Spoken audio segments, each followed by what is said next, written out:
ಬೇರೆ ಬೇರೆ ದೇಶದಲ್ಲಿ ಬೇರೆ ಬೇರೆ ಥರ ಕಣ್ಗಳಿರುತ್ತೆ. ಅಂದರೆ ನಮ್ಮ ಇಂಡಿಯಾಕ್ಕೆ ಬಂದರೆ, ನಮ್ಮ ಭಾರತ ದೇಶಕ್ಕೆ ಬಂದರೆ, ಒಂದು ಮಗು ಹುಟ್ಟಬೇಕಾದ್ರೆ ತಾಯಿಗೆ ಸಾಕಷ್ಟು ಆಸೆ ಇರುತ್ತೆ.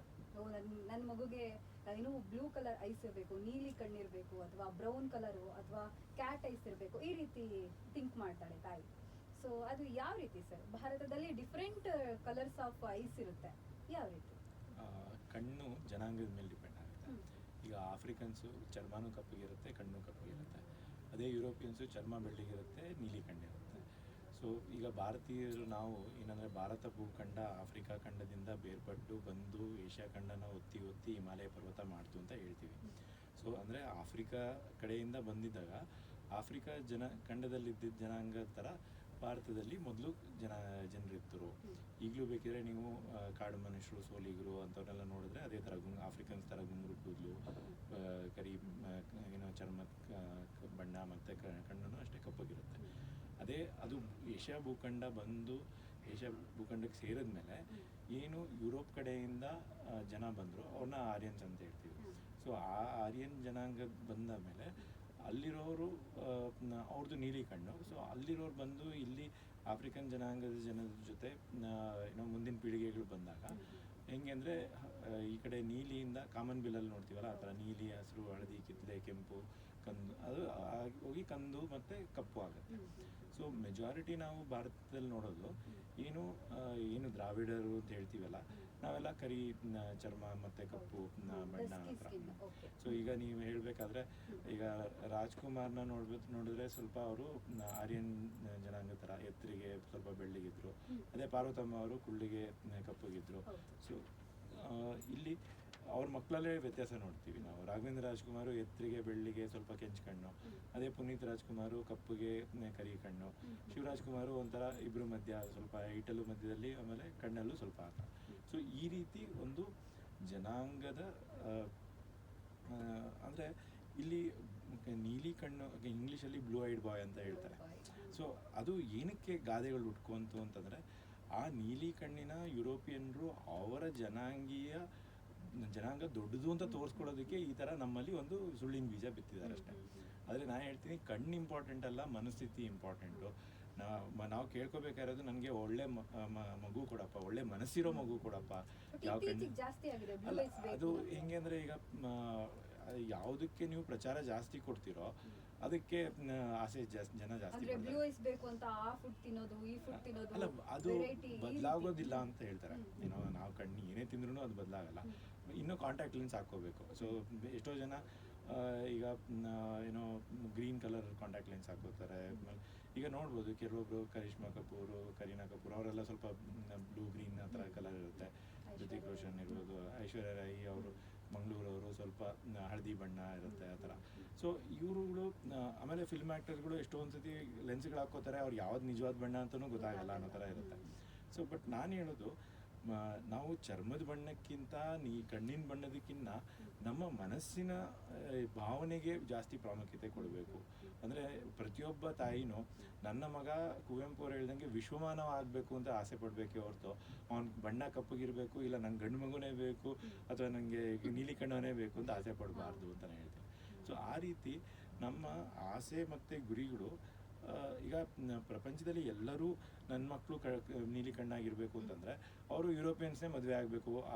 ಅಂದರೆ ಇಲ್ಲಿ ಮನಸ್ಥಿತಿ ಹೆಂಗೆ ಸಾಮಾಜಿಕ ಮನಸ್ಥಿತಿ ಕೆಲಸ ಮಾಡುತ್ತೆ ಅಂದರೆ, ಅವನು ಬೆಳ್ಳಗಿರೋನು ನೀಲಿ ಕಣ್ಣವನಿಗೆ ಅವನಿಗೆ ಹೆಣ್ಣು ಕೊಡಬೇಕು, ಅವನಿಗೆ ಮಕ್ಕಳು ಮದುವೆ ಮಾಡಬೇಕು, ಅವನ ಹತ್ರನೇ ಮಕ್ಕಳು ಇಟ್ಟಿಸ್ಕೋಬೇಕು ಅನ್ನೋ ಥರ ಅನ್ನೋ ಥರ. ಸೊ ಇದು ಈಗ ಚರ್ಮದ ಬಣ್ಣ ಕಪ್ಪು ಇದ್ರೂ ಕಪ್ಪು ಕಸ್ತೂರಿ ಅನ್ನೋ ಪದ ಅನ್ನೋ ಒಂದು ಗಾದೆನ ನಾವು ಜಾಸ್ತಿ ಪ್ರಚಾರ ಮಾಡಬೇಕಾಗಿದೆ. ಸೊ ಬ್ಲೂ ಐಡ್ ಬಾಯ್ಗಿಂತ ಕಪ್ಪು ಕಸ್ತೂರಿ ಅಂತ ಪ್ರಚಾರ ಮಾಡಿದಾಗ ಇವಾಗ ಹೆಂಗಾಗಿದೆ ಅಂದರೆ, ಮೊನ್ನೆ ನನ್ನ ಫ್ರೆಂಡ್ ಒಬ್ಬ ಅವ್ರ ಫ್ರೆಂಡ್ ಮನೆಯಲ್ಲಿ ಒಂದು ವರಾಹಿ ವ್ರತ ಮಾಡ್ತಾಯಿದ್ರು. ಆ ವರಾಹಿ ವ್ರತ ಅಂತಂದರೆ ಹೆಣ್ಣು ರೂಪದಲ್ಲಿ ಒಂದು ಹಂದಿ ಮುಖ ಇರೋ ಥರ ಆ ದೇವಿಗೆ ಪೂಜೆ ಮಾಡ್ತಾರೆ. ಆ ದೇವಿ ಪೂರ್ತಿ ಹಸಿರು ಬಣ್ಣ ಆಗಿದೆ. ಅಂದರೆ ಅಲ್ಲಿ ಅವ್ರಿಗೆ ಸಬ್ಕಾನ್ಷಿಯಸ್ಲಿ ಹೆಂಗೆ ಅಂದರೆ, ಕಪ್ಪುಗಿರೋ ಹೆಣ್ಣನ್ನು ನೀನು ಮದುವೆ ಆಗು ಅನ್ನೋ ಥರ ಒಂದು ಮೈಂಡ್ ಸೆಟ್ ಕ್ರಿಯೇಟ್ ಮಾಡ್ತಾರೆ. ಅಂದರೆ ಒಳಗೊಳಗೆ ಅವರು ನೀನು ಬೇಕಿದ್ರೆ ಅವ್ರನ್ನೂ ಮದುವೆ ಆಗು ಅನ್ನೋ ಲೆವೆಲಲ್ಲಿ ಕ್ರಿಯೇಟ್ ಮಾಡ್ತಾರೆ. ಆದರೆ ಹೊರಗಡೆ ಪ್ರಚಾರ ಬೆಳ್ಳಗಿರೋ ಹುಡುಗಿ, ಬೆಳ್ಳಗಿರೋ ನೀಲಿ ಕಣ್ಣು ಅನ್ನೋ ಥರ. ಅಂದರೆ ಇದು ಒಂದು ಜನಾಂಗೀಯ ಇಂಡಸ್ಟ್ರಿ ಬಂದ್ಮೇಲಂತೂ ಈಗ ವೈಟ್ ಇರೋರೇ ಆಗ್ಬೇಕು, ಆಗಿರ್ಬೇಕು, ನನ್ ಮದ್ವೆ ಆಗೋಳು ಹೀರೋಯಿನ್ ತರ ಇರ್ಬೇಕು, ಆ ರೀತಿ ಒಂದು ಮನಸ್ಥಿತಿ ಜಾಸ್ತಿ. ಹೌದು. ಆದರೆ ಏನೋ ಬಣ್ಣಕ್ಕಿಂತ ಮನಸ್ಸು ಇಂಪಾರ್ಟೆಂಟು ಅನ್ನೋದನ್ನ ಪ್ರಚಾರ ಕೊಡಲ್ಲ. ಯಾಕಂದರೆ ಅದನ್ನು ಎನ್ಕ್ಯಾಶ್ ಮಾಡೋಕ್ಕಾಗಲ್ಲ. ಈಗ ಅದು ನೀಲಿ ಬಿಳಿ ಬಣ್ಣಕ್ಕೆ ಪ್ರಚಾರ ಕೊಟ್ಟು ನೀಲಿ ಕಣ್ಣಕ್ಕೆ ಪ್ರಚಾರ ಕೊಟ್ಟರೆ ಆ ಜನಾಂಗ ಉದ್ಧಾರ ಆಗುತ್ತೆ. ಸೊ ಆ ಯುರೋಪಿಯನ್ ಜೀನ್ಸ್ ಇರೋರು, ಅವರ ವಂಶಗಳು, ಅವರು ಅಧಿಕಾರಕ್ಕೆ ಬರ್ತಾರೆ. ಈಗ ಸುಮಾರು ಅದೇ ಆ ಥರ ಆಗೋಗಿದೆ ಪ್ರಪಂಚದಲ್ಲಿ. ಈಗ ಭಾರತದಲ್ಲೇ ನೀವು ನೋಡಿ, ಎಷ್ಟೋ ಜನ ರಾಜಕಾರಣಿಗಳು, ಮಠಾಧೀಶರುಗಳು, IAS ಆಫೀಸರ್ ಇರ್ಬೋದು, KS ಆಫೀಸರ್ಸ್ ಇರ್ಬೋದು, ಮೀಡಿಯಾದಲ್ಲೂ ಅಷ್ಟೇ, ಆಮೇಲೆ ಈವನ್ ಜುಡಿಷರಿನೂ ಅಷ್ಟೇ, ನೀಲಿ ಕಣ್ಣವ್ರಿಗೆ ಜಾಸ್ತಿ ಪ್ರಾಶಸ್ತ್ಯ ಕೊಡ್ತಾ ಇದ್ದಾರೆ. ಯಾಕೆಂದರೆ ಇದು ಜನಾಂಗೀಯ ಪ್ರಚಾರ ಮಾಡ್ಕೊಂಡ್ಬಿಟ್ಟಿದ್ದಾರೆ. ಇಲ್ಲ, ಆ ರೀತಿ ದಬ್ಬಾಳಿಕೆ ನಡೀತಾ ಇದೆ. ನೀಲಿ ಕಣ್ಣಿಗೆ ಯಾಕೆ ಅಂದರೆ ಇದು ಯುರೋಪಿಯನ್ಸ್ಗೆ ಜೀತ ಮಾಡಬೇಕು ಅನ್ನೋದು. ಸೊ ಇಲ್ಲಿರೋ ನೀಲಿ ಕಣ್ಣವರು ಅವ್ರ ವಂಶಜರು ಯುರೋಪಿಯನ್ಸ್ ವಂಶ, ಸೊ ಅವ್ರಿಗೆ ಅದು ಬದ್ಧತೆ ಇರುತ್ತೆ. ಈಗ ಗೋಖಲೆ ಅವರೇ ಹೇಳ್ಕೊಂಡಿದ್ದಾರೆ, ನಾವು ಆರ್ಯನ್ಸು ಆರ್ಕ್ಟಿಕ್ಕಿಂದ ಬಂದಿದ್ದು ಅಂತ. ಅಂದರೆ ಏನು ಇವಾಗ ಮಂಜು ಮುಚ್ಚೋಗಿರೋ ಪ್ರದೇಶದಿಂದ ಆರ್ಯನ್ಸು ಮೊದಲು ಬಂದಿದ್ದು ಅಂತ ಹೇಳ್ತಾರೆ. ಸೊ ಅಂದರೆ ಆ ನೀಲಿ ಕಣ್ಣಿನ ಜನಾಂಗಕ್ಕೆ ಜಾಸ್ತಿ ಪ್ರಾಮುಖ್ಯತೆ ಸಿಗಬೇಕು ಅಂತ ಇವ್ರು ಈ ಥರ ನಮಗೆ ಇದನ್ನ ಸೈಕಲಾಜಿಕಲ್ ಆಪರೇಷನ್ ಅಂತೇಳಿ, ಅಂದರೆ ಮಾನಸಿಕ ಕಾರ್ಯಾಚರಣೆಗಳು, ನಮ್ಮ ಮನಸ್ಸನ್ನ ಅದಕ್ಕೆ ಒಲವು ಮಾಡಿಸೋ ಥರ. ನಾವು ಇನ್ನು ಆ್ಯಕ್ಚುಲಿ ಕಪ್ಪುನು ಕಸ್ತೂರಿ ಅನ್ನೋ ಮನಸ್ಥಿತಿನ ನಾವು ಬೆಳೆಸಿದಾಗ ಆವಾಗ ಕರಿ ಕಣ್ಣವ್ರಿಗೂ ಪ್ರಾಮುಖ್ಯತೆ ಸಿಗುತ್ತೆ, ಕಪ್ಪು ಚರ್ಮಕ್ಕೂ ಪ್ರಾಮುಖ್ಯತೆ ಸಿಗುತ್ತೆ. ಅದಕ್ಕಿಂತ ಮುಖ್ಯ ನೀಲಿ ಕಣ್ಣಾಗಲಿ ಕರಿ ಕಣ್ಣಾಗಲಿ ನಮ್ಮ ಮನಸ್ಸು ಮುಖ್ಯ ಅನ್ನೋದನ್ನು ಕುವೆಂಪು ಅವರು ಹೇಳಿದ್ರು, ಬನ್ನಿ ವಿಶ್ವಮಾನವರಾಗೋಣ ಅಂತ ಹೇಳಿದ್ರು. ಆ ವಿಶ್ವಮಾನವತೆ ನಾವು ಬೆಳೆಸ್ಕೊಳ್ಬೇಕಾಗಿದೆ. ಸೊ ಈ ರೀತಿ ಭೇದ ಭಾವಕ್ಕಿಂತ ನಾವು ಒಂದು ಭ್ರಾತೃತ್ವ, ಒಂದು ಸೋದರತೆ ಬೆಳೆಸ್ಕೊಂಡಾಗ ನಾವೆಲ್ಲರೂ ಒಗ್ಗಟ್ಟಾಗಿರ್ತೀವಿ, ನಾವೆಲ್ಲರೂ ಆರೋಗ್ಯವಾಗಿರ್ತೀವಿ. ಸರ್, ಈಗ ಬ್ಲೂ ಐಸ್ ಬಂದಿರೋದೇ ರೇರ್ ಇಂಡಿಯಾಕ್ಕೆ. ಭಾರತದಲ್ಲಿ ಇರೋರೇ ಕೆಲವೊಂದಷ್ಟು ಜನ ಮಾತ್ರ. ಯಾಕೆ ಬಂದಿರಬಹುದು ಅಂತ ಇದು ಏನಾದರೂ ಎಫೆಕ್ಟ್ ಇದೆಯಾ, ಅಥವಾ ಏನಾದರೂ ಆ ರೀತಿ ಏನಾದರೂ ಪ್ರಾಬ್ಲಮ್ ಇದೆಯಾ? ಇಲ್ಲ, ನೀವು ಬೇಕಿದ್ರೆ ಬೈಬಲ್ ನೋಡ್ಬೋದು. ಅದರಲ್ಲಿ ಏನು ಮೋಸಸ್ಸು ಅವನ ಮಕ್ಕಳುಗಳನ್ನೆಲ್ಲ ಎಲ್ಲ ಕಡೆಗೂ ಕಳಿಸ್ದ. ಆಮೇಲೆ ಇದು ಒಂದು ಜನಾಂಗೀಯ ಪ್ರಾಮುಖ್ಯತೆ ಮತ್ತು ಒಂದು ಪ್ರಾಧಾನ್ಯತೆಗೆ ನಡೀತಾ ಇರೋ ಒಂದು ಪಾಪ್ಯುಲೇಷನ್ ಪಾಲಿಟಿಕ್ಸ್ ಇದು, ರಾಜಕಾರಣ. ಹೆಂಗೆ ಅಂದರೆ ಈಗ ಒಬ್ಬರು ವಂಶದವರು 100 ಜನ ಇದ್ದರೆ, ಇನ್ನೊಬ್ಬರು ವಂಶದವರು 50 ಜನ ಇದ್ದರೆ ಅವರೇ ಪ್ರಾಮುಖ್ಯತೆಗೆ ಬರ್ತಾರೆ. ಈಗ ಮನೆತನಗಳು ಏನು ಹಳ್ಳಿಗಳಲ್ಲಿ ನಡೆಯುತ್ತೆ, ಅದೇ ಥರ ಇದು ಪೂರ್ತಿ ವಿಶ್ವಮಟ್ಟದಲ್ಲೇ ನಡೆಯೋದು. ಆ ಜನಾಂಗದವರು, ನೀಲಿ ಕಣ್ಣಿನ ಜನಾಂಗದವರು, ಅವರ ಸಂಖ್ಯೆ ಜಾಸ್ತಿ ಆದಾಗ ಅವ್ರಿಗೆ ಪ್ರಾಮುಖ್ಯತೆ ಸಿಗುತ್ತೆ ಅನ್ನೋದು. ಸೊ ಹಾಗೆ ಶುರುವಿನಲ್ಲಿ ಈಗ ಅವ್ರು ಬಂದಾಗ ಯಾರೋ ವಿದೇಶದಿಂದ ಬಂದಿದ್ದಾನೆ, ಅವ್ನಿಗೆ ನಾವು ಯಾಕೆ ಪ್ರಾಶಸ್ತ್ಯ ಕೊಡಬೇಕು ಅನ್ನೋ ಥರ ಇದ್ದಾಗ ಈ ಗಾದೆಗಳು ಅವ್ರಿಗೆ ಸಹಾಯ ಮಾಡುತ್ತೆ ಅನ್ನೋ ಥರ. ಸೊ ಆ ರೀತಿ ಅವರು ಬೆಳೀತಾ ಅವ್ರ ಜನಸಂಖ್ಯೆ ಜಾಸ್ತಿ ಆದಂಗೆ ಇವಾಗಲೂ ನೋಡ್ಬೋದು, ದಕ್ಷಿಣ ಭಾರತದಲ್ಲೂ ತೀರಾ ಪೂರ್ತಿ ಕರಿ ಕಣ್ಣಿರೋರು ತುಂಬ ಕಡಿಮೆ ಆಗ್ತಾ ಇದ್ದಾರೆ. ಎಲ್ಲ ಅಂದರೆ ಹೈಬ್ರಿಡೈಸೇಷನ್ ಆಗ್ತಾ ಇದೆ. ಅಂದರೆ ಬಿಳಿ ಹುಡುಗಿ ಬೇಕು, ನೀಲಿ ಕಣ್ಣವಳು ಬೇಕು ಅಂತಂದರೆ ನೆಕ್ಸ್ಟ್ ಹುಟ್ಟೋ ಮಕ್ಕಳು ಕರಿ ಕಣ್ಣಿಂದ ಕಂದು ಬಣ್ಣ ಆಗುತ್ತೆ, ಆಮೇಲೆ ಹಸಿರು ಹಳದಿ ಆ ಥರ ಶುರುವಾಗುತ್ತೆ. ಸೊ ಇದು ಯಾಕೆ ಪ್ರಾಮುಖ್ಯತೆಗೆ ಈಗ ಬಂದಿರೋದು ಅಂತಂದರೆ, ಕೋವಿಡಲ್ಲಿ ನಾವು ಇದನ್ನು ತುಂಬ ಚೆನ್ನಾಗಿ ಅನಲೈಸ್ ಮಾಡಿದ್ವಿ. ಏನಾಯಿತು ಅಂದರೆ, ಏನು ಕೋವಿಡ್ ವೈರಸ್ ಇತ್ತು, ಆಮೇಲೆ ವೈರಸ್ಸಿಂದ ಇನ್ಫೆಕ್ಷನ್ ಬಂದವರು, ಆಮೇಲೆ ವ್ಯಾಕ್ಸಿನ್ ತೊಗೊಂಡು ತೊಂದರೆ ಆದವರು, ಅದು ಜಾಸ್ತಿ ಕರಿ ಕಣ್ಣವರಾಯಿತು. ಈಗ ನಾನು ರಾಜ್ಕುಮಾರ್ ಅವರ ಮನೆತನ ಹೇಳಿದೆ. ಈಗ ಪುನೀತ್ ರಾಜ್ಕುಮಾರು ಫೈಸರ್ ಇಂಜೆಕ್ಷನ್ನು 2ನೇದು ತೊಗೊಂಡು 5 ದಿನಕ್ಕೆ ಹಾರ್ಟ್ ಅಟ್ಯಾಕ್ ಆಗ್ತಾಯಿತ್ತು.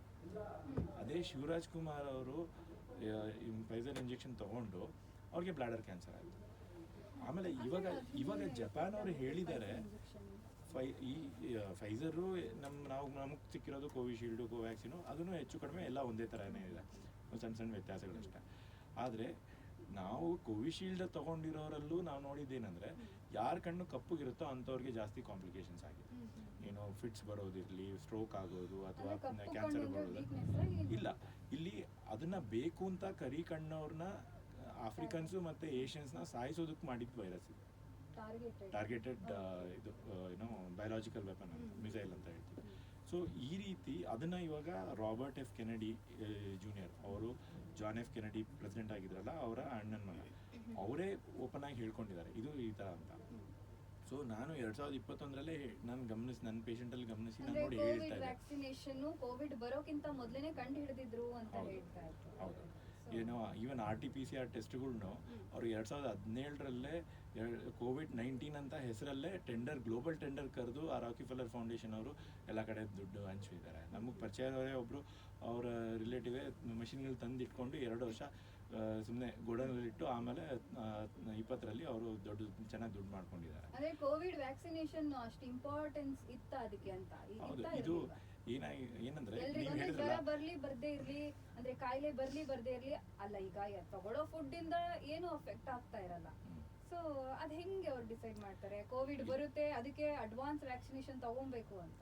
ಇಲ್ಲಿ ಏನೋ ಯುದ್ಧ ಮಾಡಿ ಒಂದು ರಾಜ್ಯನ ದೇಶನ ಗೆಲ್ಲೋದು ಒಂಥರ, ಇನ್ನೊಂದು ಏನೋ ಇನ್ಸರ್ಜೆನ್ಸಿ ಅಂತ ಹೇಳ್ತೀವಿ. ಅಂದರೆ ಒಳಗೊಳಗೆ ನುಸುಳುಕೊಂಡು ಆ ಒಳಗೇನೆ ಟೊಳ್ಳು ಮಾಡಿ ಅವರ ಜನಾಂಗನ ಹೆಚ್ಚು ಮಾಡಿ ಆಮೇಲೆ ಅವರು ಎಲ್ಲರೂ ಮುತ್ತಿಗೆ ಹಾಕೋದು ಅಂತ.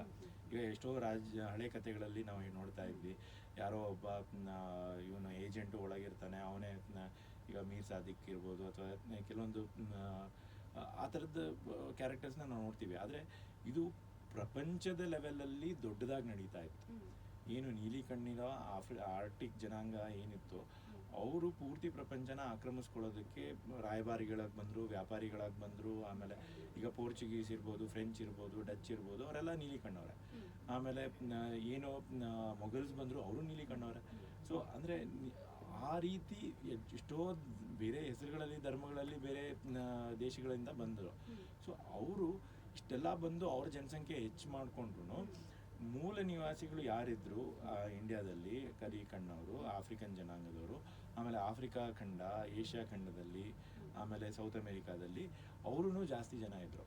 ಸೊ ಇವ್ರೇನು ಮಾಡಿದ್ರು, ಈ ಬಿಲ್ ಗೇಟ್ಸು, ರಾಕಿಫೆಲ್ಲರು, ರಾಚ್ಶೀಲ್ಡು ಇವರೆಲ್ಲ ವರ್ಲ್ಡ್ ಎಕನಾಮಿಕ್ ಫೋರಮ್ ಅಂತ ಮಾಡಿಕೊಂಡು ಅದರಲ್ಲಿ ಅವರು ಜನಸಂಖ್ಯೆಯಿಂದಾಗಿ ಪ್ರಪಂಚದಲ್ಲಿ ಪ್ರಾಕೃತಿಕ ಅನಾಹುತಗಳಾಗ್ತಾ ಇದೆ, ನಾವು ಜನಸಂಖ್ಯೆ ಕಡಿಮೆ ಮಾಡಬೇಕು ಅಂತ ಒಂದು 20 ವರ್ಷದಿಂದ ಕತೆ ಕಟ್ಟಿದ್ರು.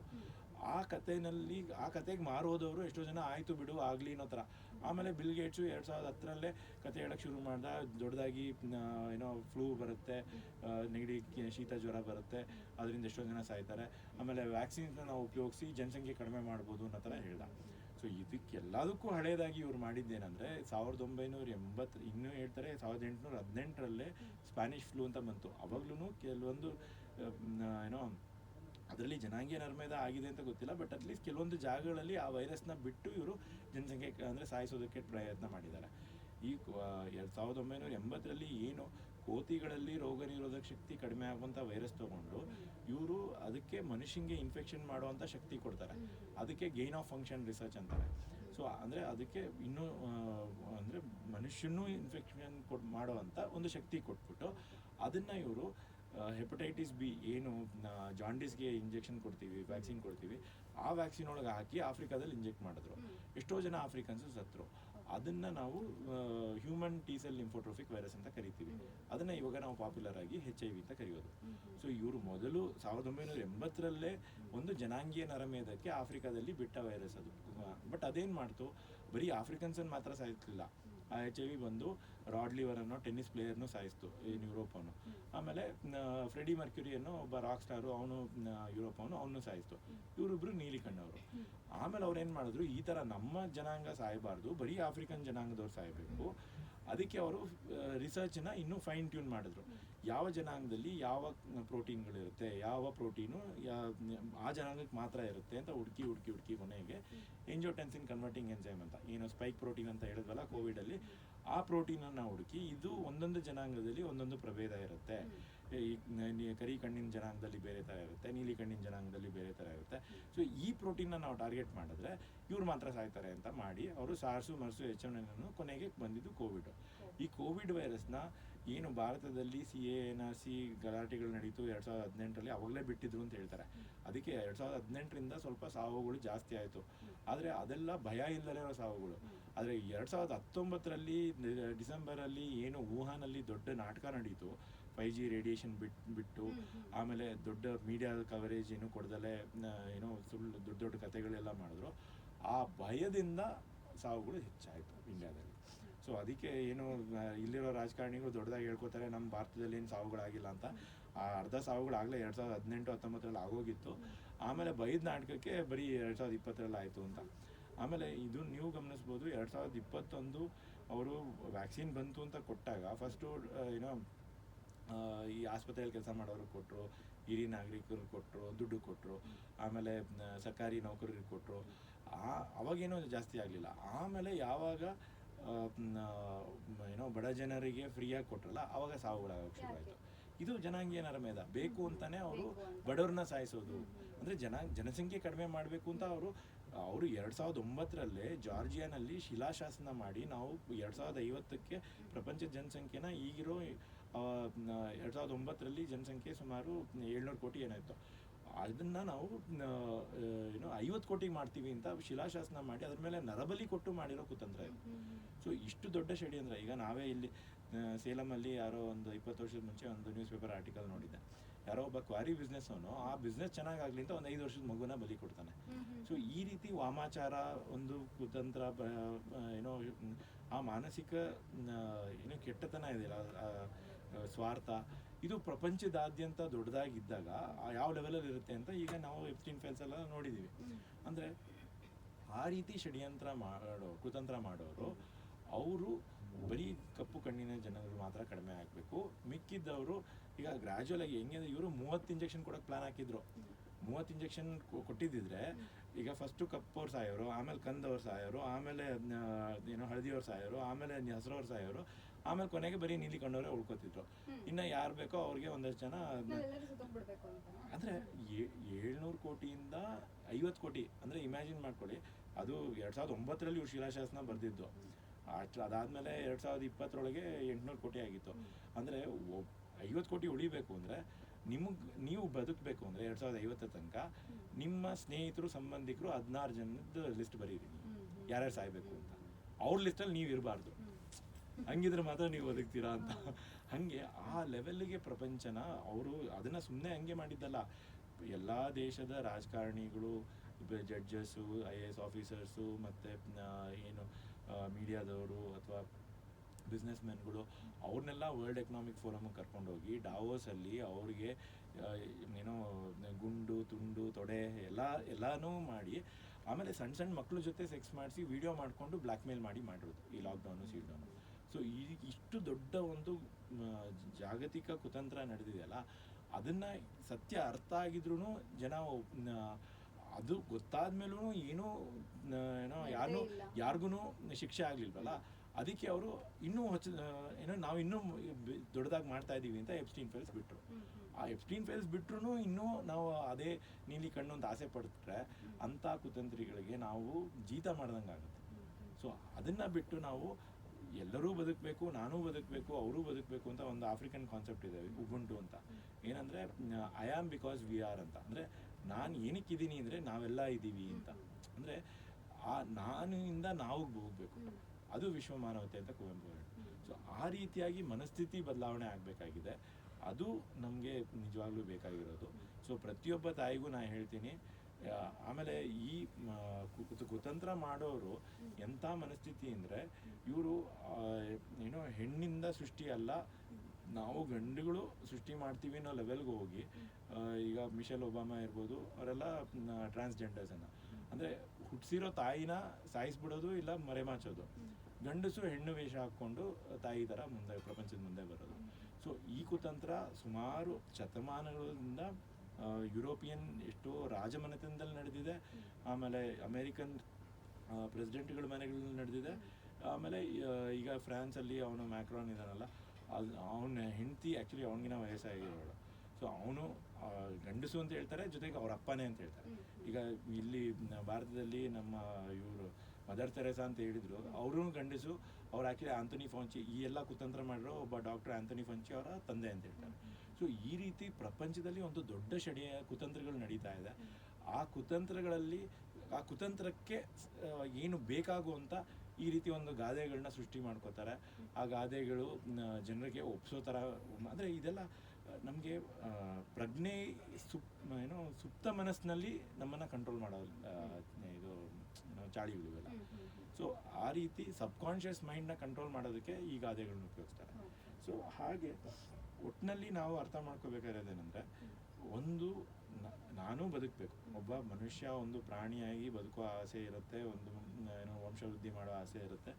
ಅದಕ್ಕಿಂತ ಮೀರಿ ಒಂದು ಸತ್ಯವಾಗಿ ಜೀವನ ಮಾಡಬೇಕು, ಒಂದು ಸಮಾನತೆಯ ಜೀವನ ಇರಬೇಕು. ಅದಕ್ಕೆ ನಾವು ಸುಮಾರು 2016ರಿಂದ ಸತ್ಯಯುಗ ಅಂತ ಒಂದು ಸಮಿತಿ ಮಾಡಿಕೊಂಡು ನಾವೆಲ್ಲ ಹೋರಾಡ್ತಾ ಇದ್ದೀವಿ. ಅದರಲ್ಲಿ ಸಮಾಜದಲ್ಲಿ ಏನು ಸುಳ್ಳುಗಳಿದೆ, ವೈದ್ಯಕೀಯ ರಂಗದಲ್ಲಿರ್ಬೋದು,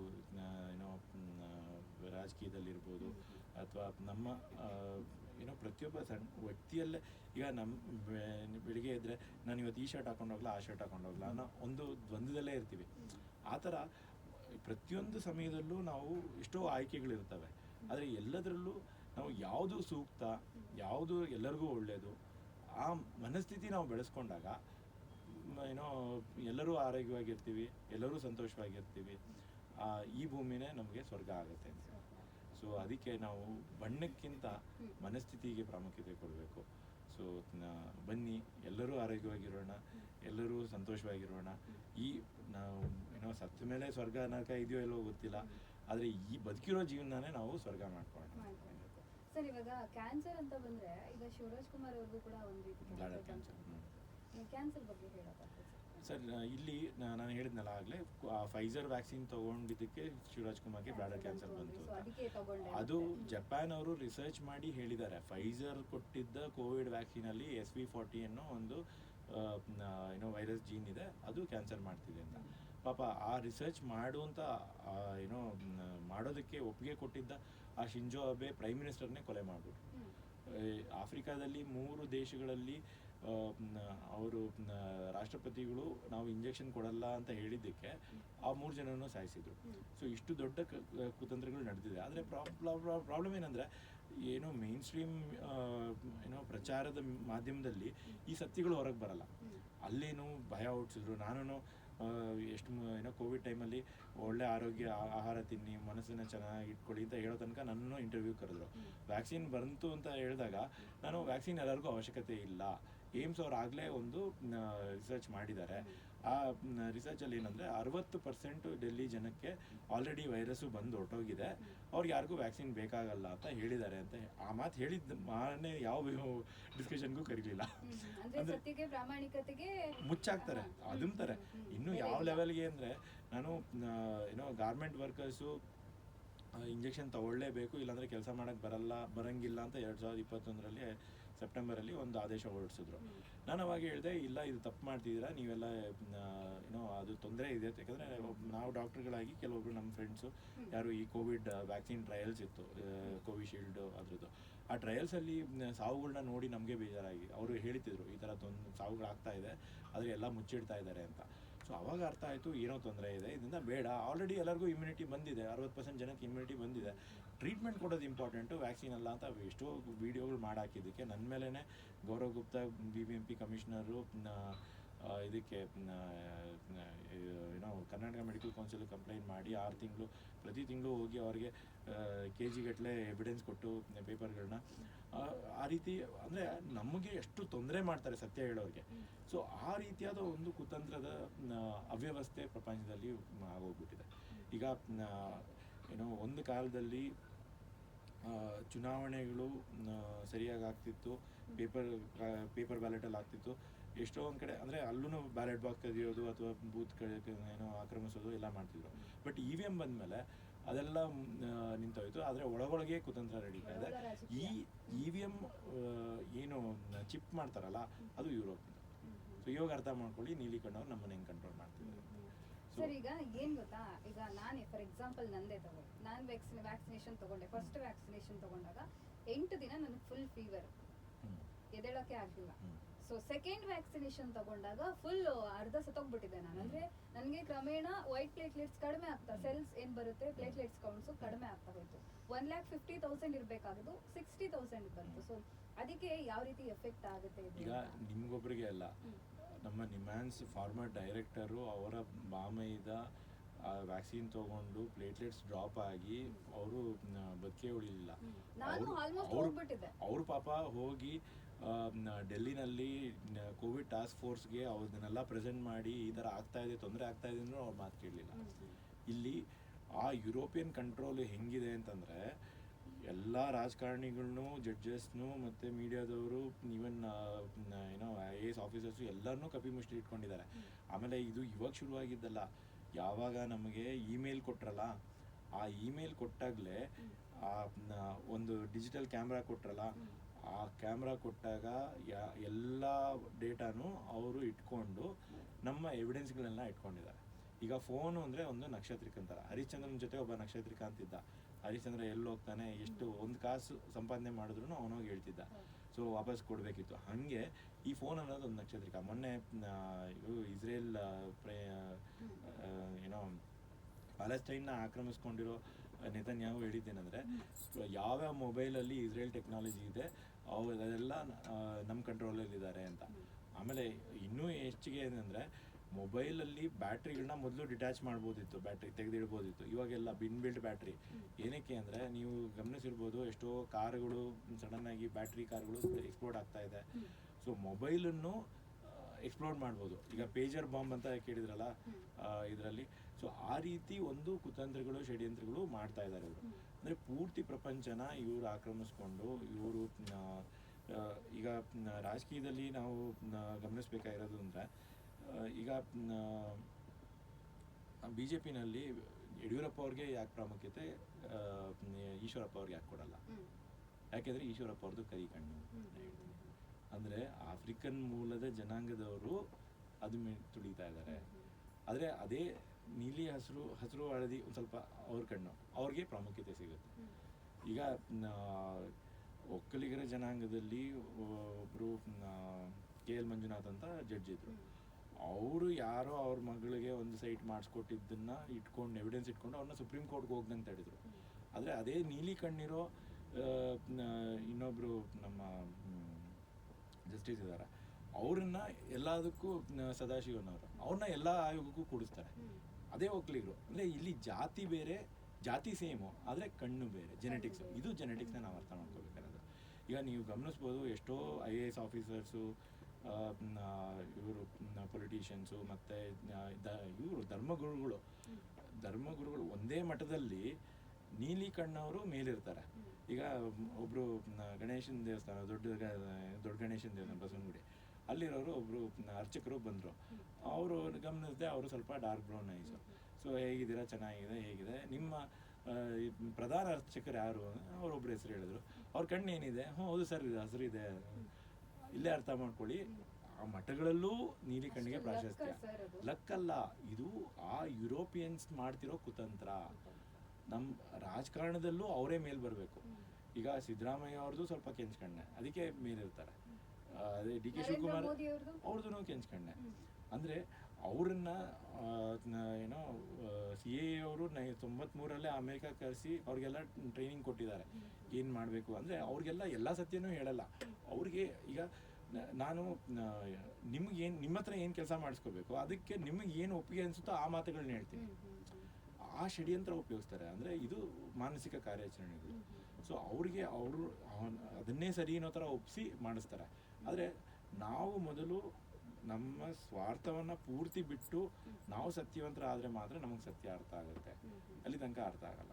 ಅದಕ್ಕೆ ನಾವು ಹೇಳೋದು, ಈಗ ಭಾರತದ ಮೂಲ ನಿವಾಸಿಗಳು ಕರಿ ಕಣ್ಣವರು, ಅದರಲ್ಲೂ ಏನೋ ವರ್ಣಾಶ್ರಮದಲ್ಲಿ ಎಲ್ಲರಿಗೂ ದಾಸಿ ಅನ್ನೋ ಥರ ಒಂದು ಮಹಿಳೆನ ಕೂಡಿಸಿದ್ದಾರೆ, ಏನೋ ಶೂದ್ರಂಗೂ ದಾಸಿ ಅನ್ನೋ ಥರ ಹೇಳ್ತಾರೆ. ಸೊ ಆ ರೀತಿ ನಾನು ಕೇಳೋದು, ಕಾಂಗ್ರೆಸ್ ಪಕ್ಷಕ್ಕೆ ಒಳ್ಳೆಯ ಏನೋ ಆಶೀರ್ವಾದ ಬೇಕು ಪ್ರಜೆಗಳದು ಅಂತಂದರೆ, ಮೋಟಮ್ಮ ಅಂತವ್ರನ್ನ, ಮೂಲ ನಿವಾಸಿ ಕರಿ ಕಣ್ಣವ್ರನ್ನ ಅವರು ಮುಖ್ಯಮಂತ್ರಿ ಮಾಡಬೇಕು ಅಂತ ಹೇಳಿ. ಇಲ್ಲ ಅಟ್ಲೀಸ್ಟು ಇಂದಿರಾ ಕೃಷ್ಣಪ್ಪ ಅಥವಾ ಲಲಿತಾ ನಾಯಕ್ ಅನ್ನೋರು, ಅವರು ಸ್ವಲ್ಪ ಕಂದು ಬಣ್ಣ ಆದರೂ ಪರವಾಗಿಲ್ಲ, ಅವರನ್ನು ಮುಖ್ಯಮಂತ್ರಿ ಮಾಡಿ. ಅಂದರೆ ಇಲ್ಲಿ ಆದ್ರೆ ಮಾಡಲ್ಲ. ಎಷ್ಟು ಜನ ಮಹಿಳೆಯರು ಮುಖ್ಯಮಂತ್ರಿಗಳಾಗಿದ್ದಾರೆ? ಈಗ ದ್ರೌಪದಿ ಮುರ್ಮು ಅವ್ರನ್ನ ಕರಿ ಕಣ್ಣಿನ ಮಹಿಳೆ, ಆದಿವಾಸಿ ಮಹಿಳೆ, ಆದರೆ ಅವ್ರಿಗೆ ಅಧಿಕಾರ ಏನಿದೆ? ಎಲ್ಲ ಕಡೆ ಏನೋ ಒಂದು ಮೇರೆ ದೇವ್ರ ಥರ ಕರ್ಕೊಂಡು ಹೋಗ್ತಾರೆ, ಕೂಡಿಸ್ತಾರೆ, ಹೊಗಳ್ತಾರೆ, ಕರ್ಕೊಂಡ್ಬರ್ತಾರೆ. ಆದರೆ ಅವ್ರು ಹೇಳಿದ್ದಕ್ಕೇನೂ ಬೆಲೆ ಇಲ್ಲ, ಅವ್ರು ಏನೋ ಆದೇಶಗಳನ್ನ ಅವರು ತಾವಾಗೆ ಮಾಡೋಕ್ಕಾಗಲ್ಲ ಅನ್ನೋ ಥರ. ಸೊ ಆ ರೀತಿ ರಬ್ಬರ್ ಸ್ಟ್ಯಾಂಪಾಗಿ ಇಟ್ಕೋತಾರೆ. ಸೊ ಇದು ಭಾರತ ಒಂದರಲ್ಲೇ ನಡೆದಿಲ್ಲ, ಎಲ್ಲ ದೇಶಗಳಲ್ಲೂ ನಡೆದಿದೆ. ಸೊ ಆ ಎಲ್ಲ ದೇಶಗಳಲ್ಲೂ ನೀಲಿ ಕಣ್ಣವರು ಅವರ ದಬ್ಬಾಳಿಕೆ ನಡೆಸ್ತಾ ಇದ್ದಾರೆ. ಆ ಕುತಂತ್ರನ ಇವಾಗ ಪ್ರಪಂಚಕ್ಕೆ ಅರ್ಥ ಆಗ್ತಾ ಇದೆ, ಎಲ್ಲ ಬದಲಾವಣೆಗಳಾಗ್ತಾ ಇದೆ. ಎಸ್ಪೆಷಲಿ ಆಫ್ರಿಕನ್ ಜನಾಂಗದವರು ಅಂತೂ ಏನೋ ಇನ್ನೂ ಏನು ಹೇಳಬೇಕು ಅಂದರೆ, ಒರಿಜಿನಲ್ ಬೈಬಲ್ ಇಥಿಯೋಪಿಯಲ್ಲಿದೆ. ಜೀಸಸ್ಸು ಒಬ್ಬ ಕರಿ ಮನುಷ್ಯ. ಆ ಕರಿ ಮನುಷ್ಯನ ಇತಿಹಾಸವನ್ನು, ಜೀವನ ಏನೋ ಕಥೆನ ಇವರು ಬಿಳಿ ಮನುಷ್ಯನ ನೀಲಿ ಕಣ್ಣವೊಂದು ಚಿತ್ರ ಹಾಕ್ಬಿಟ್ಟು ಬದಲಾಯಿಸಿರ್ತಾರೆ. ಸೊ ಹಾಗೆ ಕಥೆಗಳನ್ನ ಬದಲಾಯಿಸ್ತಾರೆ. ಏನು ಒಂದು ಕಾಲದಲ್ಲಿ ಕಪ್ಪು ಕೃಷ್ಣ ಸುಳ್ಳು ದೇವ್ರನ್ನ ಪೂಜೆ ಮಾಡ್ತಾ ಇದ್ದಾರೆ ಅಂತ ಅಂದ್ರೆ ಅಲ್ಲ, ಕರಿ ಜೀಸಸ್ ಬಿಟ್ಬಿಟ್ಟು ನೀಲಿ ಜನಾಂಗಕ್ಕೆ ಪ್ರಾಮುಖ್ಯತೆ. ಈಗ ಕೃಷ್ಣ ಕಪ್ಪು ಮನುಷ್ಯ, ಆದ್ರೆ ಕರಿ ತೆಗೆದ್ಬಿಟ್ಟು ಅವರು ನೀಲಿ ಕಲರಿಗೆ ಮಾತ್ರ ಬೆಲೆನಾ ಕಣ್ಣಿಗೆ? ಅಂದ್ರೆ ಇವರೇ ದೇವ್ರುಗಳನ್ನ ಮಾಡ್ತಾರೆ. ಒಬ್ಬ ಮನುಷ್ಯನ ಒಂದು ಏನೋ ಮನುಷ್ಯನಾಗಿ ಹುಟ್ಟಿ ಜೀವನ ನಡೆಸಿರೋ ಕೃಷ್ಣನ್ನ ಇವರು ದೇವರಾಗಿ ಕನ್ವರ್ಟ್ ಮಾಡಿದ್ರು. ಬಟ್ ಆ ಕನ್ವರ್ಟ್ ಮಾಡಿದಾಗ ಕರಿ ಮನುಷ್ಯನ ಇವರು ನೀಲಿ ಕನ್ವರ್ಟ್ ಮಾಡಿದ್ರು. ಹಾಗೆ ಒಂದು ಕಾಲರಾಮ್ ಅಂತ ಪೂಜೆ ಮಾಡ್ತಾರೆ ಇವರು. ಈಗ ಅಯೋಧ್ಯೆಯಲ್ಲಿ ನಾವು ಏನೋ ಇಟ್ಟಿರೋ ವಿಗ್ರಹ ಕರಿ ರಾಮ ಅಂತ ಹೇಳ್ತಾರೆ. ಆದರೆ ಹೋಗಿ ಅವರು ಕೆಲವೊಂದು ಕಡೆ ಕಾಲಾರಾಮ್ ಅಂತಾನೆ ಪೂಜೆ ಮಾಡ್ತಾರೆ. ಬಟ್ ಆ್ಯಕ್ಚುಲಿ ಏನಂದರೆ, ಭಾರತದ ಮೂಲ ನಿವಾಸಿಗಳು ಕಪ್ಪು ಮನುಷ್ಯರು, ಅವರಲ್ಲಿ ಒಬ್ಬ ರಾಮ ಅಂತ ಒಂದು ಯಾವುದೋ ಕಥೆನ ಇಟ್ಕೊಂಡು ಇವರು ಮುಂದುವರಿಸ್ತಾರೆ. ಸೊ ಆ ರೀತಿ ಇತಿಹಾಸನ ತಿರ್ಚಿದ್ದಾರೆ, ಒಂದು ಆರ್ಕಿಯಾಲಜಿ ಏನು ಖಗೋಳಶಾಸ್ತ್ರನ ತಿರ್ಚಿದ್ದಾರೆ. ಸೊ ಎಲ್ಲ ರೀತಿಯಾಗಿ ಒಂದು ಮಾನಸಿಕ ಷಡ್ಯಂತ್ರ ನಡೆದಿದೆ. ಈ ಕುತಂತ್ರದಲ್ಲಿ ನಾವುಗಳು ಭಾಗಿಯಾಗ್ದಂಗೆ ಒಂದು ಸತ್ಯವಾಗಿ ನಾವು ಜೀವನ ನಡೆಸಬೇಕಾಗಿದೆ. ಸೊ ಅದಕ್ಕೆ ಎಲ್ಲರಿಗೂ ಸಮಾನ ಹಕ್ಕು ಕೊಡುವಂಥವ್ರನ್ನ ನಾವು ಆಯಿಸ್ಬೇಕಾಗಿದೆ. ಆಮೇಲೆ ಎಲ್ಲರಿಗೂ ಆರೋಗ್ಯ ಬೇಕು, ಎಲ್ಲರಿಗೂ ಹಕ್ಕುಗಳು ಬೇಕು, ಎಲ್ಲರಿಗೂ ಜೀವನದ ಒಳ್ಳೆಯ ಅವಕಾಶಗಳು ಬೇಕು. ಒಂದು ಉದ್ಯೋಗ ಆಗಲಿ, ವಿದ್ಯಾಭ್ಯಾಸ ಆಗಲಿ, ಒಂದು ಏನೋ ಇರುವ ಮನೆ ಅಥವಾ ಒಂದು ಸವಲತ್ತುಗಳು, ಆ ರೀತಿಯಾದವ್ರನ್ನ ಆಯಿಸ್ಬೇಕು ಅಂತಂದರೆ ನಾವು ಒಂದು ಸತ್ಯವಾದ ಚುನಾವಣೆ ಆಗಬೇಕು. ಆ ಚುನಾವಣೆ ಪ್ರಕ್ರಿಯೆಯಲ್ಲೇ ಇವರು ಯುರೋಪಿಯನ್ಸು ಅವ್ರು ಮಾಡಿರೋ EVM ಮೆಷಿನ್ ತಂದಿಟ್ಬಿಟ್ಟು ಎಲ್ಲ ದೇಶಗಳಲ್ಲೂ ಮ್ಯಾಚ್ ಫಿಕ್ಸಿಂಗ್ ಮಾಡಿರ್ತಾರೆ. ಸೊ ಅವ್ರು ಯಾರನ್ನು ಗೆಲ್ಲಿಸ್ತಾರೆ? ಯಾರು ಇವ್ರಿಗೆ ಹೋಗಿ ದೀರ್ಘದಂಡ ನಮಸ್ಕಾರ ಹಾಕಿ ಅವ್ರನ್ನ ನೀವು ಹೇಳೋದನ್ನೆಲ್ಲ ಒಪ್ಕೋತೀವಿ, ನೀವು ಹೇಳ್ದಂಗೆ ನಾವು ಏನೋ ಕಾಯಂ ಉದ್ಯೋಗಿಗಳನ್ನ ತೆಗಿತೀವಿ, ಕಾಂಟ್ರಾಕ್ಟ್ ಬೇಸಿಸಲ್ಲಿ ತೊಗೋತೀವಿ, ಪೆನ್ಷನ್ ಕಡಿಮೆ ಮಾಡ್ತೀವಿ, ಅಥವಾ ನೆಕ್ಸ್ಟು ಜನಕ್ಕೆ ಕೆಲಸನೇ ಕೊಡಲ್ಲ, ಆಮೇಲೆ ವಿದ್ಯಾಭ್ಯಾಸ ಕೊಟ್ಟರು ಈಗ ಸುಮ್ಮನೆ ಲೆಕ್ಕ ಇಲ್ದಂಗೆ ಮಾರ್ಕ್ಸ್ಗಳು ಕೊಡೋದು, ಎಲ್ಲನೂ ಪಾಸ್ ಮಾಡೋದು, ಅವರಲ್ಲಿ ಬುದ್ಧಿ ಇರಲ್ಲ. ಆಮೇಲೆ ಅವ್ರಿಗೆ ಈಗ IAS KS ಎಕ್ಸಾಮ್ ಬರೆದವ್ರಿಗೆ ಅಧಿಕಾರ ಕೊಡ್ದಲ್ಲ ಲ್ಯಾಟ್ರಲ್ ಎಂಟ್ರಿ ಮಾಡೋದು, ಅವ್ರಿಗೆ ಬೇಕಿರೋನು ಒಳಗೆ ತಗೊಳ್ಳೋದು. ಸೊ ಈ ರೀತಿ ಎಲ್ಲ ಕುತಂತ್ರಗಳನ್ನು ಈ ಒಂದು ಕುತಂತ್ರ ಮನಸ್ಥಿತಿ ಇರೋರು ಮಾಡ್ತಿದ್ದಾರೆ. ಸೊ ಅದನ್ನೇ ನಾನು ನಿಮ್ಯಾನ್ಸ್ ಅವ್ರಿಗೂ ಹೇಳ್ತಾ ಇದ್ದೀನಿ.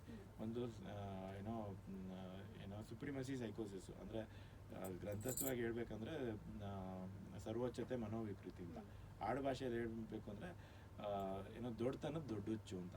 ಸೊ ಆ ರೀತಿ ಇರೋ ಮನುಷ್ಯರು ಜಾಸ್ತಿ ನೀಲಿ ಕಣ್ಣಿರೋ ಯುರೋಪಿಯನ್ಸು, ಅವ್ರಿಗೆ ನಾವು ಟ್ರೀಟ್ಮೆಂಟ್ ಕೊಡಬೇಕು. ಏನು ಜೀವನದಲ್ಲಿ ಸತ್ಯದ ಅರಿವು ಮಾಡಿಸ್ಬೇಕು, ಒಂದು ಏನೋ ಕರ್ಮದ ಅರಿವು ಮೂಡಿಸ್ಬೇಕು, ಅವ್ರಿಗೊಂದು ಸಮಾಲೋಚನೆ ಮಾಡಬೇಕು. ಇಲ್ಲಾಂದರೆ ಹುಚ್ಚಿನಿಗೆ ಕೊಡೋ ಔಷಧಿಗಳನ್ನ ಕೊಡಬೇಕು, ಆ್ಯಂಟಿಸೈಕೋಟಿಕ್ ಮೆಡಿಸಿನ್ಸು, ಇಲ್ಲಾಂದರೆ ಎಲೆಕ್ಟ್ರಿಕ್ ಶಾಕ್ ಥೆರಪಿ ಕೊಡಬೇಕು, ಇಲ್ಲ ಸೈಕೋಸರ್ಜರಿ ಮಾಡಬೇಕು. ಅದು ಬ್ರೈನಲ್ಲಿ ಕೆಲವೊಂದು ಏರಿಯಾಸು ತೀರಾ ಅತಿಯಾಗಿ ಆಡುತ್ತೆ, ಅಂಥವನ್ನ ತೆಗಿಬೇಕು ಅನ್ನೋ ಥರ ಸೈಕೋಸರ್ಜರಿ ಮಾಡೋಕ್ಕೆ ನಾನು ರೆಡಿ ಇದ್ದೀನಿ ಅಂತ ನಿಮ್ಯಾನ್ಸ್ ಅವ್ರಿಗೆ ಹೇಳ್ತಿದ್ದೀನಿ. ಬಟ್ ಆ ನಿಮ್ಯಾನ್ಸನ್ನು ಕಂಟ್ರೋಲ್ ಮಾಡೋದು ಇದೇ ಒಂದು ಯುರೋಪಿಯನ್ ಮಾಫಿಯಾ.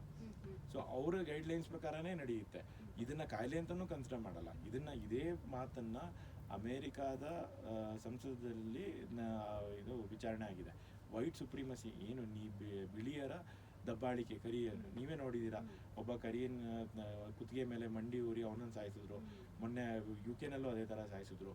ಸೊ ಆ ರೀತಿಯಾದ ಒಂದು ಜನಾಂಗೀಯ ನರಮೇಧ ನಡೀತಾ ಇದೆ. ಅದು ಕೋವಿಡ್ ಇದು ಇವಾಗ ಬಂದಿರೋದಷ್ಟೇ. ಇದಕ್ಕಿಂತ ಮುಂಚೆ ಜನಾಂಗಗಳು ಎಷ್ಟೋ ಜನಾಂಗಗಳನ್ನ ಹೇಗೆ ಅಂತಂದರೆ, ಯುರೋಪ್ ಪೂರ್ತಿ ಕಪ್ಪು ಮನುಷ್ಯರಿದ್ರು ಮೊದಲು ಒಂದು ಕಾಲದಲ್ಲಿ, ಮೂರ್ಸ್ ಅಂತ ಕರಿತಾ ಇದ್ರು. ಅವರ ಇತಿಹಾಸನೆಲ್ಲ ಅಳಿಸ್ಬಿಟ್ಟು ಅಲ್ಲಿ ಎಲ್ಲ ಕಡೆನೂ ನೀಲಿ ಕಣ್ಣವರು, ಹಸಿರು ಏನೋ ಬಿಳಿ ಬಣ್ಣದವರು ಅನ್ನೋ ಥರ ಆ ಇತಿಹಾಸ ಬದಲಾಯಿಸಿದ್ದಾರೆ. ಸೊ ಹಾಗೆ ಭಾರತಕ್ಕೆ ಬಂದಾಗ ನಾವು ಇದನ್ನು ತೆಗಿಬೇಕು ಅಂತಂದರೆ ಒಂದು ಸತ್ಯವಾದ ಚುನಾವಣೆ ಪ್ರಕ್ರಿಯೆ, ಕಾಗದ ಮತದಲ್ಲಿ ಚುನಾವಣೆ. ಇವಾಗ ಅಷ್ಟು ಉಪವಾಸ ಸತ್ಯಾಗ್ರಹ ಏನೇನೋ ಮಾಡಿ ಎಷ್ಟೋ ಜನ ಹೋರಾಟ ಮಾಡಿ ದಶಕಗಳಿಂದ ನಡೆದಿದ್ದ ಹೋರಾಟಕ್ಕೆ ಕೊನೆಗೆ ಈಗ BBMP ಚುನಾವಣೆ ಕಾಗದ ಮತದಲ್ಲಿ ಮಾಡ್ತೀವಿ ಅಂತ ಹೇಳಿದ್ದಾರೆ. ಅದನ್ನು ಹೆಂಗೆ ಮಾಡ್ತಾರೆ ಅಂತಂದರೆ, ನೆಕ್ಸ್ಟು ಇವರು ಯಾರು ಹಿಂದೆ ಯಾರು ಓಟ್ ಹಾಕಿದ್ರು ಅದು EVM ಅಲ್ಲಿ ಪ್ರಿಂಟ್ ಆಗುತ್ತೆ, ಫಸ್ಟಿಂದ ಲಾಸ್ಟ್ ತನಕ ಯಾರ್ಯಾರು ಓಟ್ ಹಾಕಿದ್ದಾರೆ ಅಂತ.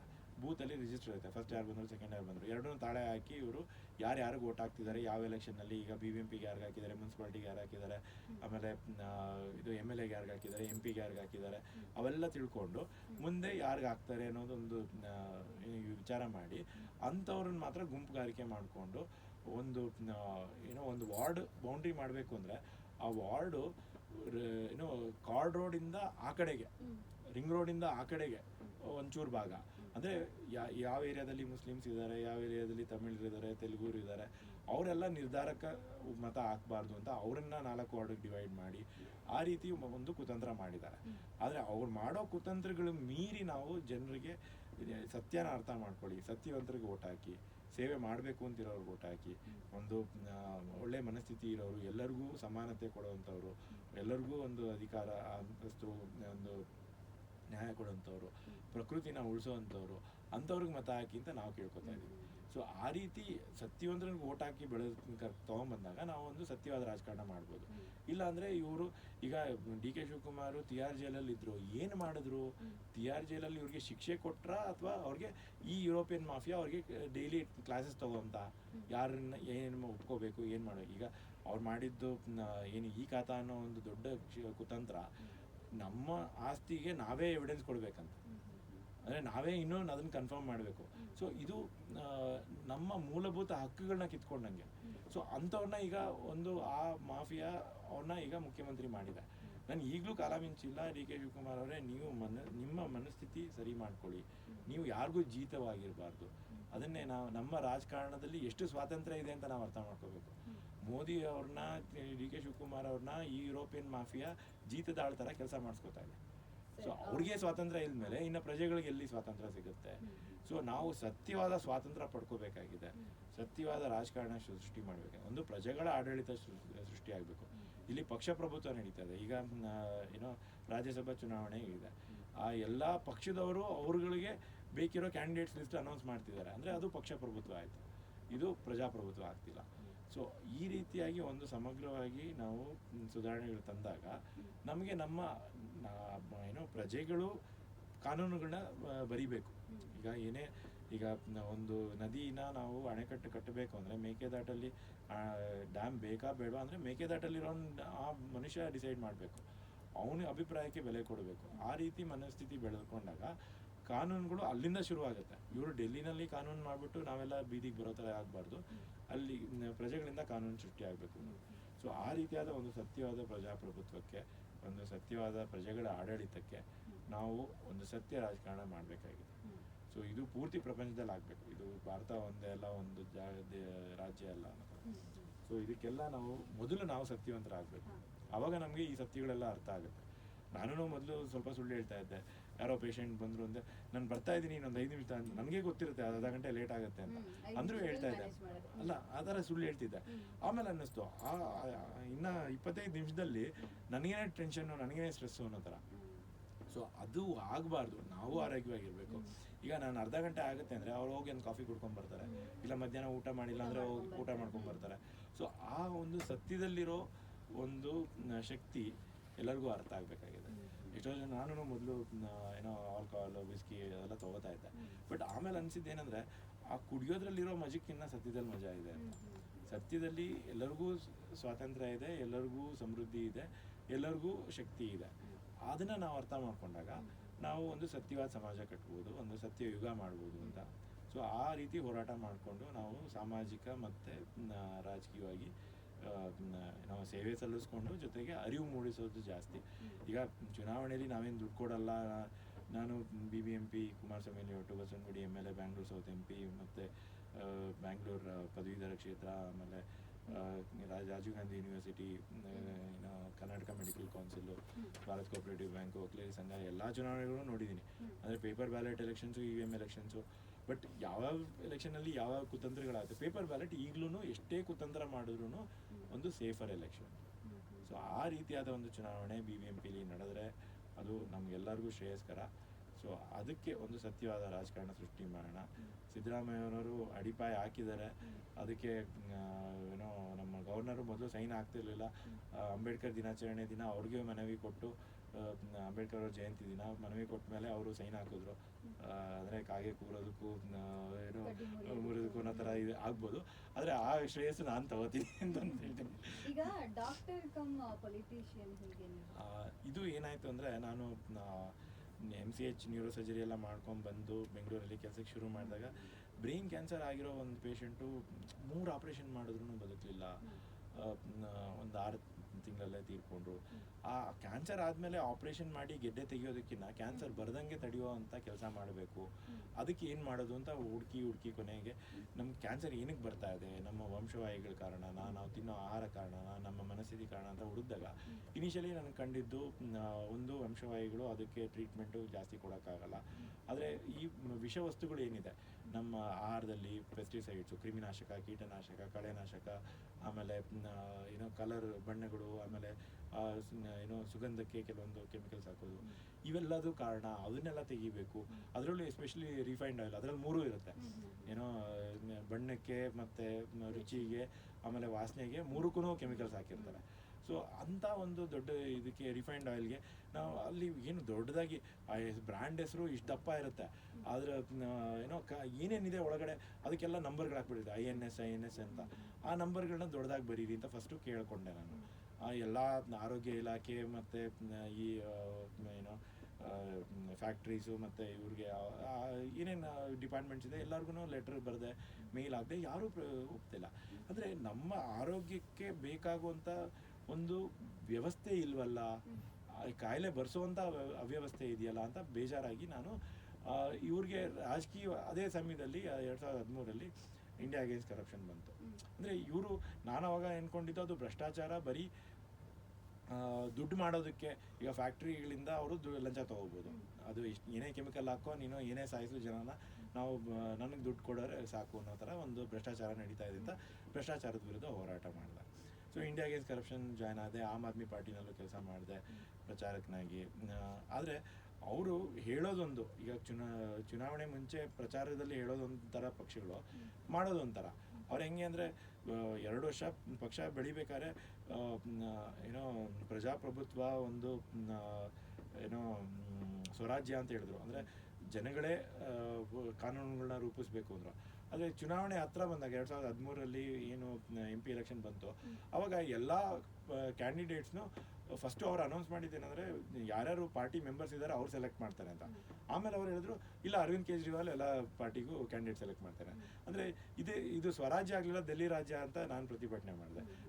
ಹಿಂಗಿರೋಂಗಿದ್ರೆ ಬಿಟ್ಟು ಹೋಗಿ ಅನ್ನೋ ಥರ ಹೇಳಿದ್ರು. ಸೊ ಅದಕ್ಕೆ ಬಿಟ್ಟು ನಾನು ಲೋಕಸತ್ತಾ ಪಾರ್ಟಿನಲ್ಲಿ BBMP ಎಲೆಕ್ಷನ್ ಕಂಟೆಸ್ಟ್ ಮಾಡಿದೆ. ಅದರಲ್ಲಿ ಅವರು ಪ್ರಜೆಗಳ ಬಗ್ಗೆ ಎಲ್ಲದಕ್ಕೂ ಹೇಳ್ತಾರೆ, ಆದರೆ ಎಲ್ಲೋ ಒಂದು ಕಡೆ ಅವ್ರು ಹೇಳಿದ್ದು ಇದು ಯಾವುದೂ ಇಂಪ್ಲಿಮೆಂಟ್ ಆಗ್ತಿಲ್ಲ, ಏನಕ್ಕೆ ಆಗ್ತಿಲ್ಲ ಅಂತ ಡೌಟ್ ಬಂತು. ಆ ಚುನಾವಣೆಯಲ್ಲಿ EVM ಅಲ್ಲಿ ನಡೆದಿದ್ದ ಎಲೆಕ್ಷನ್ನು. ಎಲ್ಲೋ ಒಂದು ಕಡೆ ಏನೋ ಒಂದು ಬೂತಲ್ಲಿ ಮುಸ್ಲಿಮ್ಸ್ ಇದ್ದಾರೆ, ಒಂದು ಬೂತಲ್ಲಿ ದಲಿತರಿದ್ದಾರೆ, ಒಂದು ಬೂತಲ್ಲಿ ಏನೋ ಬೇರೆ ಏನೋ ತೆಲುಗು ಮಾತಾಡೋರು ಇದ್ದಾರೆ, ಒಂದು ಬೂತಲ್ಲಿ ಏನೋ ಕೆಲವೊಂದು ಬ್ರಾಹ್ಮಣರಿದ್ದಾರೆ, ಒಂದು ಬೂತಲ್ಲಿ ಒಕ್ಕಲಿಗರಿದ್ದಾರೆ. ಅಂದ್ರೂ ಎಲ್ಲ ಬೂತಲ್ಲೂ ಅಷ್ಟೇ ಪ್ರಮಾಣದ ಓಟುಗಳು BJPಗೆ ಹೋಗುತ್ತೆ, ಅಷ್ಟೇ ಪ್ರಮಾಣದ ಓಟು JDSಗೆ ಹೋಗುತ್ತೆ, ಅಷ್ಟೇ ಪ್ರಮಾಣದ ಓಟು ಕಾಂಗ್ರೆಸ್ಗೆ ಹೋಗುತ್ತೆ. ಇದು ಹೆಂಗೆ ಸಾಧ್ಯ? ಬೇರೆ ಬೇರೆ ಮನಸ್ಥಿತಿ, ಬೇರೆ ಬೇರೆ ಧರ್ಮಗಳ ವೋಟರ್ಸು ಬೇರೆ ಬೇರೆ ರೀತಿ ವೋಟ್ ಮಾಡಬೇಕಲ್ಲ ಅಂತ ಡೌಟ್ ಆಯಿತು. ಸೊ ಆವಾಗ EVM ಬಗ್ಗೆ ಸಂಶಯ ಬಂತು. ಆಮೇಲೆ EVM ವಿರುದ್ಧ ಹೋರಾಡ್ತಿದ್ದು ಏನೋ BAMSEF ಅಂತ ಒಂದು organisation, backward and minority communities employees federation, ಅದು ಬಹುಜನ್ ಮುಕ್ತಿ ಪಾರ್ಟಿ ಅಂತ ಒಂದು ಪಾರ್ಟಿ ಮಾಡಿತ್ತು. ಆ ಪಾರ್ಟಿ ಮಾಯಾವತಿಯವರು ನೇತೃತ್ವದಲ್ಲಿ ತೊಗೊಂಡೋಗಿದ್ರು. ಅದೇ BAMSEFದು ಇನ್ನೊಂದು ಅಂಗ ವಾಮನ್ ಮೇಶ್ರಾಮ್ ಅಂತ, ಅವರು ಅಂದರೆ ಇದು ಬ್ರದರ್ ಕನ್ಸರ್ನು, ಅದು ಸಿಸ್ಟರ್ ಕನ್ಸರ್ನು ಅಂತ. ಸೊ ಇವ್ರು ನಡೆಸ್ತಾ ಇದ್ರು. ಇವರು EVM ವಿರುದ್ಧ ದೊಡ್ಡ ಚಳವಳಿನೇ ನಡೆಸಿದ್ರು. ಸೊ ಅವ್ರ ಜೊತೆ ಒಡನಾಟ ಬಂದಾಗ ಆವಾಗ ನನಗೆ EVM ಕುತಂತ್ರ ಅರ್ಥ ಆಯಿತು, ಯುರೋಪಿಯನ್ ಶಾಹಿತ್ವ ಅರ್ಥ ಆಯಿತು. ಆಮೇಲೆ ಅದೇ ಸಮಯದಲ್ಲಿ ನಾನು ಕಮ್ಯುನಿಸ್ಟ್ ಪಕ್ಷದವ್ರ ಜೊತೆನೂ ಇದ್ದಾಗ ಅವಾಗ ಅವರು ಮಾತಾಡ್ತಿದ್ದು ಏನೋ ಭ್ರಷ್ಟಾಚಾರಿಗೆ ಧಿಕ್ಕಾರ, ಮನುವಾದಿಗೆ ಧಿಕ್ಕಾರ ಅನ್ನೋರು. ಈ ಮನುವಾದ ಅಂದರೆ ಏನು ಅಂತ ಅರ್ಥ ಆದಾಗ ಬ್ರಾಹ್ಮಣ ಶಾಹಿತ್ವ ಅರ್ಥ ಆಯಿತು. ಬಟ್ ಆ ಬ್ರಾಹ್ಮಣ ಶಾಹಿತ್ವ ಬರೀ ಜಾತಿವಾದ ಅಂತ ಅಂದ್ಕೊಂಡಿದ್ದೆ. ಆದರೆ ಕೋವಿಡ್ ಬಂದಾಗ ನಂಗೆ ಅರ್ಥ ಆಗಿದ್ದು ಅದು ಜೆನೆಟಿಕ್ಸ್ ವಾದ ಅಂತ. ಈಗ ಜೆನೆಟಿಕ್ಸ್ ಇದರಲ್ಲಿ ಹೈರಾರ್ಕಿನಲ್ಲಿ ಅಂದರೆ ವರ್ಗೀಕರಣದಲ್ಲಿ ಏನೋ ನೀಲಿ ಕಣ್ಣಿನ ಪರಿಶಿಷ್ಟ ವರ್ಗದವನು ಕರಿ ಕಣ್ಣಿನ ಬ್ರಾಹ್ಮಣನ ಮೇಲೆ ಕೂತ್ಕೋತಾನೆ. ಅಂದರೆ ಅವಾಗ ಅರ್ಥ ಮಾಡಿರುತ್ತೆ ನಿಮಗೆ, ನೀಲಿ ಕಣ್ಣಿನ ಯುರೋಪಿಯನ್ನು ದೊಡ್ಡವನು, ಕರಿ ಕಣ್ಣಿನ ಬ್ರಹ್ಮತ್ವ ಪಡೆದಿರೋ ಬ್ರಾಹ್ಮಣನು ಚಿಕ್ಕವನು ಅನ್ನೋದು. ಸೊ ಈ ರೀತಿಯಾದ ಒಂದು ಕುತಂತ್ರದ ಏನೋ ಸಾಮಾಜಿಕ ಶ್ರೇಣೀಕರಣ ಇದೆ. ಸೊ ಅದನ್ನು ಜನಕ್ಕೆ ಅರ್ಥ ಮಾಡಿಸೋದ್ರಲ್ಲಿ, ಅದರಿಂದ ಏನು ರಾಜಕೀಯವಾಗಿ ಈಗ ದಬ್ಬಾಳಿಕೆಗಳು ನಡೆಯುತ್ತೆ. ಈಗ ಪಾಪ ಪಾರ್ಟಿ ಸಣ್ಣದಾಗಿದ್ದಾಗಿಂದನೂ ಬೆಳೆಸ್ಕೊಂಡು ಬಂದಿರೋ ಈಶ್ವರಪ್ಪ ಅವ್ರು ಎಲ್ಲಿದ್ದಾರೆ, ನೀಲಿ ಏನೋ ಹಸಿರು ಹಳದಿ ಕಣ್ಣಿರೋ ಯಡಿಯೂರಪ್ಪ ಅವ್ರು ಎಲ್ಲಿದ್ದಾರೆ. ಸೊ ಆ ರೀತಿ ಅರ್ಥ ಮಾಡ್ಕೋಬೇಕು. ಈಗ ಕಾಂಗ್ರೆಸ್ಸು, ಮೂಲ ಕಾಂಗ್ರೆಸ್ಸಿಗರು ಯಾರು ಅದನ್ನು ಬೆಳೆಸಿದ್ರು ಅವ್ರು ಎಲ್ಲಿದ್ದಾರೆ, ಆಮೇಲೆ ಬಂದ ನೀಲಿ ಹಸಿರು ಹಳದಿ ಕಣ್ಣವ್ರು ಎಲ್ಲಿದ್ದಾರೆ. ಸೊ ಇಲ್ಲಿ ಒಂದು ಈ ಯುರೋಪಿಯನ್ ಮಾಫಿಯಾ ಎಡಪಕ್ಷ ಬಲಪಕ್ಷ ಮಧ್ಯಮದವರು ಎಲ್ಲರನ್ನೂ ಕಂಟ್ರೋಲ್ ಮಾಡ್ತಾರೆ. ಯಾಕಂದರೆ ಅವರು ಪ್ರಪಂಚದಲ್ಲಿ ಈ ಆರ್ಥಿಕ ವ್ಯವಸ್ಥೆನ ಕಂಟ್ರೋಲ್ ಮಾಡ್ತಾರೆ, ಆ ಬ್ಯಾಂಕಿಂಗ್ ಸಿಸ್ಟಮ್ನ. ಏನು ಅದು ಬ್ಯಾಬಿಲೋನಿಯನ್ ಮನಿ ಅಂತ ಹೇಳ್ತೀವಿ. ಸೊ ಈ ರಾಕಿ ಫೆಲ್ಲರು, ರಾಚ್ಶೀಲ್ಡು ಇವರೆಲ್ಲ ಬ್ಯಾಂಕ್ಗಳನ್ನ ಸೃಷ್ಟಿ ಮಾಡಿಕೊಂಡು ಅದರಿಂದ ಇವರು ಮೊದಲು ನೋಟುಗಳನ್ನ ಪ್ರಿಂಟ್ ಮಾಡಬೇಕಿತ್ತು. ಇವಾಗ ಡಿಜಿಟಲ್ ಕರೆನ್ಸಿ ಕಂಪ್ಯೂಟ್ರಲ್ಲಿ ಒಂದು ಕ್ಲಿಕ್ಕಲ್ಲಿ ಅದು ಕ್ರಿಯೇಟ್ ಆಗುತ್ತೆ. ಸೊ ಆ ರೀತಿ ದುಡ್ಡು ಮಾಡಿ ಇವರು ಯಾವುದೋ ಒಂದು ಸೌತ್ ಅಮೇರಿಕನ್ ದೇಶದಲ್ಲಿ ಎಷ್ಟೋ ಜಮೀನನ್ನ ಕೊಂಡ್ಕೊಂಡಿದ್ದಾರೆ. ಬಿಲ್ ಗೇಟ್ಸು ಅಮೇರಿಕಾದಲ್ಲಿ ಎಲ್ಲೆಲ್ಲಿ ನೀರಿನ ಏನೋ ಇದಿರುತ್ತಲ್ಲ, ಅಂದರೆ ಅಂಡರ್ಗ್ರೌಂಡ್ ವಾಟರ್ ಇರುತ್ತಲ್ಲ, ಅಂತರ್ಜಲ ಇರುತ್ತಲ್ಲ, ಅಂಥ ಜಮೀನೆಲ್ಲ ಅವ್ನು ಕೊಂಡ್ಕೊಂಡಿದ್ದಾನೆ. ಅಂದರೆ ಮುಂದೆ ಅವ್ನು ಬೆಳೆದನ್ನೇ ತಿನ್ನಬೇಕು, ಅವ್ನು ಹಾಕಿದ್ದು. ಇವರು ಈಗ ಇಂಜೆಕ್ಷನ್ ಕೊಟ್ಟು ಸಾಯಿಸೋಕೆ ನೋಡಿದ್ದಾರೆ, ಮುಂದೆ ಅವರು ಬಟಾಣಿ ಒಳಗೂ ಅವರು ಈ ವ್ಯಾಕ್ಸಿನ್ ಹಾಕ್ಬೋದು ಅನ್ನೋ ಥರ ಏನೋ ಒಂದು ಟೆಕ್ನಾಲಜಿ ಕ್ರಿಯೇಟ್ ಮಾಡ್ಕೊಂಡಿದ್ದಾರೆ. ಅಂದರೆ ನಾವು ತಿನ್ನೋ ಅನ್ನದಲ್ಲೂ ಅವರು ವಿಷ ಹಾಕ್ತಾ ಇದ್ದಾರೆ, ಅದರಲ್ಲೂ ಜನಾಂಗೀಯ ನರಮೇಧ, ಕರಿ ಕಣ್ಣವ್ರು ಸಾಯಬೇಕು ಅನ್ನೋ ಥರ. ಸೊ ಆ ರೀತಿಯಾದ ಒಂದು ಷಡ್ಯಂತ್ರಗಳು ನಡೀತಾ ಇದೆ. ಇನ್ನು ಇವ್ರುಗಳು ನಾವು ಏನೇ ಮಾಡಿದ್ರೂ ಸರಿ ತಪ್ಪಿಲ್ಲ, ನಾವು ಮಕ್ಕಳನ್ನ ರೇಪ್ ಮಾಡಿದ್ರೂ ತಪ್ಪಿಲ್ಲ, ಮಕ್ಕಳನ್ನ ಬಲಿ ಕೊಟ್ಟರು ತಪ್ಪಿಲ್ಲ, ಮಕ್ಕಳನ್ನ ಹುರ್ಕೊಂಡು ತಿಂದರೂ ತಪ್ಪಿಲ್ಲ ಅನ್ನೋದು ಈಗ ಎಪ್ಸ್ಟೀನ್ ಫೈಲ್ಸಲ್ಲಿ ಗೊತ್ತಾಗಿದೆ. ಸೊ ಇಂಥ ಮನಸ್ಥಿತಿಯವರು ನಾ ಹೇಳ್ತೀನಿ, ನಮ್ಮ ದೇಶದ ರಾಜಕಾರಣಿಗಳು ಏನೇ ತಪ್ಪು ಮಾಡಿದ್ರು ಆ ತಪ್ಪುಗಳನ್ನ ನಾವೇ ಬಯಲಿಗೆ ಎಳೆಯೋಣ. ಅವಾಗ ಅವ್ರು ಇನ್ನೊಬ್ರು ಯಾರೋ ಬ್ಲ್ಯಾಕ್ ಮೇಲ್ ಮಾಡ್ತಾರೆ ಅಂತ ಭಯ ಕಡಿಮೆ ಆಗುತ್ತೆ. ಇವಾಗ ಮೋದಿಯವ್ರು ಏನೋ ಗೋಧ್ರಾ ಕಾಂಡದಲ್ಲಿ ಮಾಡಿರೋ ತಪ್ಪನ್ನ ನಾವೇ ಬಯಲಿಗೆ ಎಳೆದು ಇಂಟರ್ನ್ಯಾಷನಲ್ ಯುರೋಪಿಯನ್ ಮಾಫಿಯಾ ಅವ್ರನ್ನ ಬ್ಲ್ಯಾಕ್ ಮೇಲ್ ಮಾಡೋದು ನಿಲ್ಲಿಸ್ಬೇಕು. ಹಂಗೆ ಡಿ ಕೆ ಶಿವಕುಮಾರ್ ಮಾಡಿರೋ ತಪ್ಪುಗಳನ್ನ ನಾವು ಬಯಲಿಗೆ ಎಳೆದು ಅವರು ಬ್ಲ್ಯಾಕ್ ಮೇಲ್ಗೆ ಒಳಗಾಗದಂಗೆ ನೋಡ್ಕೋಬೇಕು. ಆ ಒಂದು ಸತ್ಯ ಸಮಾಜಕ್ಕೆ ಬರಬೇಕು, ಆ ಸತ್ಯಯುಗ ಬರಬೇಕು. ಇನ್ನು ಈಗ ಆ ಸತ್ಯದ ಜೊತೆಗೆ ಮೊದಲು ನಾವು ಆರೋಗ್ಯಕ್ಕೆ ಬಂದಾಗ ವ್ಯಕ್ತಿಗತವಾಗಿ, ಈಗ ಸಾಮಾಜಿಕವಾಗಿ ನಾವು ಇಷ್ಟೆಲ್ಲ ಹೋರಾಟ ಮಾಡಬೇಕು, ವ್ಯಕ್ತಿಗತವಾಗಿ ನಾವೇ ನಮ್ಮ ಆರೋಗ್ಯ ಈಗ ಕಾಪಾಡ್ಕೊಳ್ಳೋದು. ಮೊದಲು ನಾವು ಮಾಡೋ ಯೋಚನೆ, ಆಡೋ ಮಾತು ಮತ್ತು ಮಾಡೋ ಕೆಲಸ ಮೂರು ಒಂದೇ ಇರಬೇಕು. ಆ ಒಂದೇ ತನದಲ್ಲಿ ನಮಗೆ ನೆಮ್ಮದಿ ಇರುತ್ತೆ, ಭಯ ಇರಲ್ಲ. ನಾವು ಒಬ್ರಿಗೊಂದು ಸುಳ್ಳು ಹೇಳಿ ಇನ್ನೊಬ್ರಿಗೆ ಇನ್ನೊಂದು ಸುಳ್ಳು ಹೇಳಿದಾಗ ಯಾರಿಗೆ ಯಾವ ಸುಳ್ಳು ಹೇಳಿದೆ ಅಂದರೆ ನಾವೇ ಕನ್ಫ್ಯೂಷನ್ ಒದ್ದಾಡ್ತಿರ್ತೀವಿ. ಸೊ ಅದೇ ಟೆನ್ಷನ್ ಆಗುತ್ತೆ, ಅದೇ ಆರೋಗ್ಯ ಹಾಳು ಮಾಡುತ್ತೆ ಅಂತ. ಸೊ ಸುಳ್ಳಿಂದ ಬಿಟ್ಟು ನಾವು ಸತ್ಯಕ್ಕೆ ಬಂದಾಗ ನಮ್ಮ ಆರೋಗ್ಯ ಚೆನ್ನಾಗಿರುತ್ತೆ. ಸೊ ಸತ್ಯವಾಗಿ ಯೋಚಿಸಿ, ಸತ್ಯವಾಗಿ ನೋಡಿದು, ಸತ್ಯವಾಗಿ ನಡ್ಕೊಳ್ಳೋಣ. ಆಮೇಲೆ ಪ್ರಕೃತಿ ಜೊತೆ ಜೀವನ ಮಾಡೋಣ. ಚೆನ್ನಾಗಿ ಬಿಸಿಲಲ್ಲಿ ಹೋಗಿ ಬೆನ್ನು ಕೈ ಕಾಲು ಹೆಂಗಸರು ಬೇಕಿದ್ರೆ ಇಲ್ಲ ಗಂಡಸರು ಶರ್ಟು ತೆಗೆದು ಏನೋ ಚೆನ್ನಾಗಿ ಹಪ್ಪಳ ಒಣಗ್ದಂಗೆ ಬಿಸಿಲಲ್ಲಿ ಅರ್ಧ ಗಂಟೆ ಚರ್ಮ ಚುರುಗುಡಬೇಕು, ಕಪ್ಪಗಾಗಬೇಕು, ಬೆವರು ಬರಬೇಕು. ಅಷ್ಟೊತ್ತು ಬಿಸಿಲಲ್ಲಿದ್ದರೆ ಆರೋಗ್ಯ ಚೆನ್ನಾಗಿರುತ್ತೆ. ಆಮೇಲೆ ಹೇಳ್ತೀನಿ, ಮೇಕೆ ಥರ ಸೊಪ್ಪು ತಿನ್ನಬೇಕು. ಮಾವಿನ ಚಿಗುರು, ಬೇವಿನ ಚಿಗುರು, ಗುಲಾಬಿ, ತುಂಬೆ, ದಾಸವಾಳ, ಹೂವು, ಎಲೆ, ಈ ಥರ ಎಲ್ಲದನ್ನೂ ತಿಂದಾಗ ನಮ್ಮ ಆರೋಗ್ಯ ಚೆನ್ನಾಗಿರುತ್ತೆ. ಪ್ರಕೃತಿನಲ್ಲಿ ಪ್ರತಿಯೊಂದು ಗಿಡ ಹುಟ್ಟಿರೋದು ಒಂದು ಒಳ್ಳೆಯ ಉದ್ದೇಶಕ್ಕೆ. ಅವುಗಳಲ್ಲಿರೋ ಸತ್ವಗಳನ್ನ ನಾವು ಈಗ ಒಂದು ದ್ರಾಕ್ಷಿ ಔಷಧೀಯ ಗುಣಗಳಿರ್ತವೆ. ಈಗ ದ್ರಾಕ್ಷಿ ಬೀಜದಿಂದ ಮಾಡಿರೋ ಒಂದು ಔಷಧಿ ನಮಗೆ ವ್ಯಾರಿಕೋಸ್ ವೇನ್ಸ್ಗೆ ಟ್ರೀಟ್ಮೆಂಟು. ಈಗ ಎಷ್ಟೋ ಜನ ನಾವು ದ್ರಾಕ್ಷಿ ತಿಂದಾಗ ಬೀಜ ಬಿಸಾಕ್ಬಿಡ್ತೀವಿ. ಈಗ ಪ್ರಾಣಿ ಕೋತಿ ತಿಂದಾಗ ಅದು ಹೆಂಗೆ ದ್ರಾಕ್ಷಿ ಬೀಜ ಬಿಸಾಕುತ್ತೆ, ಅದು ಹಂಗೆ ನುಂಗ್ಕೊಳ್ಳುತ್ತೆ, ಸಿಪ್ಪೆನೂ ತಿನ್ನುತ್ತೆ. ಅಂದರೆ ಅದರಲ್ಲಿ ಕೆಲವೊಂದು ಸತ್ವಗಳಿರುತ್ತೆ, ಆ ಸತ್ವಗಳು ನಮ್ಮ ಆರೋಗ್ಯಕ್ಕೆ ಒಳ್ಳೆಯದು. ಹಾಗೆ ಕಲ್ಲಂಗಡಿ ಹಣ್ಣು, ಒಬ್ಬರು ನಮ್ಮ ಕೊಲಿಗೂ ಕರಂ ಅಂತ ಬೀಜನ ಹಾಕ್ಕೊಂಡು ತಿಂತಾಯಿದ್ರು. ನಾನು ಆಮೇಲೆ ಅವ್ರು ಒಳ್ಳೇದು ಅದು ಎಷ್ಟೋ ಈಗ ಎಲ್ಲ ಬೀಜಗಳನ್ನೂ ಮಾರಾಟ ಮಾಡ್ತಿದ್ದಾರೆ. ಅಂದರೆ ನಾವು ನ್ಯಾಚುರಲ್ ಸಿಕ್ಕಾಗ ಬಿಸಾಕ್ತೀವಿ, ಆಮೇಲೆ ದುಡ್ಡು ಕೊಟ್ಟು ತೊಗೋತೀವಿ. ಇದು ಯಾಕೆ ಬೇಕು? ಚೀಪಾಗಿ ನಮ್ಮ ಆರೋಗ್ಯ ಕಾಪಾಡ್ಕೋಬೇಕು ಅಂದರೆ ಪ್ರಕೃತಿಲಿ ಸಿಗೋದನ್ನು ಪೂರ್ತಿ ತೊಗೊಳ್ಳಿ. ಈಗ ಆನೆ ಒಂದು ಕಿತ್ಲೆಹಣ್ಣು ತಿಂತು ಅಂದರೆ ಸಿಪ್ಪೆ ಸುಲ್ಕೊಂಡ ತಿನ್ನುತ್ತೆ. ಪೂರ್ತಿ ಆ ಸಿಪ್ಪೆಲೇ ಎಷ್ಟೋ ಸತ್ವಗಳಿದ್ದಾವೆ. ಕ್ಯಾನ್ಸರ್ ಗುಣ ಮಾಡುವಂಥ ಸತ್ವ ನಿಂಬೆಹಣ್ಣಿನ ಸಿಪ್ಪೆಲಿದೆ, ನಿಂಬೆಹಣ್ಣಿನ ಜ್ಯೂಸಲ್ಲಿಲ್ಲ. ಸೊ ಅದಕ್ಕೆ ಉಪ್ಪಿನಕಾಯಿ ಹಾಕ್ಕೊಂಡು ತಿನ್ನೋದು ಒಳ್ಳೆಯದು ಅಂತ ಮೊದಲು ಹಳೆಯಬ್ರು ಮಾಡಿದ್ದು. ಈಗ ಆ ಕಿತ್ತಳೆ ಹಣ್ಣಿನ ಸಿಪ್ಪೆನ ತೆಗೆದು ಯುರೋಪಿಯನ್ಸು ರಮ್ಮಲ್ಲಿ ಹಾಕಿ ಆಮೇಲೆ ಕೇಕಲ್ಲಿ ಹಾಕಿ ನಮಗೆ ಪ್ಲಮ್ ಕೇಕ್ ಅಂತ ಕೊಡ್ತಾರೆ. ನಾವು ಅದನ್ನ ದುಡ್ಡು ಕೊಟ್ಟು ತಿಂತೀವಿ, ನಾವೇ ಕಿತ್ತಳೆ ಹಣ್ಣು ಸಿಪ್ಪೆ ಬೀಸಾಕ್ತೀವಿ. ಆದರೆ ಕೆಲವೊಬ್ಬರು ಪ್ರಕೃತಿ ಜೊತೆ ಜೀವನ ಮಾಡೋರು ಈಗಲೂ ಕಿತ್ತಳೆ ಹಣ್ಣು ಸಿಪ್ಪೆನೂ ತೊಗೊಂಡು ಅದರಿಂದ ತಂಬಳಿ ಮಾಡ್ತಾರೆ. ಸೊ ಆ ರೀತಿ ನಮ್ಮ ಜೀವನ ಶೈಲಿನ ನಾವು ಜೀವನದ ಸತ್ಯನ ಅರ್ಥ ಮಾಡ್ಕೊಂಡು, ಆರೋಗ್ಯದ ಸತ್ಯ ಅರ್ಥ ಮಾಡ್ಕೊಂಡು, ಒಂದು ಆಯುರ್ವೇದಿಕ ನೈಸರ್ಗಿಕ ಜೀವನದ ಏನೋ ಚಿಕಿತ್ಸೆ ನಾವು ಅರ್ಥ ಮಾಡ್ಕೊಂಡು, ಆಮೇಲೆ ಕೋತಿ ಥರ ಹಣ್ಣು ತಿನ್ನಬೇಕು ಅಂತೀನಿ. ಏನೋ ಗಂಟೆ ಹಣ್ಣು, ಗಸಗಸೆ ಹಣ್ಣು, ಕಾರೆ ಹಣ್ಣು, ಬೋರೆ ಹಣ್ಣು, ಎಲ್ಚಿ ಹಣ್ಣು, ಅಕ್ಕಿ ಹಣ್ಣು, ಆಲ್ದ ಹಣ್ಣು, ಅದರಲ್ಲಿ ಸತ್ವ ಉಳ್ಕೊಂಡಿದೆ. ಈ ಮಾರ್ಕೆಟ್ ಹೌಸಿಗೆ ಹೋಗಿ ತೂಕದ ಲೆಕ್ಕಕ್ಕೆ ಸ್ವೀಟಾಗಿ ಅವ್ರಿಗೆ ಇಂಜೆಕ್ಷನ್ ಕೊಟ್ಟು ಹಾರ್ಮೋನ್ ಹಾಕಿ ಯೂರಿಯಾ ಹಾಕಿ ದಪ್ಪಕ್ಕೆ ಬೆಳೆಸಿರ್ತಾರೆ. 3 ತಿಂಗಳಲ್ಲಿ ಸತ್ವಗಳೇನೂ ಇರಲ್ಲ, ಸ್ವೀಟಾಗಿರುತ್ತೆ. ಅದನ್ನ ತಿಂದಿನೂ ಶುಗರ್ ಬರುತ್ತೆ ಅಷ್ಟೇ. ಸೊ ಆ ರೀತಿಯಾಗಿ ಒಂದು ಮನಸ್ಸನ್ನ ಸತ್ಯವಾಗಿ ಇಟ್ಕೊಂಡು ಧ್ಯಾನ ಮಾಡಿ ನಮ್ಮ ಜೀವನದಲ್ಲಿ ಹಿಂದೆ ನಡೆದಿರೋ ಎಲ್ಲ ಘಟನೆಗಳನ್ನು ನಾವು ಆತ್ಮಾವಲೋಕನ ಮಾಡ್ಕೊಂಡಾಗ ಎಷ್ಟೋ ಸತಿ ನಾವೇ ಕನ್ಫ್ಯೂಸ್ ಮಾಡ್ಕೊಂಡಿರ್ತೀವಿ. ಈಗ ಅಪ್ಪ ಅಮ್ಮ ದೊಡ್ಡಪ್ಪ ದೊಡ್ಡಮ್ಮ ಏನೋ ಬೈದಿರ್ತಾರೆ, ಹೊಡೆದಿರ್ತಾರೆ. ಏನಕ್ಕೆ ಹೊಡೆದ್ರು? ನಮ್ಗೆ ಒಳ್ಳೇದಕ್ಕೆ ಹೊಡೆದ್ರು, ನಮ್ಗೊಂದು ಬುದ್ಧಿ ಕಲಿಸೋದಕ್ಕೆ ಹೊಡೆದ್ರು, ನಾವೇನೋ ತಪ್ಪು ಮಾಡಿದಾಗ ಬೈದರು. ಆ ಸತ್ಯ ಅರ್ಥ ಮಾಡ್ಕೊಂಡಾಗ ಅವ್ರ ಬಗ್ಗೆ ಗೌರವ ಹೆಚ್ಚಾಗುತ್ತೆ, ಪ್ರೀತಿ ಹೆಚ್ಚಾಗುತ್ತೆ. ಇಲ್ಲಾಂದರೆ ಅವ್ರ ಮೇಲೆ ದ್ವೇಷ ಬೆಳೆಸ್ಕೊಂಡು ಅವ್ರನ್ನ ದೂರ ಇಡೋದು. ಅದೇ ತಲೆ ಸವರಿ ನಮ್ಮ ಹತ್ರ ಕೆಟ್ಟ ಕೆಲಸ ಮಾಡಿಸಿರೋರನ್ನ ನಾವು ಚಾಕ್ಲೇಟ್ ಕೊಟ್ಟರು ಅಥವಾ ಬಿಸ್ಕೆಟ್ ಕೊಟ್ಟರು, ಒಂದಿನ ಏನೋ ಒಂದು ಫಿಲಮ್ ಕರ್ಕೊಂಡೋದ್ರು, ಒಂದಿನ ಎಲ್ಲ ಊಟ ಕೊಡಿಸಿದ್ರು, ಅವರು ಸಣ್ಣ ಏನೋ ಹುಳ ಹಾಕಿ ದೊಡ್ಡ ಗಾಳ ಎಳಿತಾ ಇರ್ತಾರೆ. ಅಂಥವ್ರಿಗೆ ನಾವು ಜಾಸ್ತಿ ಪ್ರಾಮುಖ್ಯತೆ ಕೊಡ್ತೀವಿ. ಸೊ ಅದನ್ನು ಮೀರೋದಕ್ಕೆ ನಾವು ಮೊದಲು ಸತ್ಯವಂತರಾಗಬೇಕು. ಸೊ ಅದನ್ನು ಅರ್ಥ ಮಾಡ್ಕೊಂಡಾಗ ನಮಗೆ ಯಾರಿಗೆ ಗೌರವ ಕೊಡಬೇಕು, ಯಾರಿಗೆ ಪ್ರೀತಿ ತೋರಿಸ್ಬೇಕು, ಯಾರ ಬಗ್ಗೆ ನಾವು ಏನೋ ನಂಬಿಕೆ ಇಟ್ಕೋಬೇಕು, ಅದು ಅರ್ಥ ಆಗುತ್ತೆ. ಆವಾಗ ನಮ್ಮ ಆರೋಗ್ಯ ಚೆನ್ನಾಗಾಗುತ್ತೆ. ಈಗ ಎಷ್ಟೋ ಕಾಯಿಲೆಗಳು ನಮ್ಮ ಮನಸ್ಸಿಂದ ಮೊದಲು ಸೃಷ್ಟಿಯಾಗುತ್ತೆ. ಈಗ ಬ್ರೈನ್ ಕ್ಯಾನ್ಸರ್ ಅಂತ ಹೇಳಿದೆ, ರಿಫೈನ್ಡ್ ಆಯಿಲಿಂದ ಪೆಸ್ಟಿಸೈಡ್ಸ್, ಬಟ್ ಮೇನ್ ಕಾರಣ ನಮ್ಮ ಮನಸ್ಸಿನ ಗೊಂದಲಗಳು. ಅದನ್ನು ನಾವು ಸರಿಪಡಿಸ್ಕೊಂಡಾಗ ನಾವು ನಮ್ಮ ವಿಚಾರ, ಆಹಾರನೂ ಸರಿ ಹೋಗುತ್ತೆ.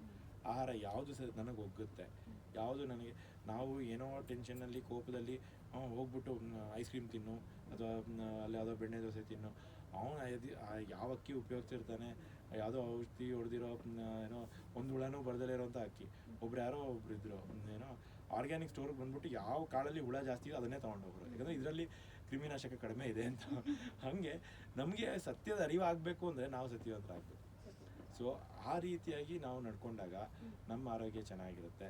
ನಮಗೆ ಬರೋ ಕಾಯಿಲೆನೂ ಹೋಗುತ್ತೆ, ಬರ್ದಲೇ ಇರೋ ಕಾಯಿಲೆನೂ ಬರ್ದಂಗೆ ತಡೆಯುತ್ತೆ, ಇಲ್ಲದೇ ಇರೋ ಕಾಯಿಲೆನೂ.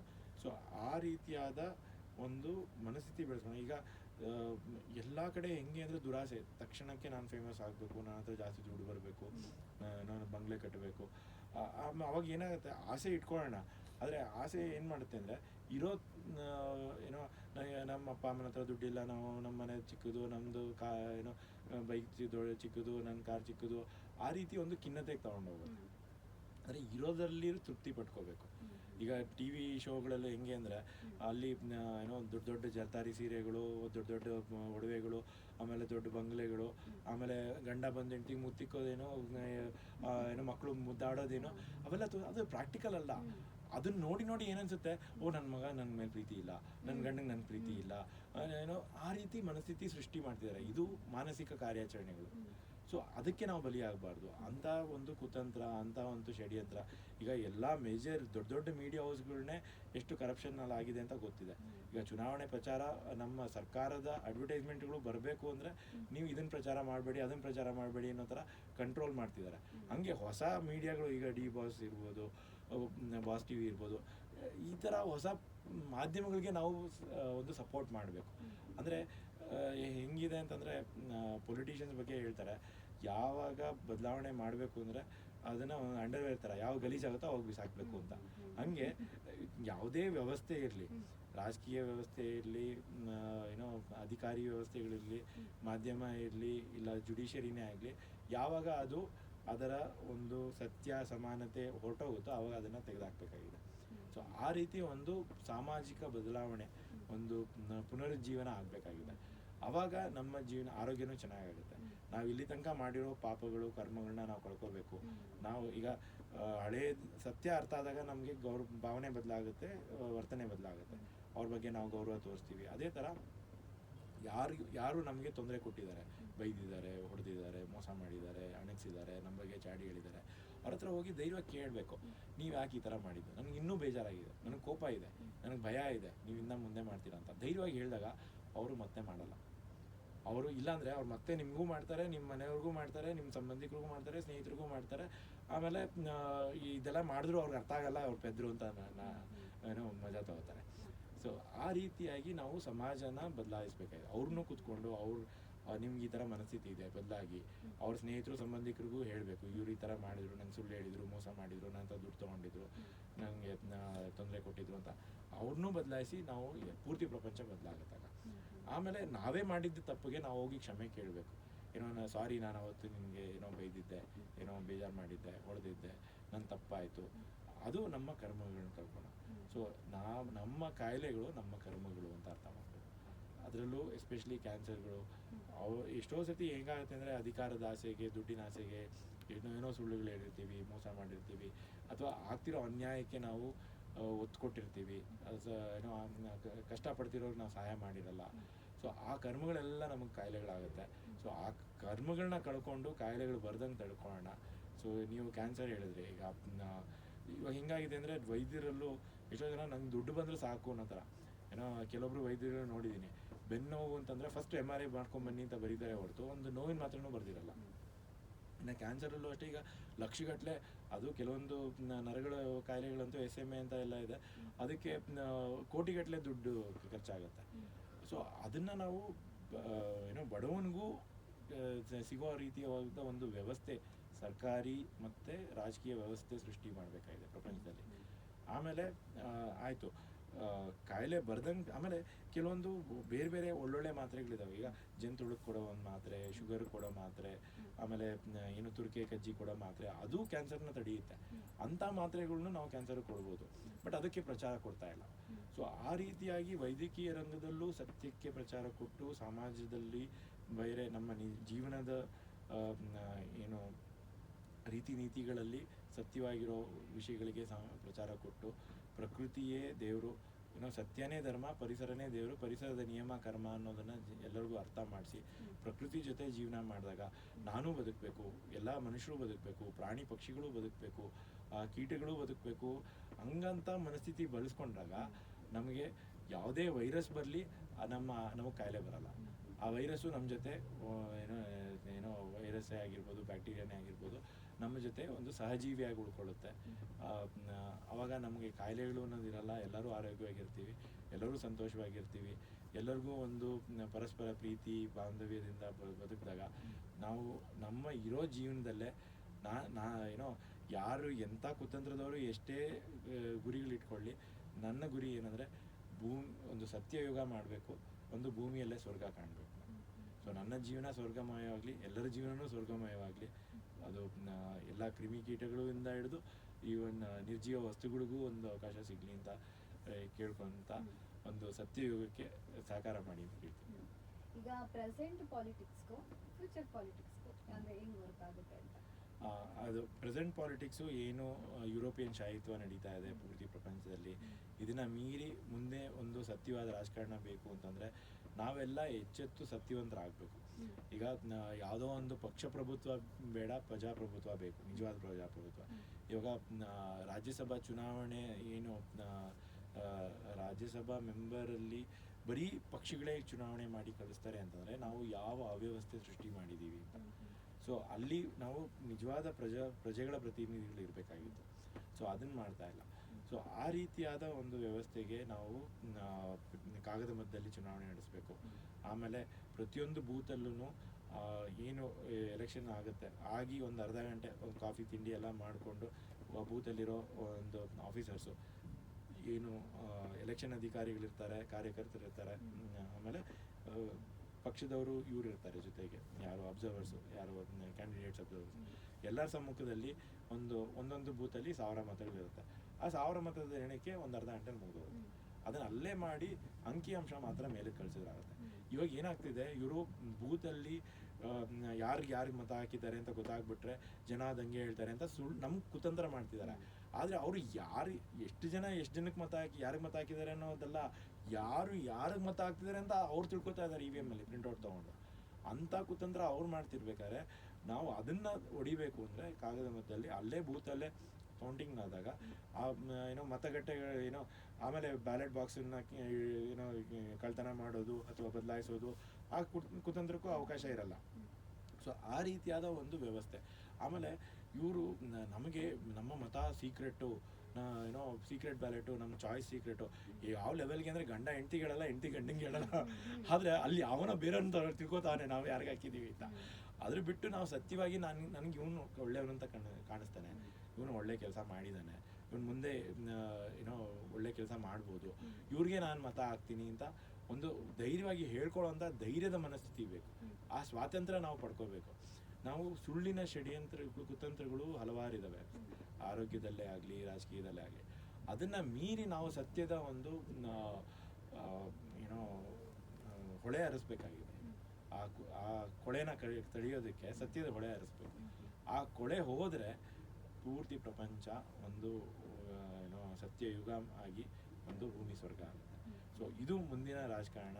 ಅದಕ್ಕೆ ನಾನು ಪಂಚಮ ಪಡೆ ಅಂತ ಹೆಸರಿಟ್ಕೊಂಡು ನನ್ನ ಕಾರ್ ಮೇಲೆಲ್ಲ ಸ್ಟಿಕ್ಕರ್ ಹಾಕೊಂಡು ಓಡಾಡ್ತೀನಿ.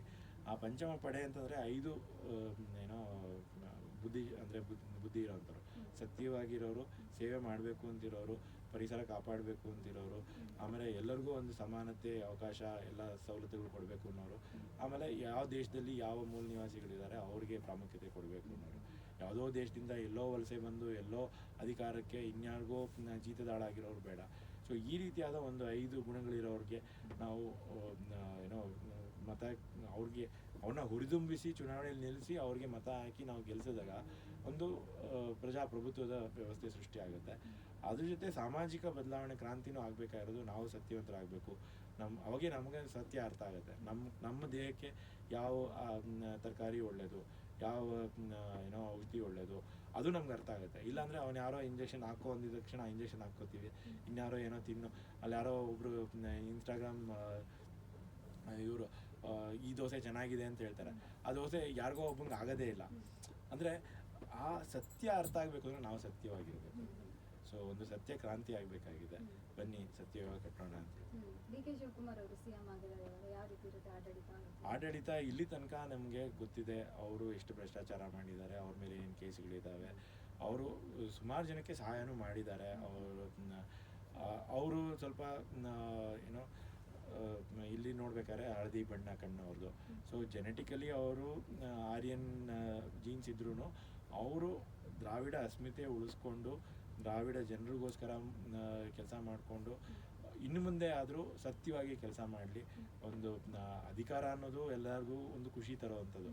ಆ ಖುಷಿ ತರೋ ಸಂದರ್ಭದಲ್ಲಿ ಅವರಲ್ಲೂ ಒಳ್ಳೆ ಬದಲಾವಣೆಗಳಾಗಲಿ, ಅವರಿಂದ ಒಳ್ಳೆ ಕೆಲಸಗಳಾಗಲಿ. ಇಲ್ಲ ಅಂತಂದರೆ ನಾನು ಹೇಳ್ತೀನಿ, ಕಾಂಗ್ರೆಸ್ಗೆ ಪುಣ್ಯದ ಫಲ ಬೇಕು ಅಂದರೆ ಮೋಟಮ್ಮ ಅವ್ರನ್ನ CM ಮಾಡಲಿ ಅಂತ. ಇಲ್ಲ ಯಾವುದಾದ್ರು ಮಹಿಳೆಗೆ CM ಅಂದರೆ ಈಗ ಲಲಿತಾ ನಾಯಕ್ ಅವರು ಮೊದಲು ಮಿನಿಸ್ಟರ್ ಆಗಿದ್ದವರು, ಒಂದು ಏನೋ ಖಾತೆ ನಡೆಸಿದವರು, ಅಂಥ ಅನುಭವಿಗಳು ಕೊಡಲಿ. ಇಲ್ಲ ಒಂದು ಸಮಾಜ ಸೇವೆ ಮಾಡಿರೋ ಕೃಷ್ಣಪ್ಪ ಅವರು ಮಾಡಿದ ಇಂದ್ರ ಕೃಷ್ಣಪ್ಪ ಅವರಿದ್ದಾರೆ ಅಂದರೆ ಮೂಲ ನಿವಾಸಿ ಪರಿಶಿಷ್ಟ ವರ್ಗಕ್ಕೆ ಒಂದು ಅವಕಾಶ ಮಾಡಿಕೊಡ್ಲಿ ಅಂತ ಕೇಳ್ತೀನಿ.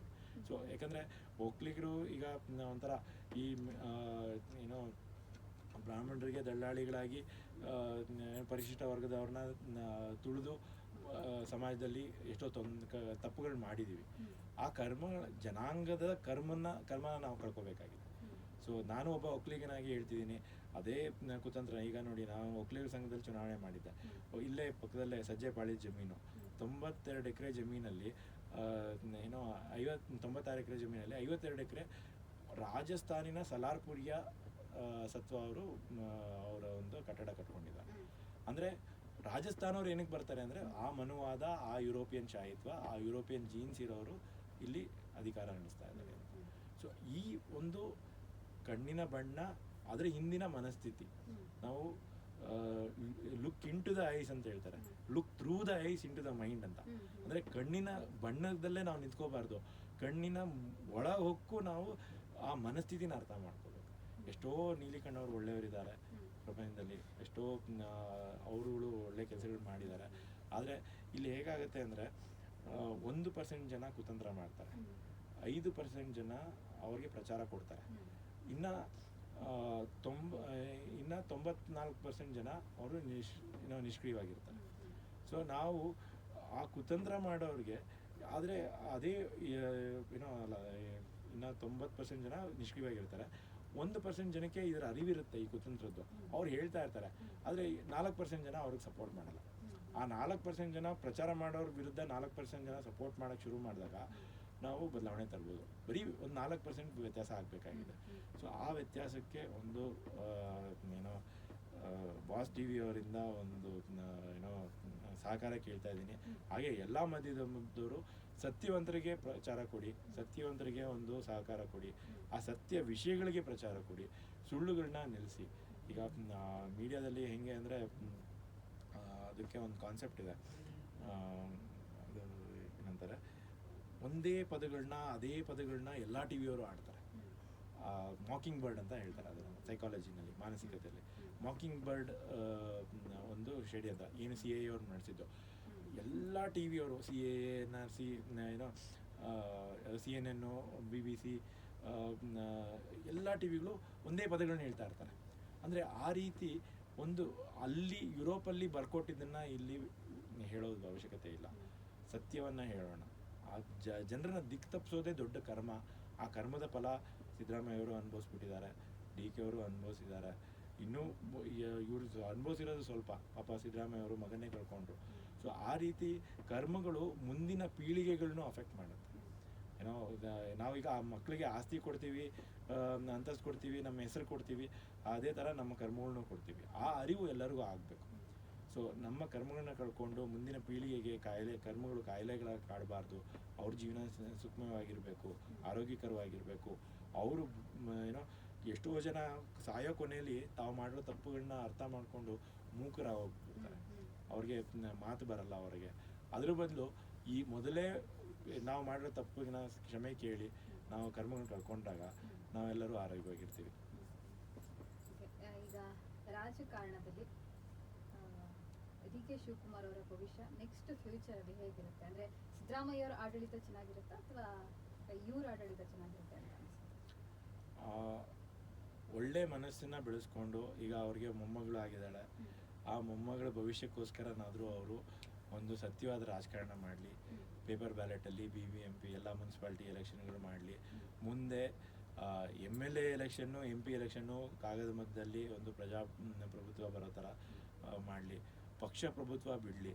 ಈಗ ಕಾಂಗ್ರೆಸ್ ಪಕ್ಷದಲ್ಲೇ ಅವ್ರಿಗೆ ಕಾಂಗ್ರೆಸ್ ಪಕ್ಷಕ್ಕೋಸ್ಕರ ಎಷ್ಟೇ ಏನೋ ಭ್ರಷ್ಟಾಚಾರ ಮಾಡಿ ದುಡ್ಡು ಕೊಟ್ಟರು ಇಷ್ಟು ಆಟ ಆಡಿಸಿ ಅವ್ರಿಗೆ ಈಗ ಅಧಿಕಾರ ಕೊಟ್ಟಿದ್ದಾರೆ. ಅದು ಆ ಸತ್ಯ ಅವ್ರಿಗೆ ಅರ್ಥ ಆಗಬೇಕು. ಅಂದರೆ ಈಗ ಬುದ್ಧ ಅಂಗುಲಿ ಮಾಲಂಗೆ ಹೋಗಿ ಕೇಳ್ದ, ನೀನು ಮಾಡೋ ಏನೋ ಕೊಲೆ ಸುಲಿಗೆ ನಿನ್ನ ಮಕ್ಕಳಿಗೆ ಬೇಕಾ, ಕರ್ಮ ಬೇಕಾ ಅಂದರೆ ಅವನು ಹೋಗಿ ಕೇಳಿದಾಗ ನನಗೆ ಯಾರಿಗೂ ಬೇಡ ಅಂತ ಹೇಳಿದ್ರು, ಹೆಂಡ್ತಿನೂ ಬೇಡ ಅಂದರು. ನನಗೆ ಕರ್ಮ ಬೇಡ, ನೀನು ತೊಗೊಂಬರೋ ಚಿನ್ನ ಬೇಕು, ದುಡ್ಡು ಬೇಕು, ಆಸ್ತಿ ಬೇಕು, ಅಂತಸ್ತು ಬೇಕು, ಮಕ್ಕಳು ಬೇಡ, ಅವ್ರ ಅಪ್ಪ ಅವನು ಬೇಡ ಅಂತ ಹೇಳ್ದ. ಅವಾಗ ಅಂಗುಲಿ ಮಾಲ ಬುದ್ಧನ ಒಬ್ಬ ಅನುಯಾಯಿ ಅದ. ಆ ರೀತಿ ಒಂದು ಸತ್ಯದ ಅನುಯಾಯಿಯಾಗಿ ಸತ್ಯಕ್ಕೋಸ್ಕರ ಕೆಲಸ ಮಾಡಿ. ಏನೋ ಈಗ ಒಕ್ಕಲಿಗರ ಸಂಘದ 52 ಎಕರೆ ಜಮೀನಲ್ಲೂ ಇವರ ಅನುಯಾಯಿಗಳೇ ಒಂದು 20 ಎಕರೆ ಇಟ್ಕೊಂಡಿದ್ದಾರೆ. ಅದನ್ನು ಬಿಟ್ಕೊಡಿ ಅಂತ ನಾವು ಕೇಳೋದು. ಸೊ ಆ ರೀತಿಯಾಗಿ ಹಿಂದೆ ಮಾಡಿರೋ ತಪ್ಪುಗಳನ್ನ ನೀವು ಘೋಷಣೆ ಮಾಡಿ ಅದಕ್ಕೆ ಕ್ಷಮೆ ಕೇಳಿ ಒಂದು ಪರಿಹಾರ ಕೊಟ್ಟು ಕರ್ಮ ಕಳ್ಕೊಳ್ಳಿ. ಯಾಕಂದರೆ ಪಶ್ಚಾತ್ತಾಪಕ್ಕಿಂತ ದೊಡ್ಡ ಏನೋ ಅಲ್ಲ ತಪಸ್ಸಿಲ್ಲ ಅಂತ. ಸೊ ಆ ತಪಸ್ಸು ಮಾಡಬೇಕಾಗಿದೆ. ಏನೋ ಯಾರೋ ಒಬ್ಬರು ಇವ್ರನ್ನ ಏನೋ ಮೋದಿ ಅವರ ಅಥವಾ ಯುರೋಪ್ ಅವರ ಇವ್ರನ್ನ ಕರ್ಕೊಂಡೋಗಿ TR ಜೈಲಲ್ಲಿ ಇಟ್ಕೊಂಡು ಇವ್ರ ತಲೆ ಕೆಡಿಸಿ ಮಾಡಿಸಿದ್ರ ಏನೋ ಅಧಿಕಾರ ಕೊಟ್ಟಿದ್ದಾರೆ. ಈಗ ನೀವು ಏನೋ ಜನರಿಗೆ ತೊಂದರೆ ಕೊಡೋವಂಥ ಒಂದು ಈ ಖಾತ ಅವ್ಯವಸ್ಥೆ ಸೃಷ್ಟಿ ಮಾಡಿ ಅದು ನೀನು ಇಲ್ಲಿ ಹೆಂಗಾಗಿದೆ ಅಂದರೆ ಈ ಅವ್ಯವಸ್ಥೆಯಲ್ಲಿ ಬಲಿ ಕೊಟ್ಟವ್ರಿಗೆ ಅಧಿಕಾರ ಕೊಡೋದು. ಗೋಧ್ರಾ ಬಲಿ ಕೊಟ್ಟರು, ಪುಲ್ವಾಮಾ ಬಲಿ ಕೊಟ್ಟರು, ಪಹಲ್ಗಾಮ್ ಬಲಿ ಕೊಟ್ಟರು, ಅದಕ್ಕೆ ಪ್ರಧಾನಿಯಾಗಿ ಕೂರಿಸಿದ್ರು ಅಂತ. ಆಮೇಲೆ ಇಲ್ಲಿ RCBನಲ್ಲಿ ಆಗಿದ್ದ ಬಲಿನೂ ಇವ್ರ ಕಾರಣ ಅನ್ನೋದು ಪ್ರಶ್ನೆ. ಅಂದರೆ ಅದಕ್ಕೂ ಇವ್ರು ಕೊಟ್ಟಿದ್ದಕ್ಕೆ ಇವ್ರಿಗೆ ನನಗೆ ಅದೇ ಭಯ ಆಗಿತ್ತು. ಈಗ ಮತ್ತೆ RCB ಗೆಲ್ತು, ಇವರು ಏನೋ ಪದವಿ ಗ್ರಹಣ ಮುಂಚೆ ಇನ್ನೊಂದೇನಾದ್ರು ಬಲಿ ಆಗುತ್ತಾ ಅಂತ ಭಯ ಆಗಿತ್ತು. ಅಂದರೆ ಎಷ್ಟೋ ಈ ಇಲುಮಿನಾಟಿ ಮಾಫಿಯಾ ಅಂತ ಏನಿದೆ, ಈ ಯುರೋಪಿಯನ್ ಮಾಫಿಯಾ, ಆ ಇಲುಮಿನಾಟಿ ಮಾಫಿಯಾದ ಅದನ್ನು ನಾನು ಕಿಲುಮಿನಾಟಿ ಮಾಫಿಯಾ ಅಂತ ಕರೆಯೋದು. ಯಾಕಂದರೆ ಸಾವು ಕೊಡುವಂಥ ಮಾಫಿಯಾ. ಹಳೆ ಕಾಲದಲ್ಲಿ ಒಂದು ಇಲುಮಿನಾಟಿ ಅಂತ ಒಂದು ಸಂಘ ಸಂಸ್ಥೆ ಇತ್ತು. ಅದು ಒಳ್ಳೆ ಬುದ್ಧಿ ಬೆಳೆಸ್ಕೊಂಡಿರೋರ ಸಂಘ ಸಂಸ್ಥೆ, ಫ್ರೀ ಮೇಸನ್ಸ್ ಅಂತ. ಫ್ರೀ ಮೇಸನ್ಸ್ ಅಂದರೆ ಕಟ್ಟುಗರು. ಈಗ ವಿಶ್ವಕರ್ಮ ಅಂತ ನಾವೇನು ಹೇಳ್ತೀವಿ, ಆ ರೀತಿ ಎಲ್ಲ ಪ್ರಪಂಚದಲ್ಲಿ ಪಿರಮಿಡ್ಡು, ದೊಡ್ಡ ಬೃಹದೇಶ್ವರ ದೇವಸ್ಥಾನ, ಆ ಥರ ಒಂದು ಚರ್ಚ್ಗಳು ಕಟ್ಟಿದವರ ಒಂದು ಸಂಘ. ಆ ಸಂಘದಲ್ಲಿ ಕುತಂತ್ರಿಗಳು ಸೇರಿಕೊಂಡು ಈಗ ಅದನ್ನು ಸ್ಲೇವ್ ಮೇಸನ್ ಮಾಡಿಟ್ಟಿದ್ದಾರೆ. ಸೊ ಆ ಮಾಫಿಯಾಗಳಿಗೆ ಬಲಿಯಾಗ್ದಲೆ, ಆ ಮಾಫಿಯಾ ಕುತಂತ್ರಕ್ಕೆ ಜೀತ ಮಾಡ್ದಲೆ, ನೀವು ಮಾಡಿರೋ ತಪ್ಪುಗಳನ್ನ ನೀವೇ ಒಪ್ಕೊಂಡು ಪ್ರಾಯಶ್ಚಿತ್ತ ಮಾಡ್ಕೊಂಡಾಗ ಯಾರೂ ನಿಮ್ಮನ್ನು ಬ್ಲ್ಯಾಕ್ ಮೇಲ್ ಮಾಡೋಕ್ಕಾಗಲ್ಲ. ಸೊ ಆವಾಗ ಪಾಪ ಸಿದ್ಧಾರ್ಥ ಅವರು ಅವ್ರ ಪ್ರಾಣ ಕೊಡಬೇಕಾಯ್ತು. ಸೊ ಆ ರೀತಿ ಸಾವುಗಳಾಗೋದಿಲ್ಲ. ಸೊ ನಿಮ್ಮ ಮೊಮ್ಮಗಳು ಹುಟ್ಟಿದಾಳೆ, ಅವಳ ಭವಿಷ್ಯ ಚೆನ್ನಾಗಿ ರೂಪಿಸಿ, ಏನೋ ನಿಮ್ಮ ಮೊಮ್ಮಗಳಿಗೆ ನೀವು ಮಾಡಿಕೊಟ್ರೆ ಆಸ್ತಿ ಯಾವಾಗ ಬೇಕಾದ್ರೂ ಕಿತ್ಕೋಬೋದು. ಯಾಕಂದರೆ ಈ ಇಲ್ಯುಮಿನಾಟಿ ಮಾಫಿಯಾ ಹೇಳೋದೇನೆಂದರೆ, ಮುಂದೆ ಪ್ರಪಂಚದಲ್ಲಿ ಯಾರೂ ಯಾವುದನ್ನೂ ಏನೋ ಅವ್ರ ಹೆಸರಲ್ಲಿ ಇರಲ್ಲ. You own nothing but you will be happy. ಅಂದರೆ ನಿಮ್ಮ ಹೆಸರಲ್ಲಿ ಏನೂ ಆಸ್ತಿ ಇರಲ್ಲ, ಏನೂ ವಸ್ತುಗಳಿರಲ್ಲ, ನಿಮ್ಮ ಮನೆಯೂ ನಿಮ್ಮ ಹೆಸರಲ್ಲಿ ಇರಲ್ಲ, ಸರ್ಕಾರದ ಹೆಸರಲ್ಲಿ ಇರುತ್ತೆ. ಆದರೆ ನೀವು ಮಜವಾಗಿರ್ತೀರ. ಮಜಾ ಹೆಂಗೆ ಕೊಡ್ತಾರೆ ಅಂದರೆ, ಮೊಬೈಲಲ್ಲಿ ಯಾರನ್ನ ಡ್ಯಾನ್ಸ್ ಮಾಡೋದು ತೋರಿಸ್ತಾರೆ, ಅಥವಾ ಏನೋ ಒಂದು ಸೆಕ್ಸ್ ವಿಡಿಯೋ ತೋರಿಸ್ತಾರೆ, ಅಥವಾ ಇನ್ನೇನೋ ನಮ್ಗೆ ಇಷ್ಟ ಆಗೋದು ತೋರಿಸ್ತಾರೆ. ಅಂದರೆ ನಮಗೇನು ಇಷ್ಟ ಅಂತ ಅವ್ರು ಅರ್ಥ ಮಾಡ್ಕೋತಾರೆ. ನಾವು ಒಂಚೂರು ಕಣ್ಣು ಹಿಂಗಂದ್ರೂ ಅದನ್ನು ಗ್ರಹಿಸುತ್ತೆ. ಸೊ ಆ ನಕ್ಷತ್ರಿಕ ಗ್ರಹಿಸುತ್ತೆ. ಆ ನಕ್ಷತ್ರಿಕ ಹೇಳುತ್ತೆ, ಇವ್ರಿಗೆ ಇದು ಇಷ್ಟ, ಇವ್ರಿಗೆ ಸೀರೆ ನೋಡೋಕ್ಕೆ ಇಷ್ಟ, ಇವ್ರಿಗೆ ಒಡವೆ ನೋಡೋಕ್ಕೆ ಇಷ್ಟ, ಇವ್ರಿಗೆ ಏನೋ ಮುದ್ದಾಡೋದು ಇಷ್ಟ ಅಂತಂದರೆ ಅದನ್ನೇ ತೋರಿಸುತ್ತೆ. ಸೊ ನೀವು ಅದನ್ನೇ ನೋಡ್ಕೊಂಡು ಪೂರ್ತಿ ಜೀವನ ಜೀತದಾಳ್ತಾರ ಕೆಲಸ ಮಾಡ್ತಿರ್ತೀರ. ಸೊ ಆ ಒಂದು ಅವ್ಯವಸ್ಥೆ ಅಥವಾ ಒಂದು ಜೀತ ಜಗತ್ತಿಗೆ ಬೇಡ, ನಾವು ಒಂದು ಸ್ವತಂತ್ರವಾದ ಏನೋ ಇದಕ್ಕೆ ಹೋಗೋಣ. ಸೊ ಅದು ನನಗೆ ಅವರಲ್ಲಿ ಆಗಲಿ ಅಂತ ನಾನು ಪ್ರಕೃತಿ ಮಾತೆಯಲ್ಲಿ ಕೇಳ್ಕೊತೀನಿ. ಸೊ ಆ ಬದಲಾವಣೆ ಆಗಲಿ ಅಧಿಕಾರ ಸಿಕ್ಕ ಮೇಲೆ. ಇಲ್ಲ ಅಂತಂದರೆ ಯಾರು ಆ ಥರ ಸತ್ಯವಂತರಿದ್ದಾರೋ ಅವರು ಮುಂದಿನ ಚುಕ್ಕಾಣಿ ಹಿಡೀಲಿ ಅಂತ ನನ್ನ ಆಸೆ. ರಾಜಕೀಯದಲ್ಲಿ ಸ್ವಾರ್ಥ ಅನ್ನೋದು ಯಾವ ರೀತಿ ಇದೆ? ಸ್ವಾರ್ಥ ಕೆಲವೊಬ್ಬರು ತುಂಬಾ ಅತಿಯಾಗಿದೆ.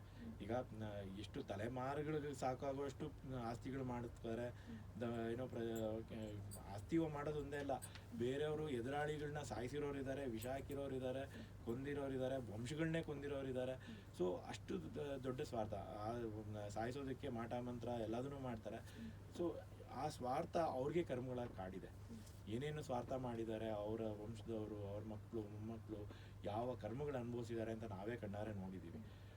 ಸೊ ಅದನ್ನು ಎಲ್ಲದನ್ನೂ ನೋಡಿ ಅರ್ಥ ಮಾಡಿಕೊಂಡ್ರು ಇನ್ನೂ ಮಾಡ್ತಾ ಇರೋದು ಯಾಕೆ, ಯಾವ ಭಯಕ್ಕೆ, ಯಾವ ಪುರುಷಾರ್ಥಕ್ಕೆ ಅನ್ನೋದನ್ನು ಎಲ್ಲರೂ ಅರ್ಥ ಮಾಡ್ಕೋಬೇಕಾಗಿದೆ.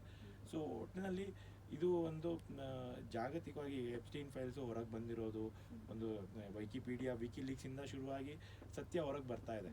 ಅಂದರೆ ಸತ್ಯಯುಗ ಎಲ್ಲೋ ಒಂದು ಕಡೆ ಆಗ್ತಾ ಇದೆ. ಆ ಕಲಿಯುಗ ಮುಗಿಸೋಣ, ಸತ್ಯಯುಗ ಸೃಷ್ಟಿ ಮಾಡೋಣ, ಒಂದು ಸತ್ಯವಾದ ರಾಜಕಾರಣ ಮಾಡೋಣ. ರಾಜಕೀಯದ್ದು ಇಲ್ಲಿಗೆ ಏನಿದೆ ಸರ್, ಸಾಕು ರಾಜಕೀಯ. ನಾವು ಬ್ರೈನಿಗೆ ಹೋಗೋಣ. ಸರ್ ಕಟ್ ಮಾಡ್ತಿರೋದು ಅದು ಬ್ರೈನಿಂದ ಸಪ್ರೇಟ್ ಮಾಡಿದ್ದು ಸರ್. ಬ್ರೈನ್ ಬಗ್ಗೆ ಒಂದು ಸ್ವಲ್ಪ ಎಕ್ಸ್ಕ್ಲೂಸಿವ್ ಆಗಿ ಬೇಕು ನಮಗೆ.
ಬ್ಯಾಟ್ರಿ ಎಷ್ಟು ಅವರ್ಸ್ ಇರುತ್ತೆ?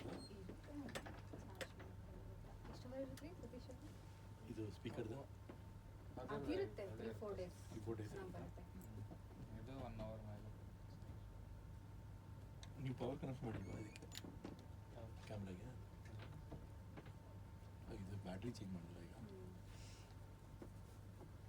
ಎಸ್ ಡಿ ಕಾರ್ಡ್ ಇರುತ್ತಲ್ಲ ಗಂಟೆಗಟ್ಟಲೆ.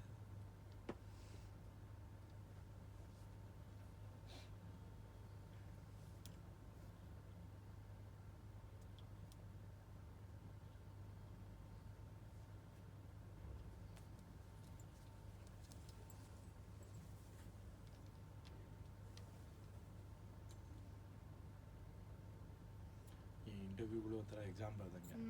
ನಾವು ಏನೋ ಜೀವನ ಪರ್ಯಂತ ನೋಡಿದ್ದು, ಕಲ್ತಿದ್ದು, ಅರ್ಥ ಮಾಡ್ಕೊಂಡಿದ್ದನ್ನು ಅಲ್ಲಿ ಏನೋ ಕೆಲವೊಂದು ಪ್ಯಾರಾಗ್ರಾಫಲ್ಲಿ ಮಾಡಬೇಕು ಅಂತೀವಲ್ಲ, ಅದು ತುಂಬ ಅಂದರೆ ಮೆದ್ಲಿಗೆ ಎಷ್ಟು ಕೆಲಸ ಆಗುತ್ತೆ ಅಂದರೆ ಅದೊಂಥರ ನಾನು ಹೇಳ್ತೀನಿ ಧ್ಯಾನದ ಥರ. ಅದು ಒಂದು ತಪಸ್ ಥರ ಆಗುತ್ತೆ. ರೆಡಿನಾ ಸರ್? ರೆಡಿನಾ? ಎಸ್. ಮಾನವನ ದೇಹಕ್ಕೆ ಬ್ರೈನ್ ಅನ್ನೋದು ಸಾಕಷ್ಟು ತುಂಬ ಇಂಪಾರ್ಟೆಂಟ್ ಆಗುತ್ತೆ, ಅಷ್ಟು ಮುಖ್ಯ ಆಗುತ್ತೆ. ಬ್ರೈನ್ ಒಂದು ಕ್ಷಣ ಕೆಲಸ ಮಾಡಲಿಲ್ಲ ಅಂದರೆ ಇಡೀ ಬಾಡಿನೇ ಕೆಲಸ ಮಾಡಲ್ಲ ಅಂತ ಹೇಳ್ಬೋದು. ಅದ್ರ ಬಗ್ಗೆ ಡಾಕ್ಟರ್ ಭಾನುಪ್ರಕಾಶ್ ಅವ್ರ ಹತ್ರ ಸಾಕಷ್ಟು ಮಾಹಿತಿನ ತಿಳ್ಕೊಳ್ಳೋದಿದೆ. ಬನ್ನಿ ಕೇಳ್ತಾ ಹೋಗೋಣ. ಸರ್, ಬ್ರೈನ್ ಎಷ್ಟು ಮುಖ್ಯ ಮಾನವನ ದೇಹಕ್ಕೆ? ಈಗ ಮಾಸ್ಟರ್ ಆರ್ಗನ್ ಅಂತ ಕರಿತೀವಿ. ಈಗ ಒಬ್ಬ ಮನುಷ್ಯ ಆ ಮನುಷ್ಯ ಅಂತ ಹೇಳೋದಕ್ಕೆ ಆ ಮೆದುಳೇ ಕಾರಣ. ಯಾಕಂದರೆ ಮೆದುಳಲ್ಲಿ ನೆನಪಿರುತ್ತೆ, ಆ ಮೆದುಳಲ್ಲಿ ಅವರ ಜೀವನದ ಇತಿಹಾಸ ಇರುತ್ತೆ, ಅವರ ಮುಂದಿನ ಆಸೆಗಳಿರುತ್ತೆ, ಅವರ ಭಾವನೆಗಳಿರುತ್ತೆ. ಸೊ ಅದನ್ನು ಎಲ್ಲ ವ್ಯಕ್ತಪಡಿಸೋದು ಆ ಮೆದುಳು ಮೂಲಕ. ಮೆದುಳು ಅಂದರೆ ನಮ್ಮ ಬಾಯಿ, ಧ್ವನಿ, ನಮ್ಮ ನಡವಳಿಕೆ, ನಮ್ಮ ಯೋಚನೆ ಅದ್ರ ಮೂಲಕ ನಡೆಸುತ್ತೆ. ಸೊ ಆ ರೀತಿಯಾದ ಒಂದು ಮಾಸ್ಟರ್ ಆರ್ಗನ್ನ ನಾವು ಗೌರವಿಸಲೇಬೇಕು.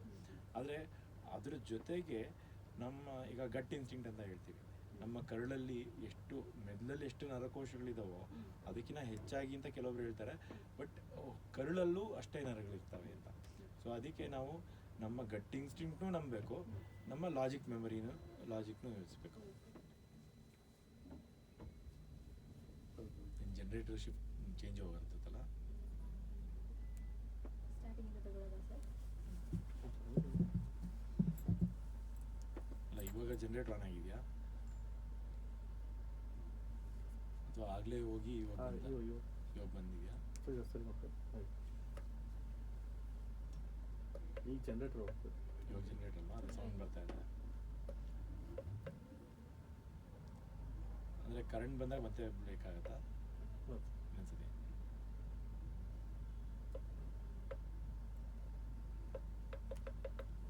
ಎಷ್ಟೊತ್ತಿಗೆ ಬರುತ್ತೆ ಕರೆಂಟ್? ಅಂದರೆ ಬರುತ್ತೆ, ಆಲ್ಮೋಸ್ಟ್ ಹೋಗಲ್ಲ. ಹೋಗಲ್ಲ. ಆಗಲೇ ನಾವು ಫಸ್ಟ್ ಬಂದಾಗಲೂ ಮಾತಾಡ್ತಾ ಇದ್ವಲ್ಲ, ಆವಾಗಲೂ ಆಗ ಆಯಿತು. ಹೋಗಲ್ಲ ಆ್ಯಕ್ಚುಲಿ. ಇವತ್ತು ಯಾಕೋ 2 ಟೈಮ್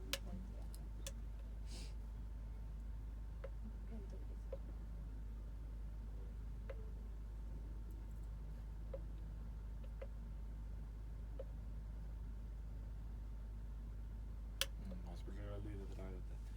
ಆಪ್ರೇಷನ್ ಮಾಡ್ತಾ ಇರ್ತೀವಿ. ಅರ್ಧದಲ್ಲಿದ್ರೆ ಹಿಂಗಾಗುತ್ತೆ. ಅಲ್ಲ, ಜನರೇಟರ್ ಆನ್ ಆಗುತ್ತೆ, ಬಟ್ ಸ್ವಿಚ್ ಓವರ್ ಟೈಮಲ್ಲಿ ಕೆಲವೊಂದು ಕಡೆ ಅಂದರೆ ಅದು ಆ ಕಾಂಪ್ಲೆಕ್ಸ್ ಮೆಕ್ಯಾನಿಸಮ್ಸ್ ಇರುತ್ತೆ. ಕೆಲವೊಂದು ಸ್ಮೂತಾಗಿ ಆಗುತ್ತೆ, ಕೆಲವೊಂದು ಬ್ರೇಕ್ ಆಗಿ ಆಗುತ್ತೆ.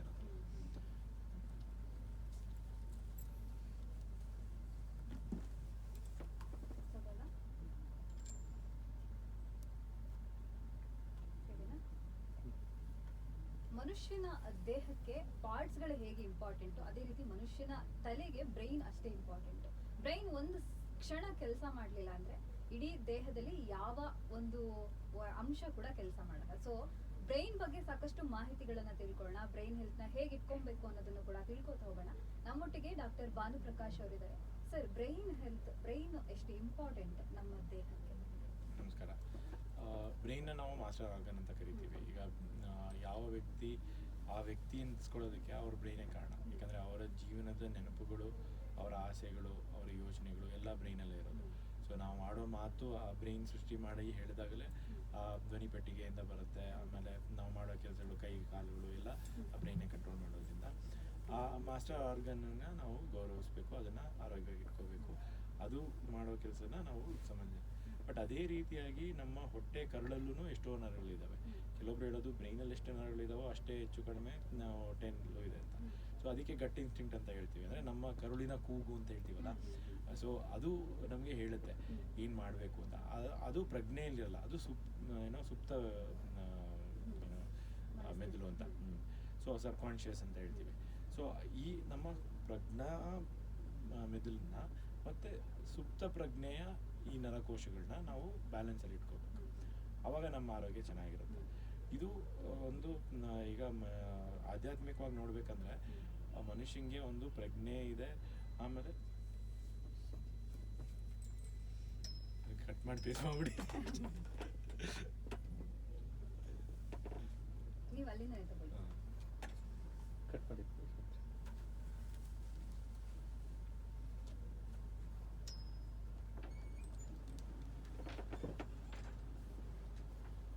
ಸರ್, ಕಿಶೋರ್.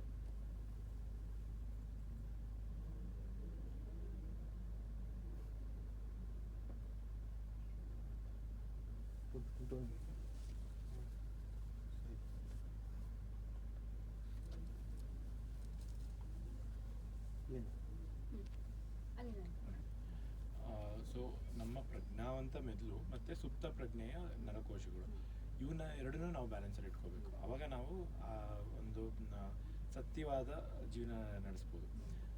ಇವಾಗ ಏನೋ ಪ್ರಾಣಿಗಳು ಅವಕ್ಕೂ ಈ ಎಲ್ಲ ನರಕೋಶಗಳಿದೆ, ಧ್ವನಿ ಇಲ್ಲ ಅಷ್ಟೇ, ಅವು ಮಾತಾಡಲ್ಲ. ಈಗ ರೀಸೆಂಟಾಗಿ ಒಂದು ಯಾವುದೋ ನಾಯಿ ಕಾಲು ಗಾಯ ಆದಾಗ ಒಂದು ವೆಟರ್ನರಿ ಕ್ಲಿನಿಕ್ಕಿಗೆ ಹೋಗಿ ಕಾಲು ತೋರಿಸ್ತಂತೆ, ನನಗೆ ಟ್ರೀಟ್ಮೆಂಟ್ ಕೊಡಿ ಅನ್ನೋ ಥರ. ಅಂದರೆ ಪ್ರಾಣಿಗಳಿಗೂ ಭಾವನೆ ಇದೆ, ಅವಕ್ಕೂ ಬುದ್ಧಿವಂತಿಕೆ ಇದೆ, ಅದನ್ನು ನಾವು ಅರ್ಥ ಮಾಡ್ಕೋಬೇಕು. ಸೊ ಆ ಜೀವಿಗಳು ಬದುಕಬೇಕು ಅನ್ನೋ ಒಂದು ಭಾವನೆ ಬೆಳೆಸ್ಕೋಬೇಕು. ಸೊ ಅಷ್ಟು ಈಗ ಬ್ರೈನ್ ಎಷ್ಟು ಇಂಪಾರ್ಟೆಂಟ್ ಅಂದರೆ, ಈಗ ಬ್ರೈನ್ ಡೆತ್ ಅಂತ ನಾವು ನೋಡ್ತೀವಿ. ಎಷ್ಟೋ ಜನ ಈಗ ಆಕ್ಸಿಡೆಂಟ್ ಆಗಿರೋರು, ಮೆದುಳು ನಿಷ್ಕ್ರಿಯ ಆದಾಗ ಅವರ ಅಂಗಾಂಗಗಳನ್ನ ಕಸಿ ಮಾಡೋದಕ್ಕೆ ತಗೋತಾರೆ. ಸೊ ಆ ಕಸಿ ಮಾಡೋದಕ್ಕೆ ಮುಂಚೆ ಅವ್ರ ಮೆದುಳು ಕೆಲಸ ಮಾಡ್ತಿಲ್ಲ ಅಂತ ಕನ್ಫರ್ಮ್ ಮಾಡ್ಕೋಬೇಕು. ಸೊ ಆ ರೀತಿಯಾಗಿ ಮೆದುಳಿಗೆ ಅಷ್ಟು ಪ್ರಾಮುಖ್ಯತೆ ಇದೆ. ಯಾಕಂದರೆ ಆ ಮೆದುಳಿಲ್ಲ ಅಂತಂದರೆ ಮೆದುಳು ತೀರಾ ಹಾಳಾಗೋದಾಗ ಒಂದು ಏನೋ ತರಕಾರಿ ಥರ ಜೀವನ, ವೆಜಿಟೇಟಿವ್ ಸ್ಟೇಟ್ ಅಂತ ಹೇಳ್ತೀವಿ. ಅಂದರೆ ಮಲಗಿರ್ತಾರೆ, ಕಣ್ಣು ಬಿಡ್ಬೋದು, ತಲೆ ಎಲ್ಲ ಆಡಿಸ್ಬೋದು, ಆದರೆ ಊಟ ಮಾಡೋಕ್ಕಾಗಲ್ಲ. ಅವ್ರಿಗೆ ಮೂಗಲ್ಲೋ ಹೊಟ್ಟೆಲೋ ಟ್ಯೂಬ್ ಹಾಕಿ ಕೊಡಬೇಕು, ತಿರುಗಿಸ್ಬೇಕು. ಆ ರೀತಿಯಾದ ಒಂದು ಎಷ್ಟೋ ಏನೋ ಭಾವನಾತ್ಮಕವಾಗಿ ಸಂಬಂಧಿಕರು ಏನೋ ಜೀವ ಉಳಿಸ್ಕೊಂಡಿರ್ತಾರೆ ಹೊರತು ಅವರ ಜೀವನ ಇರೋದಿಲ್ಲ ಅಂತ. ಸೊ ಆ ಜೀವನಕ್ಕೋಸ್ಕರ ನಮಗೆ ಮೆದುಳು ಪ್ರಾಮುಖ್ಯತೆ ಇದೆ.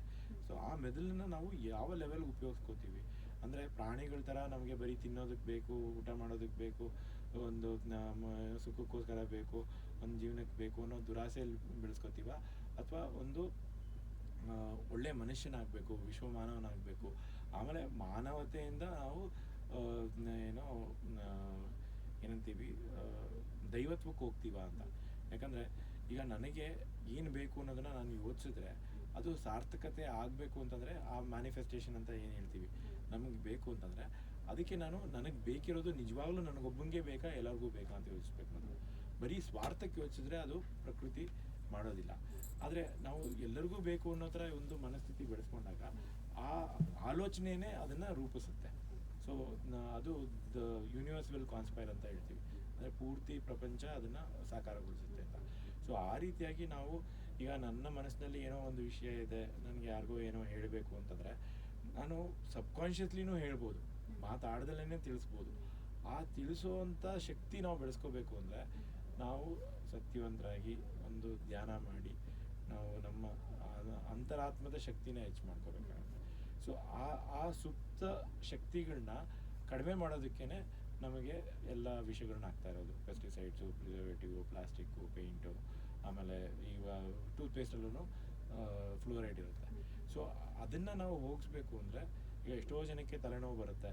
ಆ ತಲೆನೋವಿಗೆ ಏನೇನು ಕಾರಣ ಅಂತ ಒಬ್ಬರು ಥಾಮಸ್ ಮ್ಯಾಥ್ಯೂ ಅಂತ ಸೆಂಟ್ ಜಾನ್ಸಲ್ಲಿ ನ್ಯೂರಾಲಜಿಸ್ಟ್ ಇದ್ದಾರೆ, ಅವ್ರು ರಿಸರ್ಚ್ ಮಾಡಿ ನೋಡಿದಾಗ ನಮ್ಮಲ್ಲಿರೋ ಸ್ಟ್ರೆಸ್ಸು, ಬೇಜಾರು, ಕೋಪ, ಭಯ ಅದಕ್ಕೆ ಮೀರಿ ನಾವು ದಿನ ಉಜ್ಜು ಟೂತ್ಪೇಸ್ಟಲ್ಲೇ ವಿಷ ಇದೆ, ನಾವು ಹಾಕ್ಕೊಳ್ಳೋ ಶಾಂಪೂನಲ್ಲಿ ವಿಷ ಇದೆ, ಹಾಕ್ಕೊಳ್ಳೋ ಪರ್ಫ್ಯೂಮ್ಸು, ಆಮೇಲೆ ಸೋಪ್ಗಳು, ಅದರಲ್ಲಿರೋ ಕೆಮಿಕಲ್ಸೇ ನಮಗೆ ತಲೆನೋವುಗಳು ಬರ್ಸೋದು, ಏನೋ ಈವನ್ ಫಿಟ್ಸು ಬರ್ಬೋದು. ಈಗ ನೀಲಗಿರಿ ತೈಲ ಹಾಕ್ಕೊಂಡಾಗ ಬ್ರೈನು ಉದ್ರೇಕ ಆಗುತ್ತೆ, ಕರ್ಪೂರ ತೊಗೊಂಡಾಗ ಬ್ರೈನು ಫುಲ್ ಎಕ್ಸೈಟ್ ಆಗುತ್ತೆ. ನಾವು ಯಾವುದೋ ಪೂಜೆ ಮಾಡ್ತೀವಿ, ದೊಡ್ಡದಾಗಿ ಕರ್ಪೂರ ಹಚ್ತೀವಿ, ಉದ್ಗಡ್ಡಿ ಹಚ್ತೀವಿ, ಆ ಹೂವು, ಈ ಕರ್ಪೂರ, ಕಡ್ಡಿ ಕರ್ಪೂರ, ಇವೆಲ್ಲ ನಮ್ಮ ಬ್ರೈನ್ನ ಪ್ರಚೋದನೆ ಮಾಡುತ್ತೆ. ಸೊ ಆ ಪ್ರಚೋದನೆಗಳು ನಿಮಗೆ ಬೇಜಾರಲ್ಲಿದ್ದಾಗ, ಖಿನ್ನತೆಯಲ್ಲಿದ್ದಾಗ ಬೇಕು. ಆದರೆ ನೀವು ಮೊದಲೇ ಎಕ್ಸೈಟ್ ಆಗಿದ್ದಾಗ, ತೀರಾ ಟೆನ್ಷನಲ್ಲಿದ್ದು ಕೋಪ ಮಾಡಿಕೊಂಡು ಬೇಜಾರಲ್ಲಿದ್ದಾಗ, ಅದಕ್ಕೆ ಅವರು ಕೆಲವೊಬ್ರು ಹುಚ್ಚರ ಥರ ಆಡೋದು, ಅಂದರೆ ಮೈ ಮೇಲೆ ದೇವ್ರು ಬಂತು ಅನ್ನೋ ಥರ. ಅಂದರೆ ಬ್ರೈನು ಆ ರೀತಿ ಅವರು ಮಾನಸಿಕವಾಗಿ ಅವ್ರು ಕಲ್ಪಿಸ್ಕೋತಾರೆ.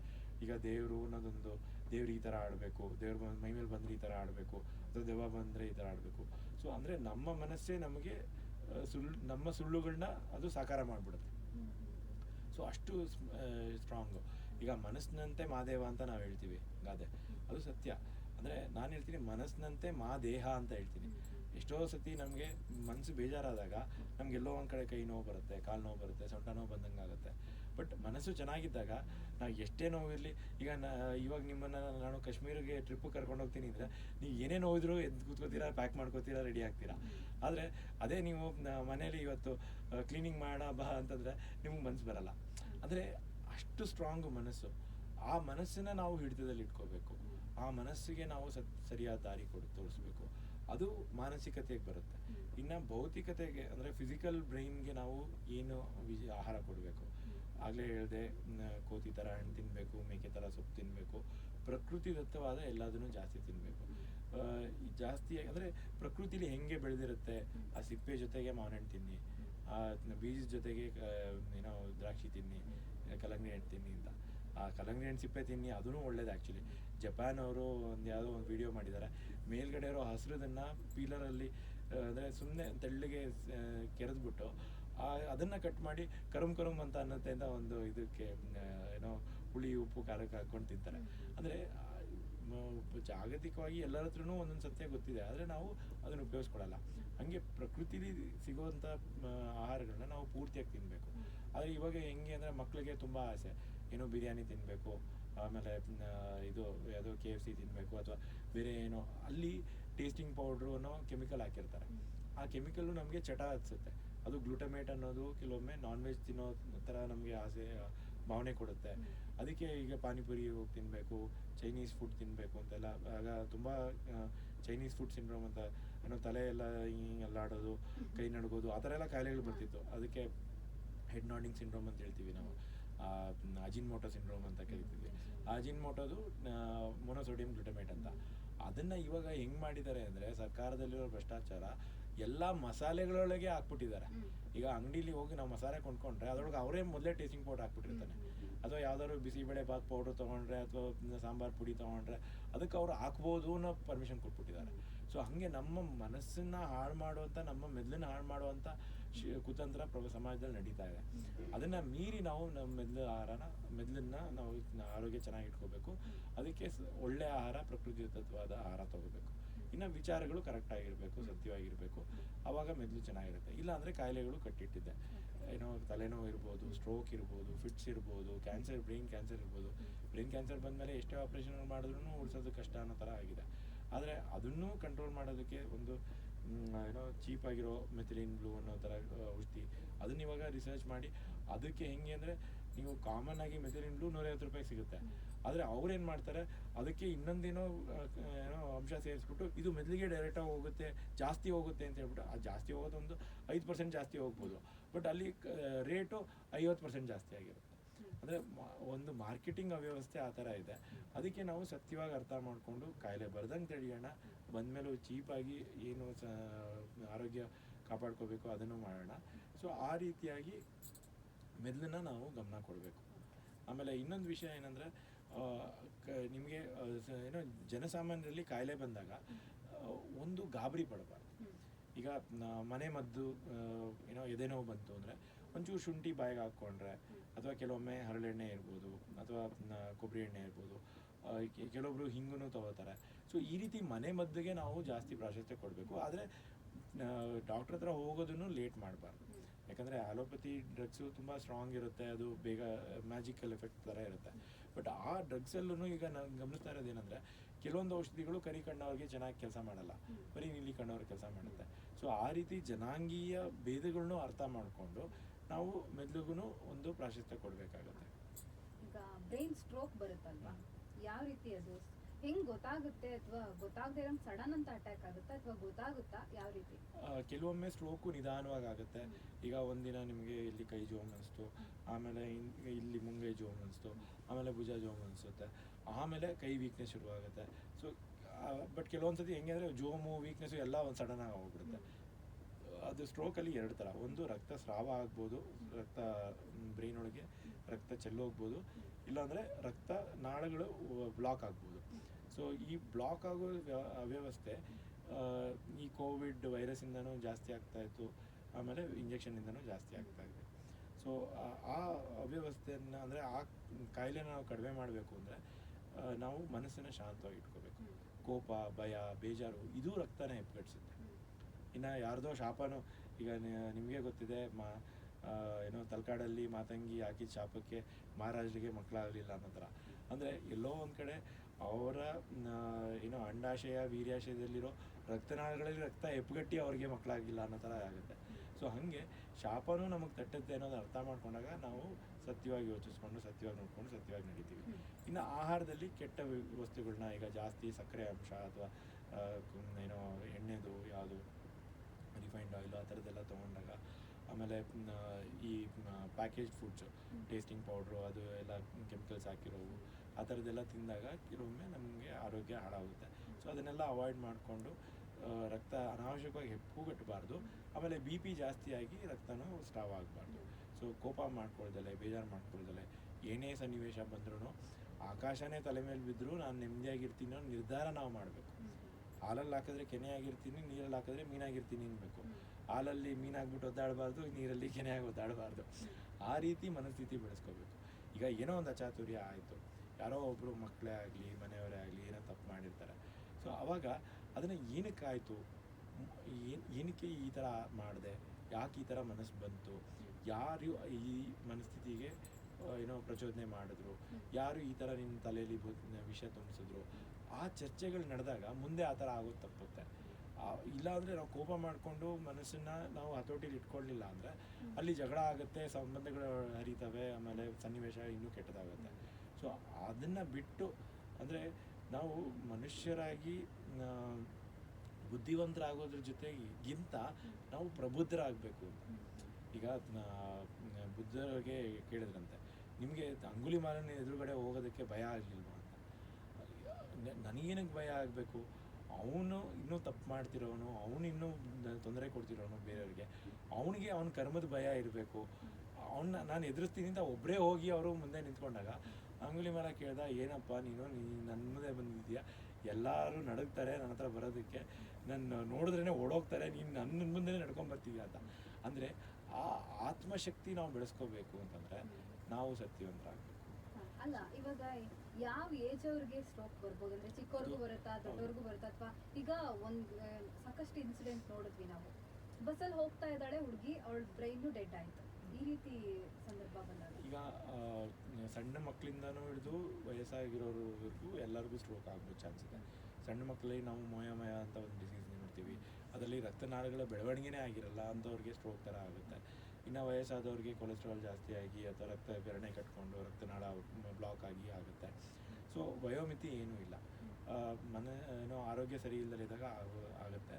ಅದನ್ನು ತಡೆಯೋದಕ್ಕೆ ಪ್ರಯತ್ನ ಮಾಡಬೇಕು. ಆ ಥರ ಆದವ್ರಿಗೆ ತಕ್ಷಣ ನಾವು ಏನೋ ಒಂದು ಶುಂಠಿ ಕೊಡೋದು, ನೀರು ಕುಡಿಸೋದು, ಅಥವಾ ಅಂದರೆ ಪ್ರಜ್ಞೆ ಇದ್ದವ್ರಿಗೆ, ಅಥವಾ ಜೀರಿಗೆ ಅಥವಾ ಏನೋ ಇಂಗು ಇಲ್ಲ ಈ ಥರ ಒಂದು ನಿಂಬೆ ರಸ ಈ ಥರ ಎಲ್ಲ ಕೊಟ್ಟರೆ ಪ್ರಾಕೃತಿಕ ಚಿಕಿತ್ಸೆ ಸಣ್ಣದಾಗಿದ್ದವ್ರಿಗೆ ಸರಿ ಹೋಗುತ್ತೆ. ಯಾಕಂದರೆ ನಮ್ಮ ದೇಹದಲ್ಲೇ, ನಮ್ಮ ರಕ್ತದಲ್ಲೇ ರಕ್ತ ಹೆಪ್ಪುಗಟ್ಟಿರೋ ರಕ್ತನ ಕರಗಿಸುವಂಥ ಶಕ್ತಿನೂ ಇದೆ. ಆ ಶಕ್ತಿನ ನಾವು ಚೇತನಗೊಳಿಸ್ಬೇಕು. ಸೊ ಆ ಚೇತನಗೊಳಿಸ್ಕೋಬೇಕು ಅಂದರೆ ನಾವು ಶಾಂತವಾಗಿರಬೇಕು. ಆಯಿತು, ಇದು ಸ್ವಲ್ಪ ತೊಂದರೆ ಆಗ್ತಾ ಇದೆ, ಇದನ್ನು ಸರಿಪಡಿಸ್ಕೋತೀನಿ ಅನ್ನೋ ಧೈರ್ಯದಲ್ಲಿ ನಾವು ಮನಸ್ಸನ್ನ ಧೈರ್ಯವಾಗಿ ಇಟ್ಕೊಂಡು, ಆ ಧೈರ್ಯಕ್ಕಿಂತ ದೊಡ್ಡ ಶಕ್ತಿ ಯಾವುದೂ ಇಲ್ಲ, ದೊಡ್ಡ ಏನೋ ಹಣ ಯಾವುದೂ ಇಲ್ಲ ಅಂತ ಹೇಳ್ತಾರೆ.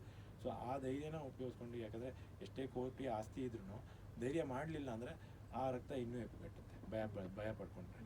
ಸೊ ಈಗ ಕೋವಿಡ್ ಟೈಮಲ್ಲೂ ಎಷ್ಟೋ ಜನ ಭಯದಿಂದನೇ ಕೋವಿಡ್ ಪಾಸಿಟಿವ್ ಬಂತು ಅಂತಲೇ ಹಾರ್ಟ್ ಅಟ್ಯಾಕ್ ಆಗಿರೋರು ಇದ್ದಾರೆ. ನನಗೊಬ್ಬರು ಪೇಷಂಟ್ ಇದ್ದಾರೆ, 60 ವರ್ಷ ವಯಸ್ಸು ಅವ್ರಿಗೆ ಸ್ಟ್ರೋಕ್ ಏನಕ್ಕಾಯಿತು ಅಂದರೆ ಅವರ ತಾಯಿ ಮನೆ ಆಸ್ತಿಗೆ ಅವರು ಕೇಸ್ ಹಾಕಿದ್ರಂತೆ. ಸೊ ಆ ಕೇಸ್ ನಡೆಸ್ತಾ ಇದ್ದ ಲಾಯರ್ಗೆ ಹಾರ್ಟ್ ಅಟ್ಯಾಕ್ ಆಗಿ ತೀರ್ಕೊಂಡು ಅಂತ ವಿಷಯ ತಿಳಿದು ಅವ್ರಿಗೆ ಸ್ಟ್ರೋಕ್ ಆಗಿದೆ. ಅಂದರೆ ಆರೋಗ್ಯವಾಗಿದ್ದವರು ಸಡನ್ನಾಗಿ ಸ್ಟ್ರೋಕ್ ಆಗಬೇಕು ಅಂದರೆ ಮನಸ್ಥಿತಿ ಹೆಂಗಿರಬೇಕು ಅನ್ನೋದು. ಸೊ ಮನಸ್ಸನ್ನು ನಾವು ತಾಳ್ಮೆಯಿಂದ ಇಟ್ಕೊಂಡಾಗ ನಾವು ಯಾವುದೇ ಸನ್ನಿವೇಶನೂ ನಾವು ಈಸಿಯಾಗಿ ನಿಭಾಯಿಸ್ಬೋದು. ಇಲ್ಲ ಅಂದರೆ ಏನೇ ಬೇಜಾರು, ಕೋಪ, ಭಯ ಆದ್ರೂ ಸ್ಟ್ರೋಕ್ ಆಗೋ ರಿಸ್ಕ್ ಆಗುತ್ತೆ. ಸೊ ಆ ರೀತಿ ಒಂದು ಆ ಗಳಿಗೆನೂ ನಾವು ಸರಿಯಾಗಿ ನಿಭಾಯಿಸಬೇಕು. ಆ ಗಳಿಗೆ ಬರದಂಗೆ ಆರೋಗ್ಯನ ಹಿಂದೆ ಚೆನ್ನಾಗಿ ನೋಡ್ಕೊಂಡಿರ್ಬೇಕು. ಅದಕ್ಕೆ ರೆಗ್ಯುಲರ್ ಆಗಿ ವ್ಯಾಯಾಮ ಮಾಡೋದು, ಪ್ರಾಣಾಯಾಮ, ಯೋಗಾಸನ, ಆಮೇಲೆ ಅದಕ್ಕಿಂತ ಸಹಯೋಗ ಇಂಪಾರ್ಟೆಂಟ್ ಅಂತೀನಿ. ಕಷ್ಟದಲ್ಲಿದ್ದವ್ರಿಗೆ ಸಹಾಯ ಮಾಡಬೇಕು. ಈಗ ಮನೆಯಲ್ಲಿ ಎಷ್ಟೋ ಜನ ಅಪ್ಪ ಅಮ್ಮಂಗೆ ಒಂದು ಬಕೆಟ್ ನೀರು ಎತ್ಕೊಡಲ್ಲ, ಅಥವಾ ಏನೋ ಪಕ್ಕದ ಮನೆಯವ್ರಿಗೆ ಏನೋ ಕಷ್ಟ ಇದ್ದರೆ ಹೋಗೊಂದು ಹೆಂಗಿದ್ದೀರಾ ಅಂತ ಮಾತು ಕೇಳಲ್ಲ. ಇಲ್ಲ ಅವ್ರ ಮನೆಯಲ್ಲಿ ಯಾರೋ ಹುಷಾರಿಲ್ಲ ಅಂದರೆ ನಮ್ಮ ಮನೇಲಿ ಒಂದು ಮಾಡಿ ತಿಂಡಿ ತೊಗೊಂಡೋಗಿ ಕೊಡಲ್ಲ. ಸೊ ಸೊ ಆ ರೀತಿಯ ಸಾಮಾಜಿಕ ಅವ್ಯವಸ್ಥೆನ ನಾವು ಸರಿಪಡಿಸ್ಬೇಕು. ಪ್ರತಿಯೊಬ್ಬರು ಒಬ್ರಿಗೊಬ್ರು ಸಹಾಯ ಮಾಡಿಕೊಂಡು ಒಬ್ರಿಗೊಬ್ರು ವಿಚಾರಿಸ್ಕೊಂಡು ಒಂದು ಪ್ರೀತಿ ಮಾತಾಡಿ ಒಂದು ಒಳ್ಳೆ ನಡವಳಿಕೆಯಿಂದ ಆರೋಗ್ಯ ಚೆನ್ನಾಗಿ ವೃದ್ಧಿ ಮಾಡ್ಕೋಬೇಕು. ಸರ್, ಇವಾಗ ಬ್ರೈನ್ ಸ್ಟ್ರೋಕ್ ಬಗ್ಗೆ ಹೇಳಿದ್ವಿ. ಬ್ರೈನ್ ಟ್ಯೂಮರ್ ಯಾವ ರೀತಿ ಅಟ್ಯಾಕ್ ಆಗುತ್ತೆ? ಟ್ಯೂಮರ್ಗೆ ಕಾರಣ ಒಂದು ಎಷ್ಟೋ ಕೆಲವೊಂದು ವೈರಸ್ಸು ಬ್ಯಾಕ್ಟೀರಿಯಾಗಳು ಏನು ಮಾಡುತ್ತೆ ಅಲ್ಲಿ ಕಣಗಳನ್ನ ವೃದ್ಧಿ ಮಾಡಿಸುತ್ತೆ. ಆಮೇಲೆ ವಿಷವಸ್ತುಗಳು ಪೆಸ್ಟಿಸೈಡ್ಸು ಇವೆಲ್ಲ ಹೇಳಿದ್ನಲ್ಲ, ಕ್ರಿಮಿನಾಶಕ, ಕೀಟನಾಶಕಗಳು, ಆಮೇಲೆ ಪ್ಲಾಸ್ಟಿಕ್ಕು, ಈ ಥರ ಗಡ್ಡೆಗಳು ಬೆಳೆಯುತ್ತೆ ಆ ಕೆಮಿಕಲ್ಸು ರಾಸಾಯನಿಕಗಳು ಮತ್ತು ನಮ್ಮ ಮನಸ್ಥಿತಿ ಒಂದು ಕೋಪ, ಭಯ, ಬೇಜಾರು, ಆಮೇಲೆ ಕೆಲವೊಮ್ಮೆ ಏಟು ಬಿದ್ದಿರುತ್ತೆ, ಹಳೆ ಗಾಯ ಇರುತ್ತೆ, ಆ ಗಾಯದಲ್ಲಿ ಕಣಗಳು ಬೆಳ್ಕೊಳ್ಳೋ ಶುರುವಾದಾಗ ಅದು ಕೆಟ್ಟ ರೀತಿಯಲ್ಲಿ ತಿರ್ಕೊಳ್ಳೋದು. ಸೊ ಆ ರೀತಿ ಗೆಡ್ಡೆಗಳಾಗುತ್ತೆ. ಆ ಥರ ಕಾರಣ ಯಾವುದು? ಮುಖ್ಯವಾದ್ದು ಮೇ ಬಿ ಈ ರಾಸಾಯನಿಕಗಳು, ನಮ್ಮ ತಿನ್ನೋ ಆಹಾರ, ಈವನ್ ಗೆಡ್ಡೆಗಳು ಜಾಸ್ತಿ ಬೆಳಿಬೇಕು ಅಂದರೆ ನಾವು ಸಕ್ಕರೆ ಅಂಶ ಜಾಸ್ತಿ ಬೇಕು. ಈಗ ಸಕ್ಕರೆ ತಿಂತಾ ಇರ್ತೀವಿ, ಆಮೇಲೆ ಅನ್ನ ತಿಂತೀವಿ, ಬರೀ ಅನ್ನ, ಬಿಳಿ ಅನ್ನ, ಈ ಪಾಲಿಶ್ ತೆಗೆದು ನಾವು ಬರೀ ಅನ್ನ ತಿಂದಾಗ ಅದರಲ್ಲಿ ಬರೀ ಕ್ಯಾಲರಿ ಸಿಗುತ್ತೆ, ಅಂದರೆ ಸಕ್ಕರೆ ಅಂಶ ಸಿಗುತ್ತೆ, ಆ ಮೇಲ್ಗಡೆ ಇರೋ ಸತ್ವಗಳು ಹೊರಟೋಗಿರುತ್ತೆ. ಸೊ ಆ ರೀತಿ ಒಂದು ಸತ್ವ ಇರೋ ಆಹಾರ ತಿನ್ಕೊಂಡು ಒಂದು ಶಕ್ತಿ ಸೇವೆ ಮಾಡೋ ರೀತಿಯಲ್ಲಿ ಸಹಾಯ ಮಾಡಿಕೊಂಡು ಜೀವನ ನಡೆಸಿ ಆರೋಗ್ಯವಾಗಿದ್ದಾಗ ನಮಗೆ ಕಾಯಿಲೆಗಳು ಬರಲ್ಲ. ಬಂದ್ರೂ ತಾನಾಗೇ ಕರಗುತ್ತೆ. ಎಷ್ಟೋ ಪೇಷಂಟ್ಗಳಲ್ಲಿ ಬಂದಿರೋ ಸಣ್ಣ ಗೆಡ್ಡೆ ಕರಗಿರೋದು ನೋಡಿದ್ದೀವಿ. ಬ್ಲಾಕ್ ಇರೋರು ಒಂದ್ಸತಿ ರಕ್ತನಾಳಗಳು, ಅದರಲ್ಲೂ ಮೆದಳಿಂದ ಹಾರ್ಟಿಗೆ ಹೋಗೋ ರಕ್ತನಾಳಗಳು ಕಾಲುವೆಗಳ ಥರ ಇರುತ್ತೆ, ಆ ಕಾಲುವೆಗಳು ಮುಚ್ಚೋಗಿರೋ ಕಾಲುವೆಗಳು ಓಪನ್ ಆಗಿರೋದು ನೋಡಿದ್ದೀವಿ. ಅಂದರೆ ನಮ್ಮ ಶಕ್ತಿಯುತವಾಗಿದ್ದಾಗ ಆ ಕಾಯಿಲೆಗಳನ್ನು ನಾವು ಗುಣಪಡಿಸ್ಕೋಬೋದು. ಸೊ ಆ ರೀತಿಯಾಗಿ ಇನ್ನು ವೈದ್ಯಕೀಯ ಕ್ಷೇತ್ರದಲ್ಲಿ ಈಗ ಒಂದು ಔಷಧಿಗೆ ನಂಬಿಕೆ ಮುಖ್ಯ. ಈಗ ನಂಬಿಕೆ ಇಲ್ಲದಲೇ ನೀವು ಹೋಗಿ ಅಲೋಪತಿ ಔಷಧಿ ತೊಗೊಂಡ್ರು, ಸ್ಟ್ರಾಂಗ್ ಇಂಜೆಕ್ಷನೇ ಕೊಟ್ಟರು ಅದು ಸರಿ ಹೋಗಲ್ಲ. ಆ ನಂಬ್ಕೋಬೇಕು, ಅಂದರೆ ಆ ಆತ್ಮಶಕ್ತಿ ವೃದ್ಧಿ ಆಗುತ್ತೆ. ಯಾರ ಮೇಲೆ ನಮಗೆ ನಂಬಿಕೆ ಇದೆ, ಯಾರ ಹತ್ರ ನಮಗೆ ಧೈರ್ಯ ಇದೆ. ಆಮೇಲೆ ಅದಕ್ಕಿಂತ ಇಂಪಾರ್ಟೆಂಟ್, ಈಗ ನಂಬಿಕೆ, ಈಗ ಒಂದು ದೊಡ್ಡ ಆಸ್ಪತ್ರೆ ಮೇಲೆ ನಂಬಿಕೆ ಇದೆ, ಅಲ್ಲಿಗೆ ಹೋಗೋ ಕಾಲ ಅದು ಎಷ್ಟೋ 100 ಮೈಲಿ ದೂರ ಇದೆ, ಅಥವಾ ಅಲ್ಲಿ ಬಿಲ್ಲು ಇಷ್ಟೊಂದು ಆಗುತ್ತೆ ಅನ್ನೋ ಥರ ಯೋಚಿಸ್ಕೊಂಡು ನಾವಿರೋ ಆ ಆಸ್ಪತ್ರೆಯನ್ನು ಬೈಕೊಂಡು ಬೇಜಾರು ಮಾಡ್ಕೊಂಡಿದ್ರೆ ಕಾಯಿಲೆ ವಾಸಿನೇ ಆಗಲ್ಲ. ನಾನು ಹೇಳ್ತೀನಿ, ಅಂದರೆ ತೃಪ್ತಿ ಅನ್ನೋದು ಇರಬೇಕು. ಸ್ಟೇಜ್ಗಳು ಇದೆ. ಈಗ ಬೆಳವಣಿಗೆಯಲ್ಲಿ ಫಸ್ಟ್ ಸ್ಟೇಜು, ಗ್ರೇಡ್ 1, ಗ್ರೇಡ್ 2, ಗ್ರೇಡ್ಗಳಿದೆ, 3, 4 ಆ ಥರ 5 ಹಂಗೆಲ್ಲ. ಇನ್ನು ಕೆಲವೊಂದು ಗೆಡ್ಡೆಗಳು ಈಗ ಬೇರೆ ದೇಹಗಳಲ್ಲಿ ಹೆಂಗಿರುತ್ತೆ ಅಂದರೆ, ಭಾಗದಲ್ಲಿ ಲಂಗ್ಸ್ ಇರ್ಬೋದು, ಹಾರ್ಟ್, ಇದು ಕಿಡ್ನಿ ಅಥವಾ ಮೂಳೆ ಕ್ಯಾನ್ಸರ್ಗಳು, ಅದು ಪೂರ್ತಿ ದೇಹಕ್ಕೆ ಹರಡೋದು, ಆ ಥರ ಎಲ್ಲ ಆಗುತ್ತೆ. ಬ್ರೈನ್ ಕ್ಯಾನ್ಸರ್ಗಳು ಬೇರೆ ದೇಹದ ಬೇರೆ ಭಾಗ ಹರಡೋದು ಕಡಿಮೆ, ಆದರೆ ಅಲ್ಲೇ ಬೆಳ್ಕೊಂಡು ಜಾಸ್ತಿ ಆಗುತ್ತೆ. ಸೊ ಆ ಬೆಳವಣಿಗೆ ಆಗದಂಗೆ ತಡಿಬೇಕು. ಆಮೇಲೆ ಬೇಗ ಗುರುತಿಸ್ತಾರೆ ಚಿಹ್ನೆಗಳು. ಈಗ ಕೆಲವೊಬ್ಬರಿಗೆ ಬರೀ ಜುಮ್ ಅನ್ಸ್ಬೋದು, ವೀಕ್ನೆಸ್ ಅನ್ಸ್ಬೋದು, ಇಲ್ಲ ಮಾತಾಡೋಕೆ ತೊಂದರೆ ಇರ್ಬೋದು, ಕಣ್ಣು ದೃಷ್ಟಿ ಕಾಣ್ದಲೇ ಇರ್ಬೋದು, ಕಿವಿ ಕೇಳಿಸ್ದಲೇ ಇರ್ಬೋದು, ಇಲ್ಲ ಕೆಲವೊಂದ್ಸತಿ ಅವ್ರ ಭಾವನೆಗಳಲ್ಲಿ ಬದಲಾವಣೆಗಳಾಗ್ಬೋದು. ತುಂಬ ಬೇಜಾರಾದ್ರೂ ಕೆಲವೊಮ್ಮೆ ಬ್ರೈನ್ ಟ್ಯೂಮರ್ ಬೆಳ್ಕೊಂಡಿರ್ಬೋದು. ತುಂಬ ಕೋಪ ಮಾಡಿಕೊಂಡು ಕಿಚ್ಚಾಡೋಕೆ ಶುರು ಮಾಡಿದ್ರೆ ಅದು ಬ್ರೈನ್ ಟ್ಯೂಮರ್ ಕಾಯಿಲೆ ಅದರಿಂದ ಆಗಿರ್ಬೋದು. ಅಂದರೆ ಸಡನ್ನಾಗಿ ಮೊದಲು ತುಂಬ ಎಲ್ಲರ ಹತ್ರನೂ ಬರೀತಾ ಇದ್ರು, ಎಲ್ಲರ ಹತ್ರನೂ ಮಾತಾಡ್ತಿದ್ರು, ಇವಾಗ ಏನೂ ಮಾತಾಡಲ್ಲ, ಸುಮ್ಮನೆ ಎದುರ್ಕೊಂಡು ಮನೇಲೇ ಇರ್ತಾರೆ ಅಂತಂದು ಆ ಥರ ಭಾವನೆಗಳಲ್ಲಿ ಮತ್ತು ಅವರ ವರ್ತನೆಯಲ್ಲಿ ಬದಲಾವಣೆ ಕಂಡ್ರೂ ಅದು ಒಂದು ಚಿಹ್ನೆ ಅನ್ನೋ ಥರ ನೋಡಬೇಕು. ಈಗ ತಲೆ ಸುತ್ತೋದು ಅಥವಾ ಸುಸ್ತು ಅನ್ಸೋದು ಏನೇ ಇದ್ರೂ ಅದಕ್ಕೆ ತಪಾಸಣೆ ಮಾಡಬೇಕು. ಅವರಿಗೆ ಏನು ತೊಂದರೆಗಳಿದೆ ಅದಕ್ಕೆ ತಕ್ಕನಾಗಿ ಚಿಹ್ನೆಗಳೇನಾದರೂ ಇದೆಯಾ ಅಂತ ನಾವು ವೈದ್ಯರು ಅವ್ರನ್ನ ಟೆಸ್ಟ್ ಮಾಡಿ ಅದನ್ನು ಚಿಹ್ನೆಗಳಿದೆಯಾ ಅಂತ ನೋಡ್ತೀವಿ. ಆ ಸೈನ್ಸ್ ಏನಾದ್ರು ಇದ್ದರೆ ನಾವು ಸ್ಕ್ಯಾನು ಅದೆಲ್ಲ ಮಾಡ್ತೀವಿ. ಸ್ಕ್ಯಾನಲ್ಲಿ ಗೊತ್ತಾದಾಗ ಆಪ್ರೇಷನ್ನು ಏನಾದರೂ ಬೇಕಾಗ್ಬೋದು. ಆ ಆಪ್ರೇಷನ್ ಜೊತೆಗೆ ನಾವು ಸಂಪೂರ್ಣವಾಗಿ ಆರೋಗ್ಯನ ಸರಿ ಮಾಡ್ಕೊಳ್ಳೋದಕ್ಕೆ ನಮ್ಮ ವಿಚಾರ, ಆಹಾರ ಎಲ್ಲ ಬದಲಾಯಿಸ್ಕೊಂಡಾಗ ಆಪ್ರೇಷನ್ನು ಸಕ್ಸಸ್ಫುಲ್ ಆಗುತ್ತೆ, ಮತ್ತೆ ತೊಂದರೆಗಳು ಮತ್ತೆ ಬರ್ದಂಗೆ ತಡೆಯುತ್ತೆ. ಬ್ರೈನ್ ಸಂಬಂಧಪಟ್ಟಂಗೆ ಇನ್ನು ಯಾವ್ಯಾವ ಕಾಯಿಲೆಗಳು ಬರಬಹುದು ಅಂದರೆ ಇವಾಗ ಹೊಸದಾಗಿ ಬಂದಿರೋ ಕಾಯಿಲೆಗಳು ನಾವು ನೋಡ್ತಾ ಇದ್ದೀವಿ. ಮೋಟಾರ್ ನ್ಯೂರಾನ್ ಡಿಸೀಸ್ ಅಂತ, ನರಗಳು ತಾನಾಗಿ ಕ್ಷೀಣಿಸ್ತಾ ಹೋಗುತ್ತೆ, ಮೆದುಳು ಶ್ರಿಂಕ್ ಆಗುತ್ತೆ, ಸ್ಪೈನಲ್ ಕಾರ್ಡು ಶ್ರಿಂಕ್ ಆಗುತ್ತೆ, ಕೈಕಾಲು ನಡೆಯೋದಕ್ಕಾಗಲ್ಲ, ಕೊನೆಗೆ ಉಸಿರು ಕಟ್ಟಿ ಸಾಯೋದು, ಆ ಲೆವೆಲ್ಗೆ ಅಂದರೆ ಆ ನರಗಳ ಕ್ಷೀಣತೆ ಡಿಜೆನರೇಟಿವ್ ಡಿಸೀಸಸ್ ಅಂತ ಹೇಳ್ತೀವಿ. ಸೊ ಸೊ ಆ ಥರ ಆಗೋ ಕಾಯಿಲೆಗಳು ಈಗ ಜಾಸ್ತಿ ಆಗಿದೆ, ಯಾಕಂದರೆ ನಮ್ಮ ಪರಿಸರದಲ್ಲಿ ಜಾಸ್ತಿ ಕೆಮಿಕಲ್ಸು ಇದೆಲ್ಲ ಬರ್ತಾ ಇದೆ.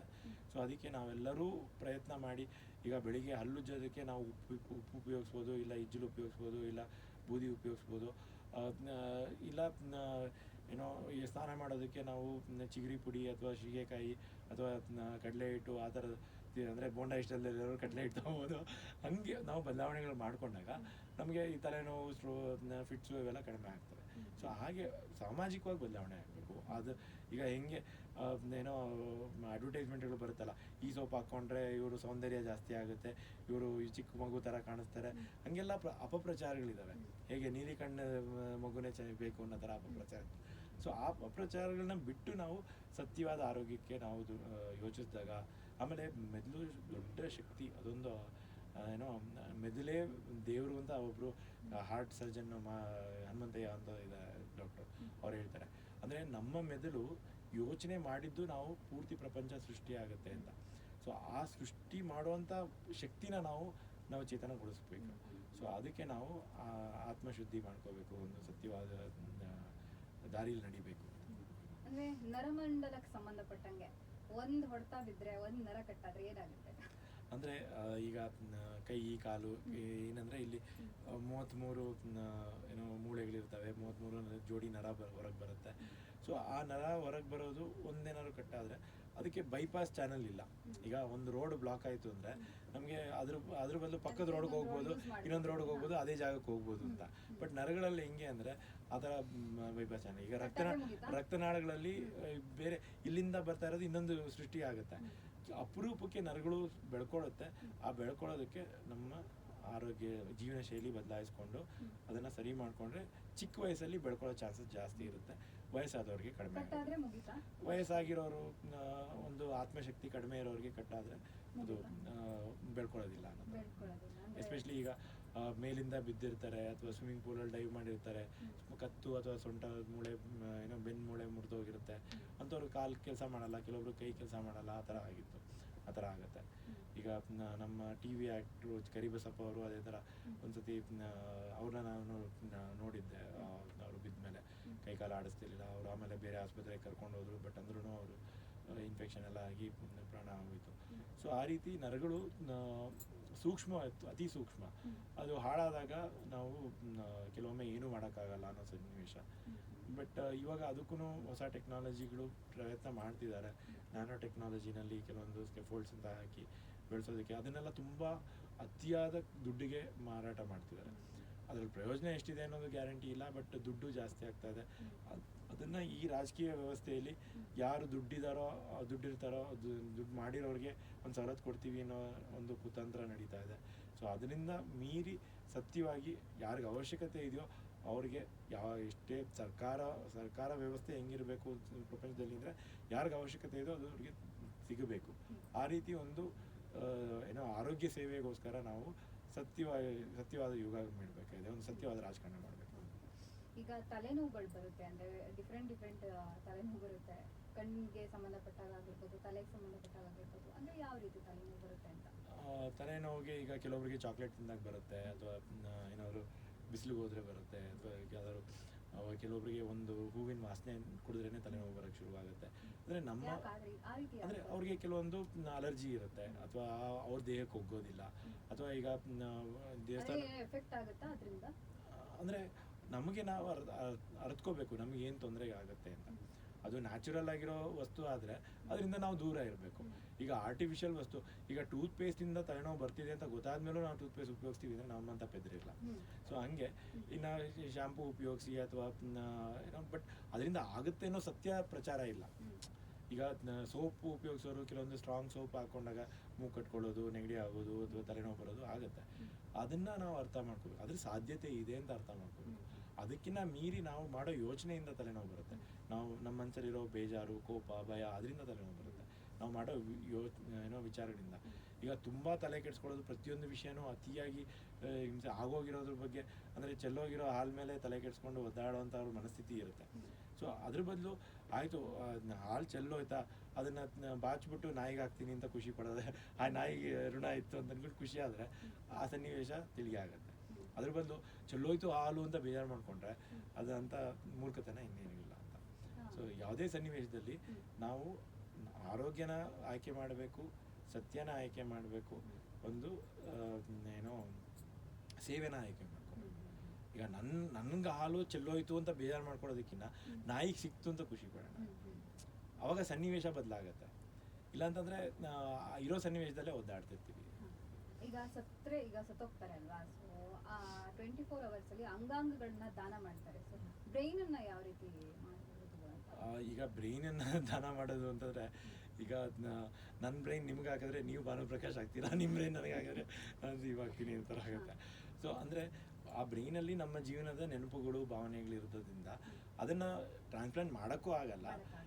ಈಗ ತಲೆನೇ ಟ್ರಾನ್ಸ್ಪ್ಲಾಂಟ್ ಮಾಡೋದಕ್ಕೆ ಟ್ರೈ ಮಾಡಿದ್ರು ಒಂದು ಕಾಲದಲ್ಲಿ, ಅದು ಸಕ್ಸಸ್ ಆಗಲಿಲ್ಲ.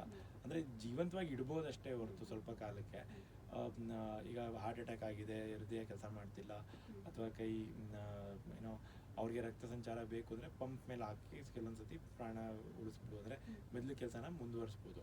ಬಟ್ ಅದು ಜಾಸ್ತಿ ಟೈಮ್ ಮೇಂಟೈನ್ ಮಾಡೋಕ್ಕಾಗಲ್ಲ. ಕಾಲ ಏನಾದರೂ ಬರ್ಬೋದಾ? ಬ್ರೈನ್ ಶಿಫ್ಟ್ ಮಾಡೋ ಅಂತ ಕಾಲ ಏನಾದರೂ ಬರ್ಬೋದಾ? ಬ್ರೈನ್ನ ಶಿಫ್ಟ್ ಮಾಡೋದಕ್ಕಿಂತ ತಲೆನ ಶಿಫ್ಟ್ ಮಾಡ್ಬೋದು ಬೇಕಿದ್ರೆ. ಈಗ ಏನೋ ಆನೆ ತಲೆ ತೆಗೆದು ಗಣಪತಿ ಮಾಡ್ದಂಗೆ ಅದು ಸಾಧ್ಯತೆ ಇರ್ಬೋದೇನೋ, ಗೊತ್ತಿಲ್ಲ. ಯಾಕಂದರೆ ಒಂದು ಏನೋ ಟೆಕ್ನಾಲಜಿ ಬದಲಾದಂಗೆ ಸಾಧ್ಯತೆ ಇರ್ಬೋದು.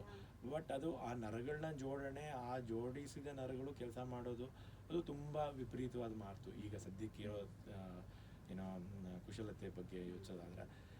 ಸೊ ಇರೋದನ್ನು ಉಳಿಸ್ಕೊಳ್ಳೋದಕ್ಕೆ ಮೊದಲು ಪ್ರಯತ್ನ ಮಾಡಬೇಕು. ಈಗ ವಿಷ ವಸ್ತುಗಳನ್ನ ತಿಂದ್ಬಿಟ್ಟು ನಮ್ಮ ಕಿಡ್ನಿ ಹಾಳು ಮಾಡಿಕೊಂಡು, ಹಾರ್ಟ್ ಮಾಡಿಕೊಂಡು, ಲಂಗ್ಸ್ ಹಾಳು ಮಾಡಿಕೊಂಡು, ಆಮೇಲೆ ಬೇರೆ ಯಾರೋ ಸಾಯಲಿ, ಅವ್ರ ಬ್ರೈನ್ ಹಾಳಾಗಲಿ, ಅವರಿಂದ ತಗೋಣ ಅನ್ನೋ ಥರ ಯೋಚನೆ ಅದಕ್ಕಿಂತ ಇರೋ ಅಂಗಾಂಗಗಳನ್ನ ಉಳಿಸ್ಕೊಳ್ಳೋಣ ಅನ್ನೋದು ಪ್ರಾಮುಖ್ಯತೆ. ಈಗ ಆರ್ಗನ್ ಡೊನೇಷನ್ದು ದೊಡ್ಡದಾಗಿ ಸರ್ಕಾರಿ ವ್ಯವಸ್ಥೆಯಲ್ಲಿ ನಡೀತಾ ಇದೆ. ಅದರಲ್ಲೂ ಒಂದು ಷಡ್ಯಂತ್ರ ಏನಂದರೆ, ಈಗ ಏನೋ ಯುಕ್ರೈನಲ್ಲಿ ವಾರ್ ನಡೀತಾ ಇದೆ, ಆಮೇಲೆ ಪ್ಯಾಲೆಸ್ಟೈನಲ್ಲಿ ಏನೋ ಯಾರು ಸೈನಿಕರು ಸತ್ತಿದ್ದಾರೆ ಅಥವಾ ಏನೋ ನಾಗರಿಕರು ಸತ್ತಿದ್ದಾರೆ ಅಂಥವರಿಂದ ಆರ್ಗನ್ ತೊಗೊಂಡು ಚೈನಾದಲ್ಲೆಲ್ಲ ಮಾರ್ತಾ ಇದ್ದಾರೆ ಅಂತ ಕೇಳಿಬಂದಿದೆ. ಯಾಕಂದರೆ ಮೊದಲು ಬದುಕಿದ್ದಾಗಲೇ ಮಾತ್ರ ಆ ಅಂಗಾಂಗ ತೊಗೋಬೇಕು ಅಂತಿತ್ತು. ಇವಾಗ ಏನು ಮಾಡಿದ್ದಾರೆ ಅಂದರೆ, ಕೆಲವೊಂದು ರಾಸಾಯನಿಕ ವಸ್ತುಗಳನ್ನ ಉಪಯೋಗಿಸ್ಕೊಂಡು ಏನೋ ಅದು ಏನೋ ಸತ್ತ ಅಂದರೆ ಆದಷ್ಟು ಬೇಗ ಅಂಗಾಂಗಗಳನ್ನ ತೊಗೊಂಡ್ರೂ ಅದನ್ನು ಇದಕ್ಕೆ ಕಸಿ ಮಾಡ್ಬೋದು ಅನ್ನೋ ಥರ ಒಂದು ಏನೋ ಸಾಧ್ಯತೆಗಳಿರೋದ್ರಿಂದ ಅವ್ರೇನು ಮಾಡ್ತಿದ್ದಾರೆ, ಏನೋ ಸತ್ತಿರೋರ್ದನ್ನು ತೊಗೊಂಡು, ಈಗ ಸೈನಿಕರು ಸತ್ತರೆ ಅಂದರೆ ಅದನ್ನು ದುಡ್ಡು ಮಾಡ್ಕೊಳ್ಳೋ ವ್ಯವಸ್ಥೆ. ಈಗ ಯುದ್ಧನೇ ಬೇಡ ಅನ್ನೋ ವ್ಯವಸ್ಥೆ ಮಾಡಬೇಕು. ಏನೋ ಕಾಯಿಲೆ ಬೇಡ ಅಂತ ಕಾಯಿಲೆ ಇರೋರಿಗೆ ಮಾಡಬೇಕು, ಯುದ್ಧ ಬೇಡ ಅಂತ ಯುದ್ಧದಲ್ಲಿ ಸಾಯೋರಿಗೆ ಮಾಡಬೇಕು. ಆವಾಗ ಇವರು ಬದುಕ್ತಾರೆ, ಅವರು ಬದುಕ್ತಾರೆ, ಇವ್ರ ಅಪ್ಪ ಅಮ್ಮಂಗೂ ಮಕ್ಕಳಿರ್ತಾರೆ, ಇವ್ರ ಹೆಂಡತಿ ಮಕ್ಳಿಗೂ ತಂದೆ ಇರ್ತಾರೆ ಅಥವಾ ಹೆಂಡತಿ ಇರ್ತಾರೆ ಅನ್ನೋದು. ಆ ರೀತಿಯಾದ ನಾನು ಬದುಕ್ತೀನಿ, ಬೇರೆಯವರು ಬದುಕಲಿ ಅನ್ನೋ ಒಂದು ಮನಸ್ಥಿತಿಲಿ ನಾವು ಆರೋಗ್ಯವಾಗಿರಬೇಕು. ಹಂಗೂ ಅಚಾತುರ್ಯವಾಗಿ ಏನೋ ಆಕ್ಸಿಡೆಂಟಲ್ಲಿ ಕೆಲವೊಮ್ಮೆ ಸಾವುಗಳಾಗ್ತವೆ. ಆ ಥರ ಆದಾಗ ಮೆದುಳು ಹೋದ್ರೂ ಪರವಾಗಿಲ್ಲ, ಬೇರೆ ಅಂಗಗಳು ಬದುಕಿರಲಿ. ಆಮೇಲೆ ಅಂಗಾಂಗಗಳಿಗೆ ಕೆಲವೊಂದು ಅದರಲ್ಲಿರೋ ಕಣಗಳಲ್ಲಿ ಒಂದು ಜ್ಞಾಪಕ ಶಕ್ತಿ ಇರುತ್ತೆ. ಮೆದುಳು ಹೋದ್ರೆ ಅವ್ರು ಸತ್ತೋಗ್ತಾರೆ, ಬೇರೆ ಅಂಗಾಂಗಗಳನ್ನ ಬೇರೆಯವ್ರಿಗೆ ಅಟ್ಲೀಸ್ಟ್ ದಾನ ಆಗುತ್ತೆ. ಆದರೆ ಇಲ್ಲಿ ಪ್ರತಿಯೊಂದು ದೇಹದ ಕಣದಲ್ಲೂ ಆ ವಂಶವಾಹಿಗಳಿರುತ್ತೆ. ಆ ವಂಶವಾಹಿಗಳಲ್ಲಿ ನಿಮ್ಮ ಜೀವನದ ನೆನಪುಗಳು ಬದಲಾವಣೆ ತಂದಿರುತ್ತೆ ಅಂತ ಹೇಳ್ತಾರೆ. ಕೆಲವೊಬ್ಬರಿಗೆ ಈಗ ಕಾರ್ನಿಯಾ ಟ್ರಾನ್ಸ್ಪ್ಲಾಂಟ್, ಕಣ್ಣು ಬಿಳಿ ಇದೆಯಲ್ಲ, ಅದನ್ನು ಟ್ರಾನ್ಸ್ಪ್ಲಾಂಟ್ ಮಾಡಿರೋರಿಗೆ ಅವ್ರು ಯಾರು ಕಣ್ಣು ಇದು ಕೊಟ್ಟಿರ್ತಾರೆ, ಕಾರ್ನಿಯಾ ಕೊಟ್ಟಿರ್ತಾರಲ್ಲ, ಅವ್ರ ಜೀವನದ ನೆನಪುಗಳು ಬರುತ್ತಂತೆ. ಅಂದರೆ ಆ ಸೆಲ್ಯುಲಾರ್ ಮೆಮರಿ ಅಂತ ಹೇಳ್ತೀವಿ, ಅದು ಸಾಧ್ಯತೆ ಇದೆ. ಅದನ್ನು ಒಪ್ಕೊಂಡು ಏನೋ ನಮಗೆ ಅಂಗ ಕೊಟ್ಟವ್ರ ಬಗ್ಗೆನೂ ಕೃತಜ್ಞತೆ ಇಟ್ಕೊಂಡು, ಅವರ ಏನೋ ಮನೆಯವ್ರಿಗೂ ನಾವು ಕೃತಜ್ಞತೆ ಇಟ್ಕೊಂಡು, ಅವ್ರಿಗೂ ನಮ್ಮ ಕೈಲಾದ ಸೇವೆ ಮಾಡಿ, ಸಹಾಯ ಮಾಡಿ, ಏನೋ ಅವರ ಒಬ್ಬ ಸಂಬಂಧಿ ಜೀವನ ಹೋದ್ರೂ ಅವರ ಅಂಗಾಂಗಗಳಿಂದ ಇನ್ನೊಬ್ಬರು ಜೀವಕ್ಕೆ ಒಂದು ಸಹಾಯ ಮಾಡಿದಾರಲ್ಲ, ಅದಕ್ಕೆ ಕೃತಜ್ಞತೆ ತೋರಿ ಒಂದು ಸಹಾಯ ಮಾಡಿದಾಗ ಆವಾಗ ಪ್ರಪಂಚ ಏನೋ ಖುಷಿಯಾಗಿರುತ್ತೆ. ಈಗ ಕಣ್ಣನ್ನ ಎಷ್ಟು ಟೈಮ್ ವರೆಗೂ ನಾವು ಇಟ್ಕೊಬಹುದು? ಅಥವಾ ಒಬ್ರು ಕಣ್ಣು ಕಲರ್ ಒಂದಿರುತ್ತೆ, ಈಗ ನಂದು ಬ್ರೌನ್ ಇತ್ತು ಅಂದ್ರೆ ನಿಮ್ದು ಏನೋ ಗ್ರೀನೋ ಬ್ಲೂನೋ ಇತ್ತು ಅಂತ ಅನ್ಕೊಳ್ಳಿ, ಅವ್ರ ಆ ಕಣ್ಣನ್ನ ಇನ್ನೊಬ್ರಿಗೆ ದಾನ ಮಾಡ್ತಾರೆ. ಇಲ್ಲಿ ಕಣ್ಣು ಕಲರ್ ಬರೋದು ಐರಿಸ್ ಅಂತ ಇದೆ. ಅದು ಕಣ್ಣಿನ ಪಾಪೆ ಪೊರೆ ಅಂತ ಹೇಳ್ತೀವಿ. ಆ ಐರಿಸ್ ಅಲ್ಲಿ ಮಧ್ಯದಲ್ಲಿ ಒಂದು ಕಪ್ಪು ಸಣ್ಣದಾಗಿ ಚುಕ್ಕೆ ಇರುತ್ತೆ. ಅದು ಹೋಲ್ ಅಷ್ಟೇ ಅದು, ಅದೊಂದು ತೂತು, ಅದರೊಳಗಿಂದ ಏನೋ ಬೆಳಕು ಹೋಗುತ್ತೆ. ಸೊ ಆ ಕಪ್ಪು ಸಣ್ಣ ಇದ್ರ ಸುತ್ತ ಏನು ಪರದೆ ಇದೆಯಲ್ಲ ಅದರಲ್ಲಿ ಬಣ್ಣ ಇರೋದು, ಅದನ್ನು ನಾವು ಯಾರಿಗೂ ಕೊಡೋಕ್ಕಾಗಲ್ಲ, ಅದು ಪ್ರಯೋಜನವೂ ಇಲ್ಲ.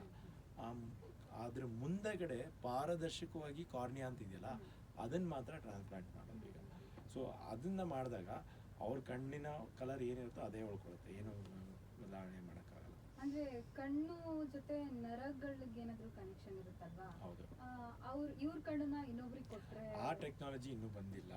ಅಂದರೆ ಪೂರ್ತಿ ಕಣ್ಣು ಗುಡ್ಡೆನೇ ತೆಗೆದು ಅಂದರೆ ಮೆದ್ಲಿಂದ ಕಟ್ ಮಾಡಿ ಅವ್ರ ಯಾರಿಗೆ ಮೆದ್ಲಿ ಹಾಕ್ತಿರ್ತೀವಿ ಅವ್ರ ನರಕ್ಕೆ ಜಾಯಿನ್ ಮಾಡೋ ಶಕ್ತಿ ಇನ್ನೂ ಬಂದಿಲ್ಲ. ಏನೋ ಒಂದು ಸವಲತ್ತುಗಳು ಇನ್ನೂ ಇಲ್ಲ. ಸೊ ಇವಾಗ ಸದ್ಯಕ್ಕೆ ಮಾಡ್ತಾ ಇರೋದು ಬರೀ ಮುಂದಗಡೆ ಇರೋ ಈ ಗ್ಲಾಸ್ ಮಾತ್ರ. ಇದು ಗಾಜ್ ಥರ ಇರುತ್ತೆ, ಈಗ ಸೈಡಲ್ಲಿ ಹಿಂಗೆ ತಿರುಗಿ ನೋಡಿದ್ರೆ ಗೊತ್ತಾಗುತ್ತೆ ಅಪಾರದರ್ಶಕವಾಗಿರೋದು. ಹಿಂಗೆ ಸೀದಾ ನೋಡಿದಾಗ ಹಿಂದೆ ಇರೋ ಪಾಪೆ ಪೊರೆ ಅದು ಐರಿಸ್ ಮಾತ್ರ ಕಾಣುತ್ತೆ. ಸಾರಿ, ಅದನ್ನ ಮಾತ್ರ ನಾವು ಏಜ್ ಲಿಮಿಟ್ಸ್ ಇದೆಯಾ ಕಣ್ಣು ದಾನ ಮಾಡೋದಕ್ಕೆ? ಆ ಥರ ಏನಿಲ್ಲ, ಯಾರು ಬೇಕಾದ್ರೂ ಮಾಡ್ಬೋದು. ಮಾಡ್ಬೋದು. ಕೆಲವೊಂದು ಕಾಯಿಲೆಗಳು ಕಣ್ಣಿನ ಕಣ್ಣಿಗೆ ಪೊರೆ ಬರೋದು ಈ ರೀತಿ ಎಲ್ಲ ಪೊರೆ ಇರೋದು ಪೊರೆ ಒಳಗಡೆ ಇರುತ್ತೆ. ಈ ಪಾರದರ್ಶಕ ಕಾರ್ನಿಯಾ ಏನೋ ಮಬ್ಬಾಗಿದ್ದಾಗ ಅಥವಾ ಅದು ಬೆಳ್ಳಗಾಗಿದ್ದಾಗ ಅಂಥವ್ರು ಕೊಡೋಕ್ಕಾಗಲ್ಲ. ಇನ್ನು ಕೆಲವೊಂದು ಕಾಯಿಲೆಗಳಿರುತ್ತೆ, HIV ಇರ್ಬೋದು ಅಥವಾ ಕುರು CJD ಅಂತೆಲ್ಲ ಇದೆ. ಆ ಥರ ಕಾಯಿಲೆ ಇರೋರು ಆ ಕಣ್ಣಿನ ಪಾರದರ್ಶಕ ಕಾರ್ನಿಯಾ ಕಣಗಳಲ್ಲೂ ಆ ಕಾಯಿಲೆ ಇರುತ್ತೆ, ಅದಕ್ಕೆ ಅವ್ರು ಕೊಡಬಾರ್ದು. ಸರ್, ಇತ್ತೀಚೆಗೆ ಎಬೋಲಾ ವೈರಸ್ ಅಂತ ಒಂದು ಬಂತು, ಅದ್ರ ಬಗ್ಗೆ ಒಂದು ಸ್ವಲ್ಪ ಇನ್ಫಾರ್ಮೇಶನ್ ಹೇಳಿದ್ದಾರೆ ಜನಕ್ಕೆ. ಎಬೋಲಾ ವೈರಸ್ಸು ಏನೋ ಆಫ್ರಿಕಾದ ಕಾಡಲ್ಲಿದ್ದಿದ್ದ ಒಂದು ವೈರಸ್ಸು. ಅದನ್ನು ನನ್ನ ಅನಿಸಿಕೆ ಪ್ರಕಾರ ಇವರು ಏನು ಗೇನ್ ಆಫ್ ಫಂಕ್ಷನ್ ರಿಸರ್ಚಲ್ಲಿ ಮನುಷ್ಯನಿಗೆ ಪ್ರಾಣಿಗಳಲ್ಲಿ ಇದ್ದಿದ್ದ ವೈರಸ್ನ ತೊಗೊಂಡು ಬಾವಲಿಗಳಲ್ಲಿ ಇದ್ದಿದ್ದು ಅದನ್ನು ಮನುಷ್ಯನಿಗೆ ಬರೋ ಥರ ಮಾಡಿದ್ದಾರೆ ಅಂತ ನನ್ನ ಅನಿಸಿಕೆ. ಸೊ ಇದನ್ನು ಇವರು ಒಂದು ಬಯೋಲಾಜಿಕಲ್ ಅಂದರೆ ಏನೋ ಜೈವಿಕ ಮಾರಕಸ್ತ್ರ ಥರ ಉಪಯೋಗಿಸ್ತಾ ಇದ್ದಾರೆ. ಎಲ್ಲಿ ಬೇಕೋ ಅಲ್ಲಿ ಬಿಡ್ತಾರೆ. ಯಾರು ಈಗ ಯಾವುದೋ ಒಂದು ಬ್ಯಾಚು, ಈಗ ಹೆಪಟೈಟಿಸ್ ವ್ಯಾಕ್ಸಿನೋ ಇರ್ಬೋದು, ಇಲ್ಲ ಈಗ ಹೆಣ್ಣು ಮಕ್ಕಳಿಗೆ ಕೊಡ್ತಾ ಇರೋ HPV ವ್ಯಾಕ್ಸಿನೇ ಇರ್ಬೋದು, ಆ ವ್ಯಾಕ್ಸಿನ್ಗಳಲ್ಲಿ ಇವರು ಹಾಕಿ ಕೊಡ್ಬೋದು. ಯಾವ ಬ್ಯಾಚಲ್ಲಿ ಇರುತ್ತೆ ಅಂತ ಗೊತ್ತಿಲ್ಲ. ಈಗ ಏನೋ ಕೊಲೆ ಮಾಡೋನು ಯಾವಾಗ ನಮ್ಮ ಊಟಕ್ಕೆ ವಿಷ ಆಗ್ತಾನೆ ಅನ್ನೋದು ಗೊತ್ತಿರಲ್ಲ, ಯಾವಾಗ ನಮಗೆ ಏನೋ ಬಂದು ಚಾಕು ಆಗ್ತಾನೆ ಅನ್ನೋದು ಗೊತ್ತಿರಲ್ಲ.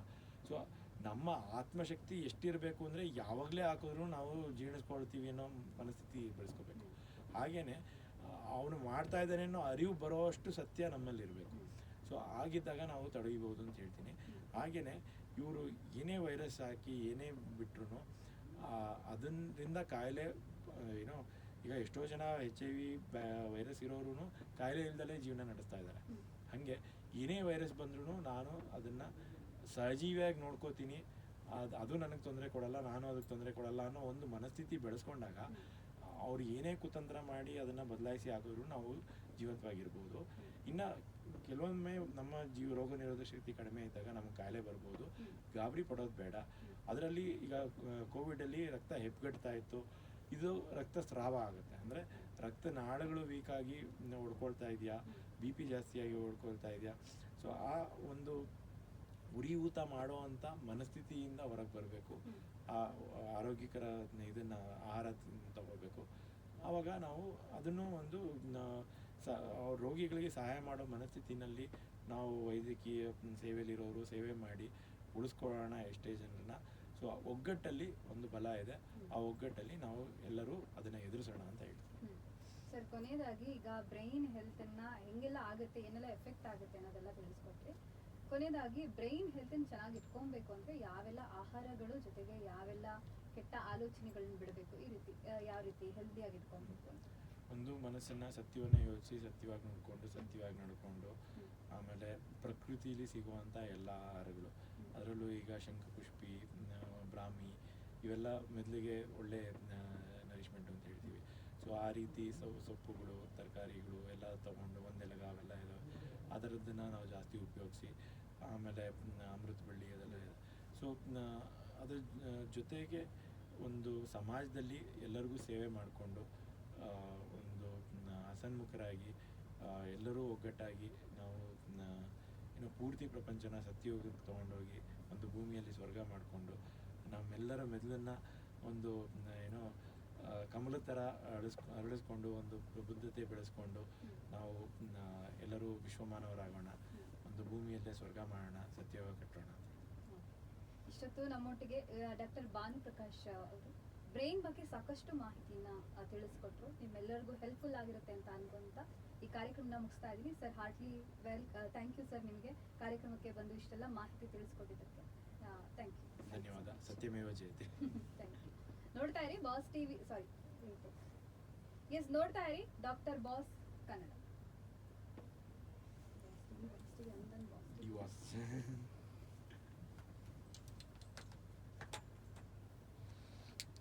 ಯಾರು ಓನರ್ ಇದ್ದು? ಸರ್ ಹೆಸರು ವಿಶ್ವ ವಿಶ್ವನಾಥ್ ವಿಶ್ವಾಸ್. ಅವ್ರು ಯಾವ ವಿಶ್ವನಾಥ್, ಅವ್ರು ಯಾವ ಡೈರೆಕ್ಟರ್ ಅವರು. ಅಂದರೆ ಮೆಡಿಕಲ್ ಇದು marketing time. Okay, thank you so thank much you. Sir. ಸುಸ್ತಾಗೋಯ್ತು, ಹೊಟ್ಟೆ ಸಿಗ್ತಾ ಇದೆ ಈಗ. ಅಯ್ಯೋ.